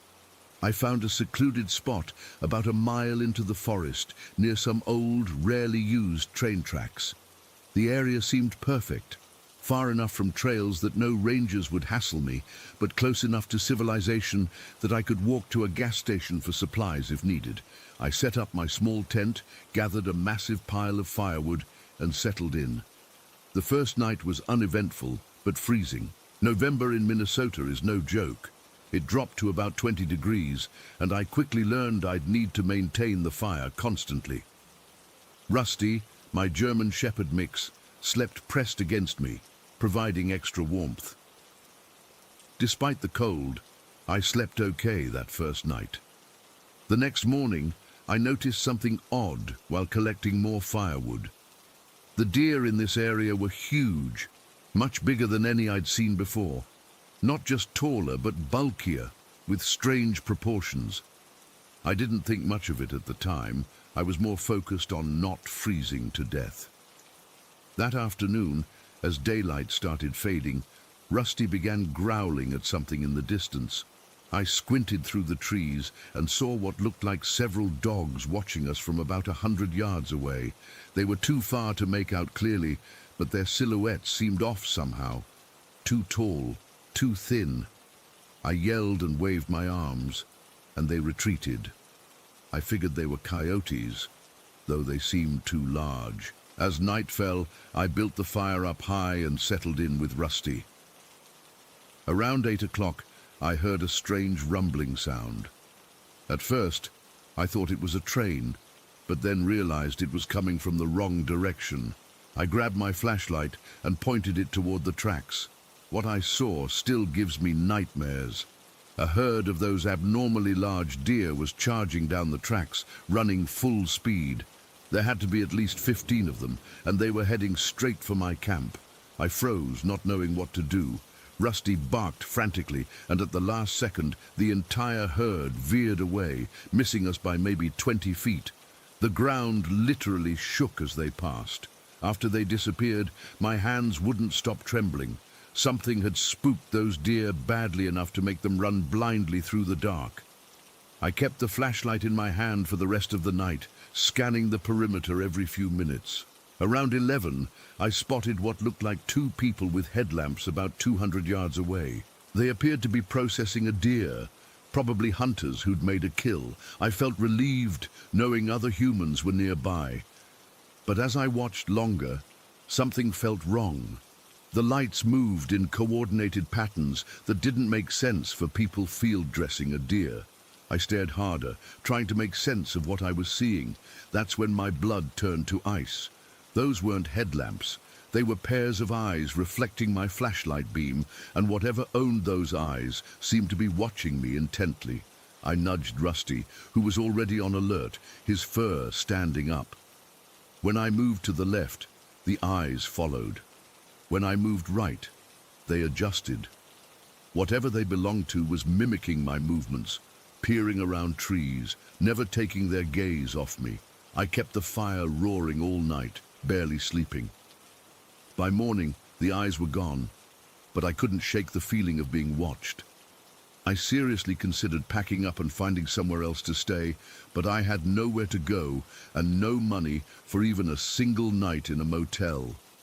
The third day, I barely ventured from my campsite. I collected wood from the immediate area and kept Rusty close.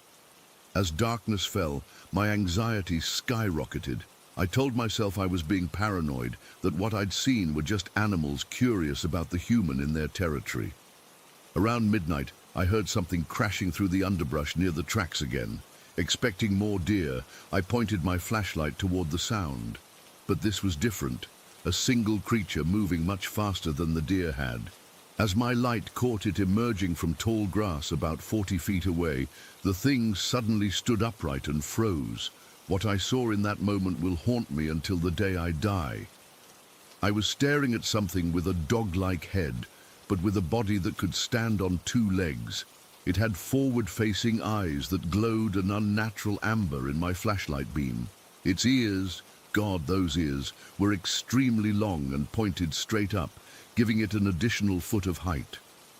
Its nose was wet and glossy, reflecting my light.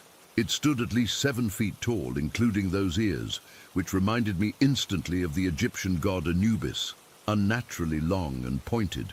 Its body was lean but muscular, covered in dark fur that seemed to absorb the light around it. For about 3 seconds, we stared at each other. Then, purely on instinct, I screamed as loudly as I could. I blinked, and in that split second, I heard a heavy thud as the creature dropped to all fours and retreated to the grass line. I continued yelling, threatening it, promising to kill anything that came near my camp. I kept screaming until my voice was hoarse, then maintained a constant stream of threats and curses until sunrise. Rusty stayed by my side the entire night, alternating between growling at the darkness and whimpering. Neither of us slept. When morning finally came, my hands shook so badly I could barely make coffee on my camping stove. I grabbed my phone, which I'd been conserving battery on, and searched for images of Anubis. When the results loaded, I broke down crying. The resemblance to what I'd seen was undeniable. The same elongated snout, the same impossibly tall pointed ears, but the Egyptian god is just a myth, a human with a jackal head. What I'd seen was flesh and blood. I immediately called the airline and begged to change my flight to an earlier date. They had an opening in 3 days with a hefty change fee, which I put on my nearly maxed out credit card. 3 more nights in those woods seemed impossible, but I had no choice. I relocated my camp deeper into the forest, hoping to hide from whatever was out there. I found a small clearing surrounded by dense pine trees that offered some protection and rebuilt my fire pit. That night, I kept the fire blazing and didn't sleep at all.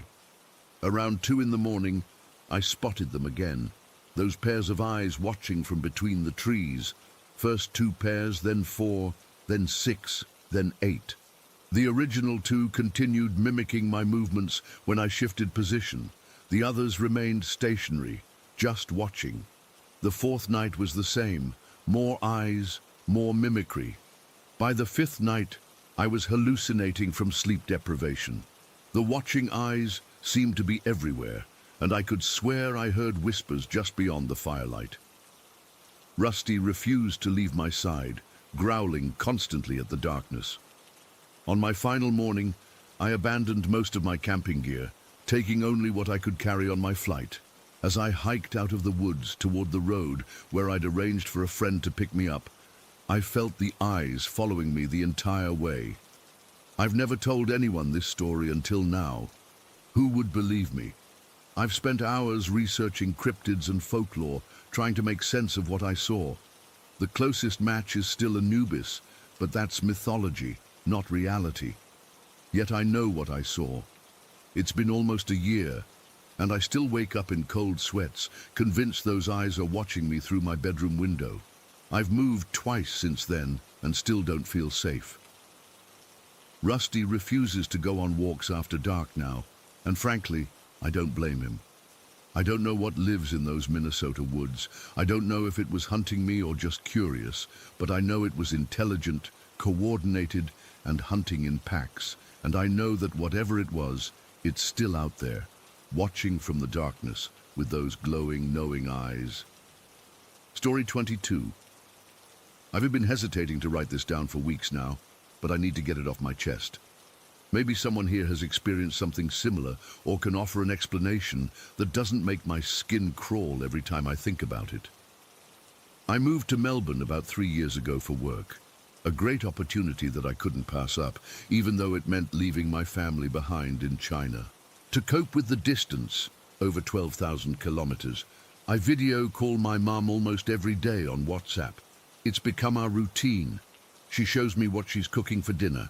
I show her my apartment and how I've decorated it, and we catch up on family gossip. Normal stuff. But what happened last month was anything but normal. It was a Tuesday evening for me, morning for her due to the time difference. I was lying in bed with my phone propped up against my pillow and plugged in to charge. We were having our usual chat. I was telling her about this difficult client at work while scrolling through social media on my laptop. Mid-sentence, I noticed my mum's expression change. At first, I thought the connection was lagging or freezing up, but then I realized she was looking scared. Her eyes kept darting around the room and she suddenly went quiet. "Mom, you okay?" I asked. She shushed me and leaned closer to her phone, her brow furrowed. "Do you hear that?" she whispered. I turned my music off and listened. "Hear what?" "There's a noise, like something being dragged across the floor." She looked genuinely frightened now. I listened harder but couldn't hear anything unusual. "I don't hear anything, Mom. Maybe it's just, now it's breathing," she interrupted, her voice shaking. "Heavy breathing. Can you hear it? It's so loud." I felt a chill run down my spine despite the warmth of my apartment. My mom isn't the type to get spooked easily. She's practical, level-headed, and usually the first to find logical explanations for strange occurrences. Seeing her this unnerved was disturbing. "It's whispering now," she said, her face pale. "I can't make out what it's saying, but it sounds like those possession scenes in horror movies." She was whispering too, as if afraid of being overheard. My heart started racing. I sat up in bed, fully alert now. "Mom, I swear I can't hear anything on my end." "Are you sure it's not coming from outside your apartment? Or maybe Dad watching TV in another room?" She shook her head emphatically. "Your father went to the grocery store. I'm alone in the house." Her eyes widened suddenly. "It's getting louder." I tried to think logically. "Do you have your other phone nearby? Can you record the sound so I can hear it later?" She nodded and reached for her old phone on the coffee table. I watched as she opened the voice recorder app with trembling fingers. The moment she pressed record, her posture changed. The tension in her shoulders eased slightly. "It stopped," she said, sounding both relieved and confused. "The second I started recording, it just stopped." We waited in silence for about a minute, both of us listening intently. I still couldn't hear anything unusual through the call, but I could see my mom was genuinely terrified. Her hands were shaking as she held her other phone, ready to capture any sound. "I think it's gone," she finally said. "I'm going to stop recording." The moment she pressed stop on the recording app, I watched in horror as all the color drained from her face. She began shaking, her eyes wide with fear. "It's back," she whispered, her voice breaking. "The voice is back, and it's angry that I tried to record it." She looked like she was about to cry. "I can't understand what it's saying, but it sounds so angry, Maya, so angry." My stomach dropped. "Mom, go to Dad. Right now, is he back yet?" She nodded, already standing up. "He just came in. I hear him in the kitchen. Go to him, now." I tried to keep my voice steady despite the fear gripping me. I watched as my mom hurried through her apartment, the camera on her phone showing jerky glimpses of the hallway and living room as she moved. When she reached my dad, I heard him ask what was wrong. She was explaining in rapid, frightened Mandarin, and I could see the concern on his face. The voice stopped, she said to me after a moment. "As soon as I got to your father, it stopped completely. We tried to calm down and make sense of what had happened. My dad suggested it might have been interference on the line, or maybe someone had hacked our call as a prank. I desperately wanted to believe that explanation. But then the call began to echo strangely, my voice coming back to me seconds after I spoke. We tried to continue our conversation, but the echo got worse. Eventually, the call dropped. I called back immediately, my hands shaking so badly I had to try twice to hit the right button. When my mom answered, everything seemed fine for about 30 seconds before the echo started again. We disconnected and tried one more time. The third attempt connected without issues, and we were able to talk normally. "Let's check the recording," I suggested, trying to sound braver than I felt. My mom played back what she'd captured.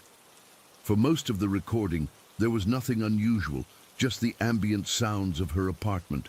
But right at the beginning, before the mysterious voice supposedly stopped, there was something, a heavy, raspy breathing that made the hairs on my arms stand up. It didn't sound human. "That's it," my mom whispered. "That's what I heard, but it was much louder and clearer before I started recording." I felt sick.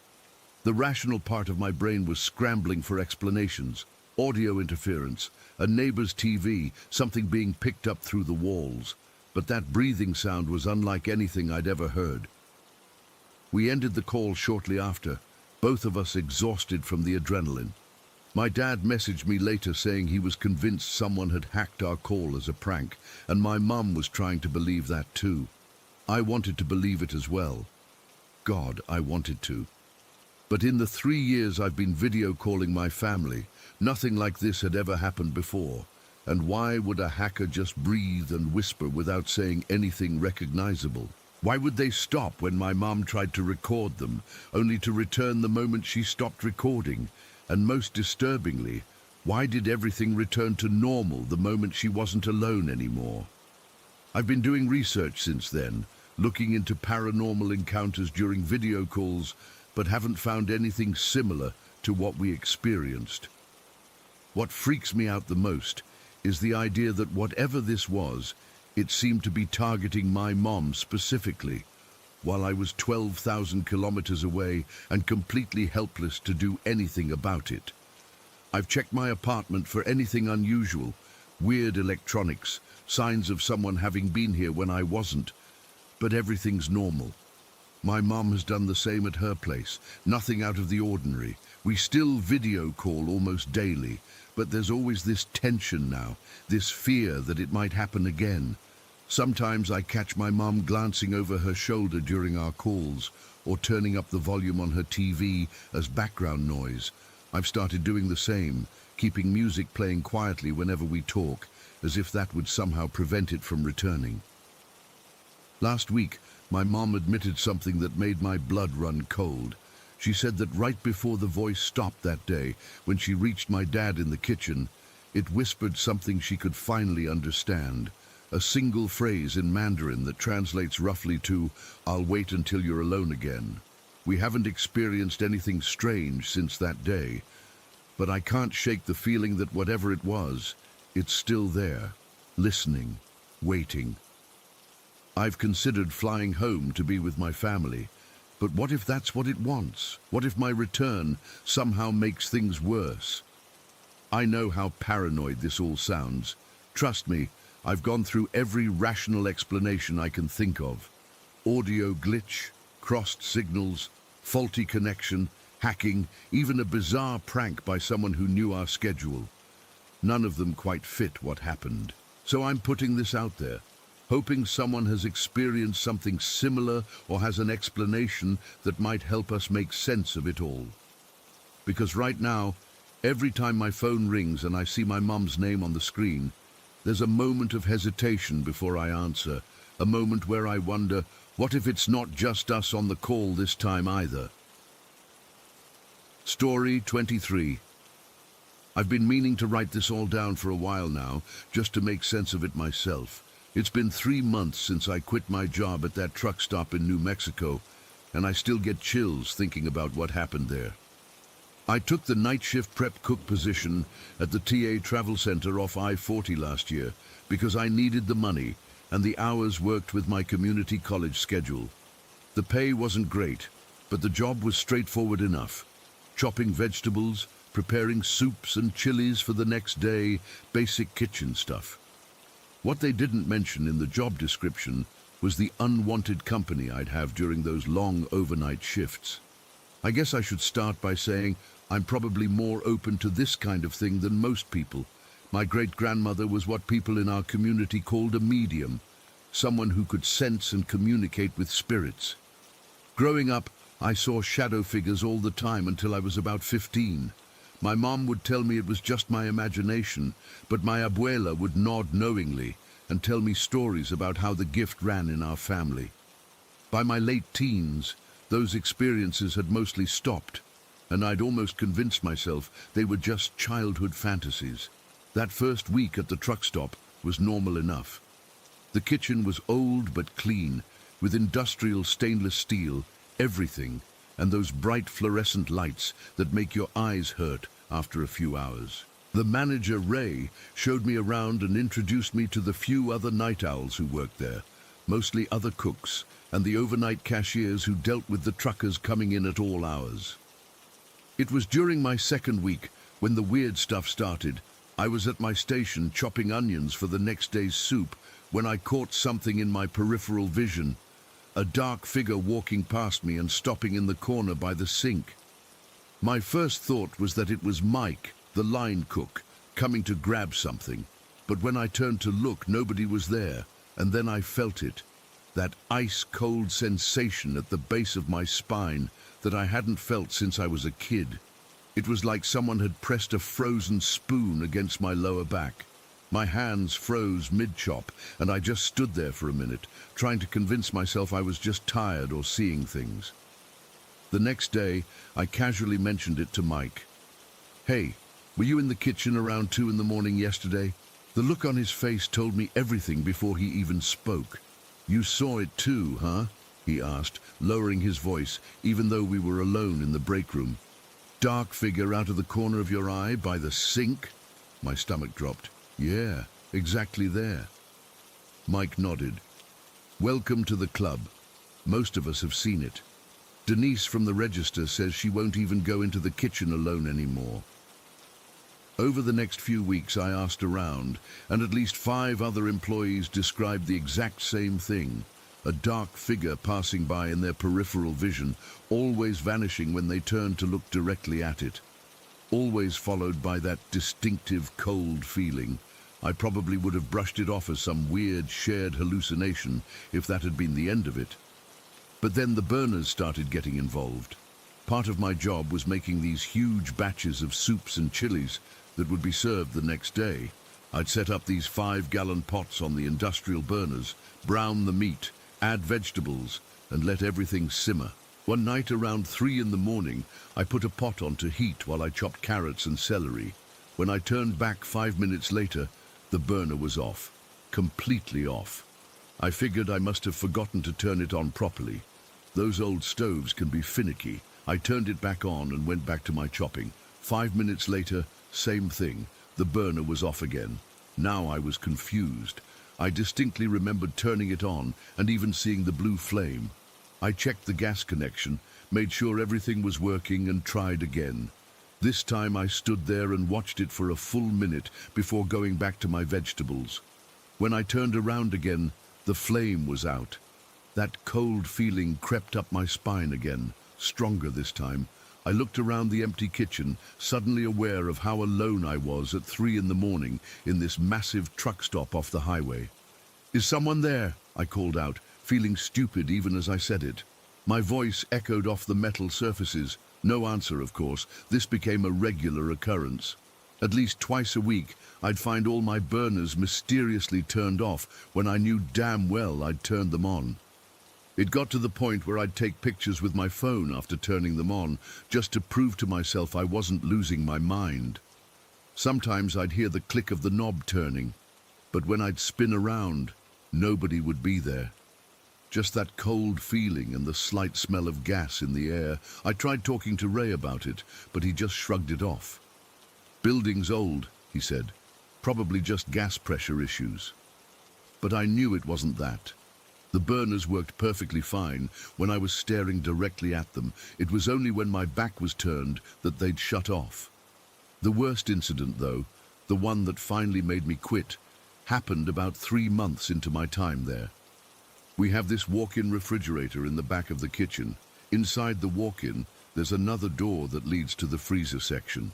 The light switch for the freezer is located outside its door, but still inside the main walk-in fridge.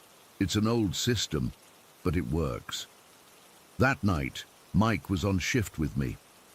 Around 4 in the morning, he needed to grab some frozen hamburger patties from the freezer. I was in the middle of preparing a chili and told him I'd keep an eye on it while he went to the back. About a minute later, I heard Mike shout, "Very funny, Diego." His voice was muffled through the thick door of the walk-in. I looked up, confused. I hadn't moved from my station. I heard the heavy door of the walk-in open, and Mike stormed out, his face flushed with anger. "What the hell, man? That's not cool," he snapped at me. "What are you talking about?" I asked, genuinely confused. "Turning off the lights while I was in the freezer. I could have hurt myself in there." "Mike, I've been standing right here the whole time," I said, gesturing to my pot of chili. "I haven't moved." He stared at me for a long moment, his anger fading into something closer to fear. "Then who turned off the lights? And who was laughing?" My blood ran cold. "Laughing?" Mike nodded slowly. "When the lights went out, I heard someone laughing in the main walk-in area. A man. I thought it was you playing a prank." We both stood there in silence for a moment, processing what this meant. If I hadn't turned off the lights, and we were the only two people in the kitchen, that's when we heard it. Heavy footsteps, like work boots, descending the stairs to the basement storage area. Thump, thump, thump. But neither of us had walked past the other. There was no way someone could have gone to the basement without passing through the kitchen where we were standing. Mike and I looked at each other, and without saying a word, we both moved toward the stairwell. The footsteps had stopped by the time we reached the door to the basement. Mike flipped on the lights, and we cautiously went down the stairs. The basement was empty. Just shelves of canned goods and supplies, all untouched. No signs that anyone had been there, but it was freezing cold. Much colder than it should have been, even for a basement in winter. "Maybe it was just the building settling," Mike suggested, but his voice was shaky. He didn't believe that any more than I did. As we turned to head back upstairs, the lights in the basement flickered once, twice, and then went out completely. In the darkness, I heard it. A low chuckle, so close it could have been right behind me, then the unmistakable sound of someone whispering directly into my ear. "Gotcha." I don't remember running up those stairs. The next thing I knew, Mike and I were back in the kitchen, both breathing hard.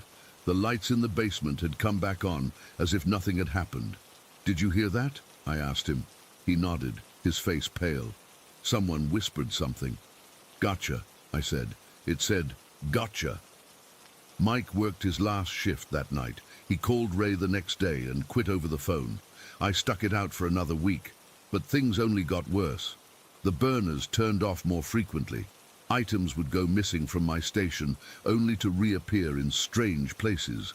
One night, I found all the knives I'd just washed arranged in a perfect circle on the cutting board, even though I'd been alone in the kitchen all night. The final straw came when I was closing up one night. I was wiping down the counters when I glanced up at the small window that looks out onto the truck parking lot. There was a face pressed against the glass, staring at me. A man's face, but somehow wrong. Too pale, eyes too dark. When I blinked, it was gone. I quit the next day. Ray didn't seem surprised. When I handed in my apron, he just nodded and said, "Lasted longer than most." I later found out from one of the cashiers that the truck stop was built on the site of an old roadside diner from the 50s.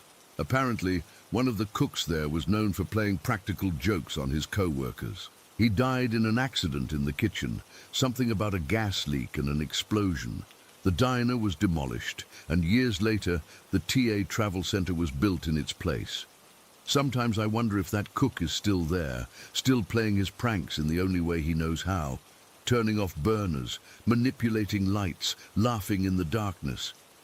But mostly, I try not to think about it. I've got a new job now, at a brightly lit cafe that closes at 8 p.m. No walk-in freezers, no basement stairwells, and definitely no late-night shifts alone. But sometimes when I'm cooking at home and turn my back on the stove, I still get that urge to check if the burner is still on. And sometimes, not often, but sometimes, it isn't. Story 24. I still can't sleep with the lights off. It's been 15 years since we lived in that apartment in Madrid, and I still wake up in cold sweats thinking I see her standing at the foot of my bed. My therapist says writing about it might help, so here goes. I was 13 when Dad got the big promotion.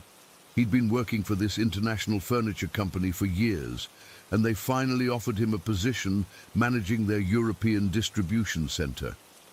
My parents were thrilled. A 3-year contract with housing included, a substantial salary increase, and the chance for us to experience another culture. My brother Jake was 10, and my baby sister Emma was only 8 months old. The apartment they provided was gorgeous. 3 bedrooms in a pre-war building with high ceilings, ornate moldings, and these massive, intricately carved mahogany doors throughout. Every doorway had these heavy wooden doors that swung on big brass hinges. The kitchen cabinets were the same rich mahogany, gleaming with polish. Mom called it elegant old-world charm. I thought it was cool at first. The weird stuff started happening the very first night. I was unpacking my room when I heard the bathroom door creak open down the hall. I figured it was Jake or Mom, but when I poked my head out, the hallway was empty and the bathroom door was standing wide open. I remember shrugging it off. Old building, uneven floors, whatever. That same night, Emma's musical mobile started playing by itself around 2 in the morning. The tinny melody woke us all up. Dad said the batteries must be faulty, but when he checked, they were brand new. He removed them anyway, and we all went back to sleep. Over the next few weeks, these little incidents kept happening. My bedroom door would slowly swing open when I knew I'd closed it. Jake's toys would be in different positions than where he left them. Emma's stuffed animals would somehow end up arranged in a circle around her crib. Mom blamed it on the apartment settling or us kids messing around, but I could tell she was uneasy. About a month after we moved in, Dad came home absolutely livid. He'd gotten into a massive argument with one of the company's Spanish distributors, a guy named Senor Vega. Apparently Vega was furious about some contract changes Dad had implemented. I overheard Dad telling Mom that Vega had threatened him. He said he was an important figure in a satanic cult and that I'd regret crossing him, Dad said, trying to laugh it off but looking pale. Can you believe that? The guy's nuts. Mom told him to report it to his superiors, but Dad was worried about making waves so early in his position. It's just empty threats, he insisted. That night, everything escalated. I'd just gotten my first pair of glasses that week and was still adjusting to them. Around 9 in the evening, I was heading to the kitchen for a snack when I saw Mom walking down the hallway ahead of me. She had her hair up in a bun and was wearing this pale dress I'd never seen before. Something about the way she moved seemed off, too fluid, like she was gliding rather than walking. "Mom," I called out, but she didn't turn around. She just continued down the hall toward the master bedroom. I shrugged and continued to the kitchen, where I found my actual mother washing dishes, her hair down and wearing jeans and a sweater. My blood went cold. "Mom, were you just in the hallway?" She turned, confused. "No, honey. I've been in here for the past 20 minutes. I told her what I'd seen, and her face went white. She immediately called Dad in, and I explained again. Dad's reaction was what really scared me. He didn't dismiss it or try to explain it away. Instead, he sat down heavily in a kitchen chair and started crying. My dad, who I'd never seen cry before, was suddenly sobbing at our kitchen table. When he finally composed himself, he admitted he'd been having dreams about a woman who looked exactly like Mom, but wasn't her. Same face, but with her hair up, wearing old-fashioned pale dresses. In the dreams, she would stand at the foot of their bed, watching them sleep. That night, we all went to bed feeling on edge. I remember lying awake for hours, staring at my bedroom door, terrified it would swing open on its own. I must have fallen asleep eventually, because I woke up around 3 in the morning, needing to use the bathroom. We always kept the bathroom light on as a nightlight for Jake, who was afraid of the dark. But when I stumbled out into the hallway, the bathroom was pitch black. As I reached for the light switch, I heard a soft humming coming from inside, a woman's voice, singing something I couldn't make out. I ran back to my parents' room, practically hyperventilating. Mom and Dad rushed out to check, and sure enough, the bathroom light had been turned off, though there was no one there. Dad checked the entire apartment while Mom gathered us all in the living room. That became the first of many nights we'd spend sleeping together in the living room, too afraid to be alone in our bedrooms. Over the next week, things got so much worse. Mom woke up one night screaming that someone had touched her face while she slept. Emma's toys would all activate simultaneously in the middle of the night. Musical blocks, talking dolls, light-up toys, all going off at once, even though they were stored in different parts of the apartment. The mahogany doors became the worst part of it. They would swing open with such force that they'd slam against the walls, leaving dents in the plaster. We started propping chairs against them, but somehow the chairs would end up moved by morning. Once, Dad wedged a door shut with a metal doorstop, and in the morning, we found the doorstop bent completely in half. One night, we put Emma to sleep in her crib, which was in the living room with us by then, and woke up to find her on the floor across the room, thankfully unharmed, but somehow moved 15 feet while we all slept around her. Jake started sleepwalking, something he'd never done before. We'd find him standing in front of the bathroom mirror, whispering to his reflection. When we'd wake him, he'd scream like he was being murdered, his eyes wide with terror but not fully conscious. I started seeing the woman more frequently, always from the corner of my eye, always looking like Mom, but not quite right. Sometimes she'd be standing at the end of the hallway. Other times I'd catch a glimpse of her reflection in a window or mirror. I began to dread going anywhere alone in the apartment. Dad was a wreck. He'd lost weight, had dark circles under his eyes, and jumped at every noise. At work, he'd learned that Senor Vega had a reputation for being involved in some kind of occult practices.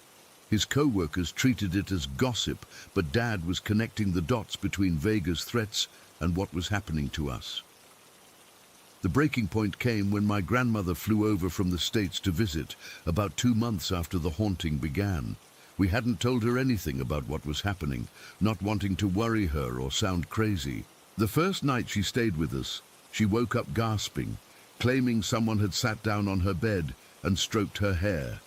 When she turned on the light, no one was there, but the impression of someone sitting remained on the bedspread. That was when my parents finally acknowledged that something supernatural was happening to us. The timing with Vega's threat was too coincidental. Dad went to his company's HR department the next day and filed a formal complaint explaining everything. They were skeptical but agreed to reassign Vega to a different manager. That night was the worst. Around midnight, all the mahogany doors in the apartment slammed shut simultaneously, with such force that one of the hinges on the bathroom door broke. The temperature dropped so drastically we could see our breath. Emma's crib began to shake violently, and when Dad ran to grab her, he was thrown backward by some invisible force, landing hard against the wall. And then I saw her clearly for the first time. Not just a glimpse or a figure at the end of a hallway, but standing right in the middle of our living room. She looked exactly like my mother, but her face was distorted with rage, her eyes completely black. She wore an old-fashioned white nightgown, her hair in that same severe bun. As we all screamed, she opened her mouth impossibly wide and let out a sound I'll never forget. Not quite a scream, not quite a laugh, but something that made my ears hurt and my vision blur. Dad grabbed Emma, Mom grabbed Jake, and I just ran. We fled the apartment in our pajamas, not even stopping for shoes. We spent the night in a hotel and never went back except to have movers pack our things while we waited outside. Dad's company relocated us to a different apartment on the other side of Madrid. The incident stopped immediately. 3 months later, we learned that Senor Vega had died unexpectedly of a heart attack. I've researched it since then, trying to make sense of what happened. The building we lived in was constructed in the early 1900s, and I've found records of at least 3 other families reporting similar experiences in that same apartment. One account from the 1970s describes a woman seeing her own doppelganger walking through the rooms at night. I don't know if what haunted us was connected to Vega and his threats, or if it was something older, something that had been in that apartment long before we arrived. All I know is that I've never felt safe in the dark since then, and I still sometimes wake up feeling like someone is standing at the foot of my bed, watching me with my mother's face, but someone else's eyes. The mahogany doors haunt my nightmares to this day. Sometimes I still hear them slamming shut, even when I'm wide awake.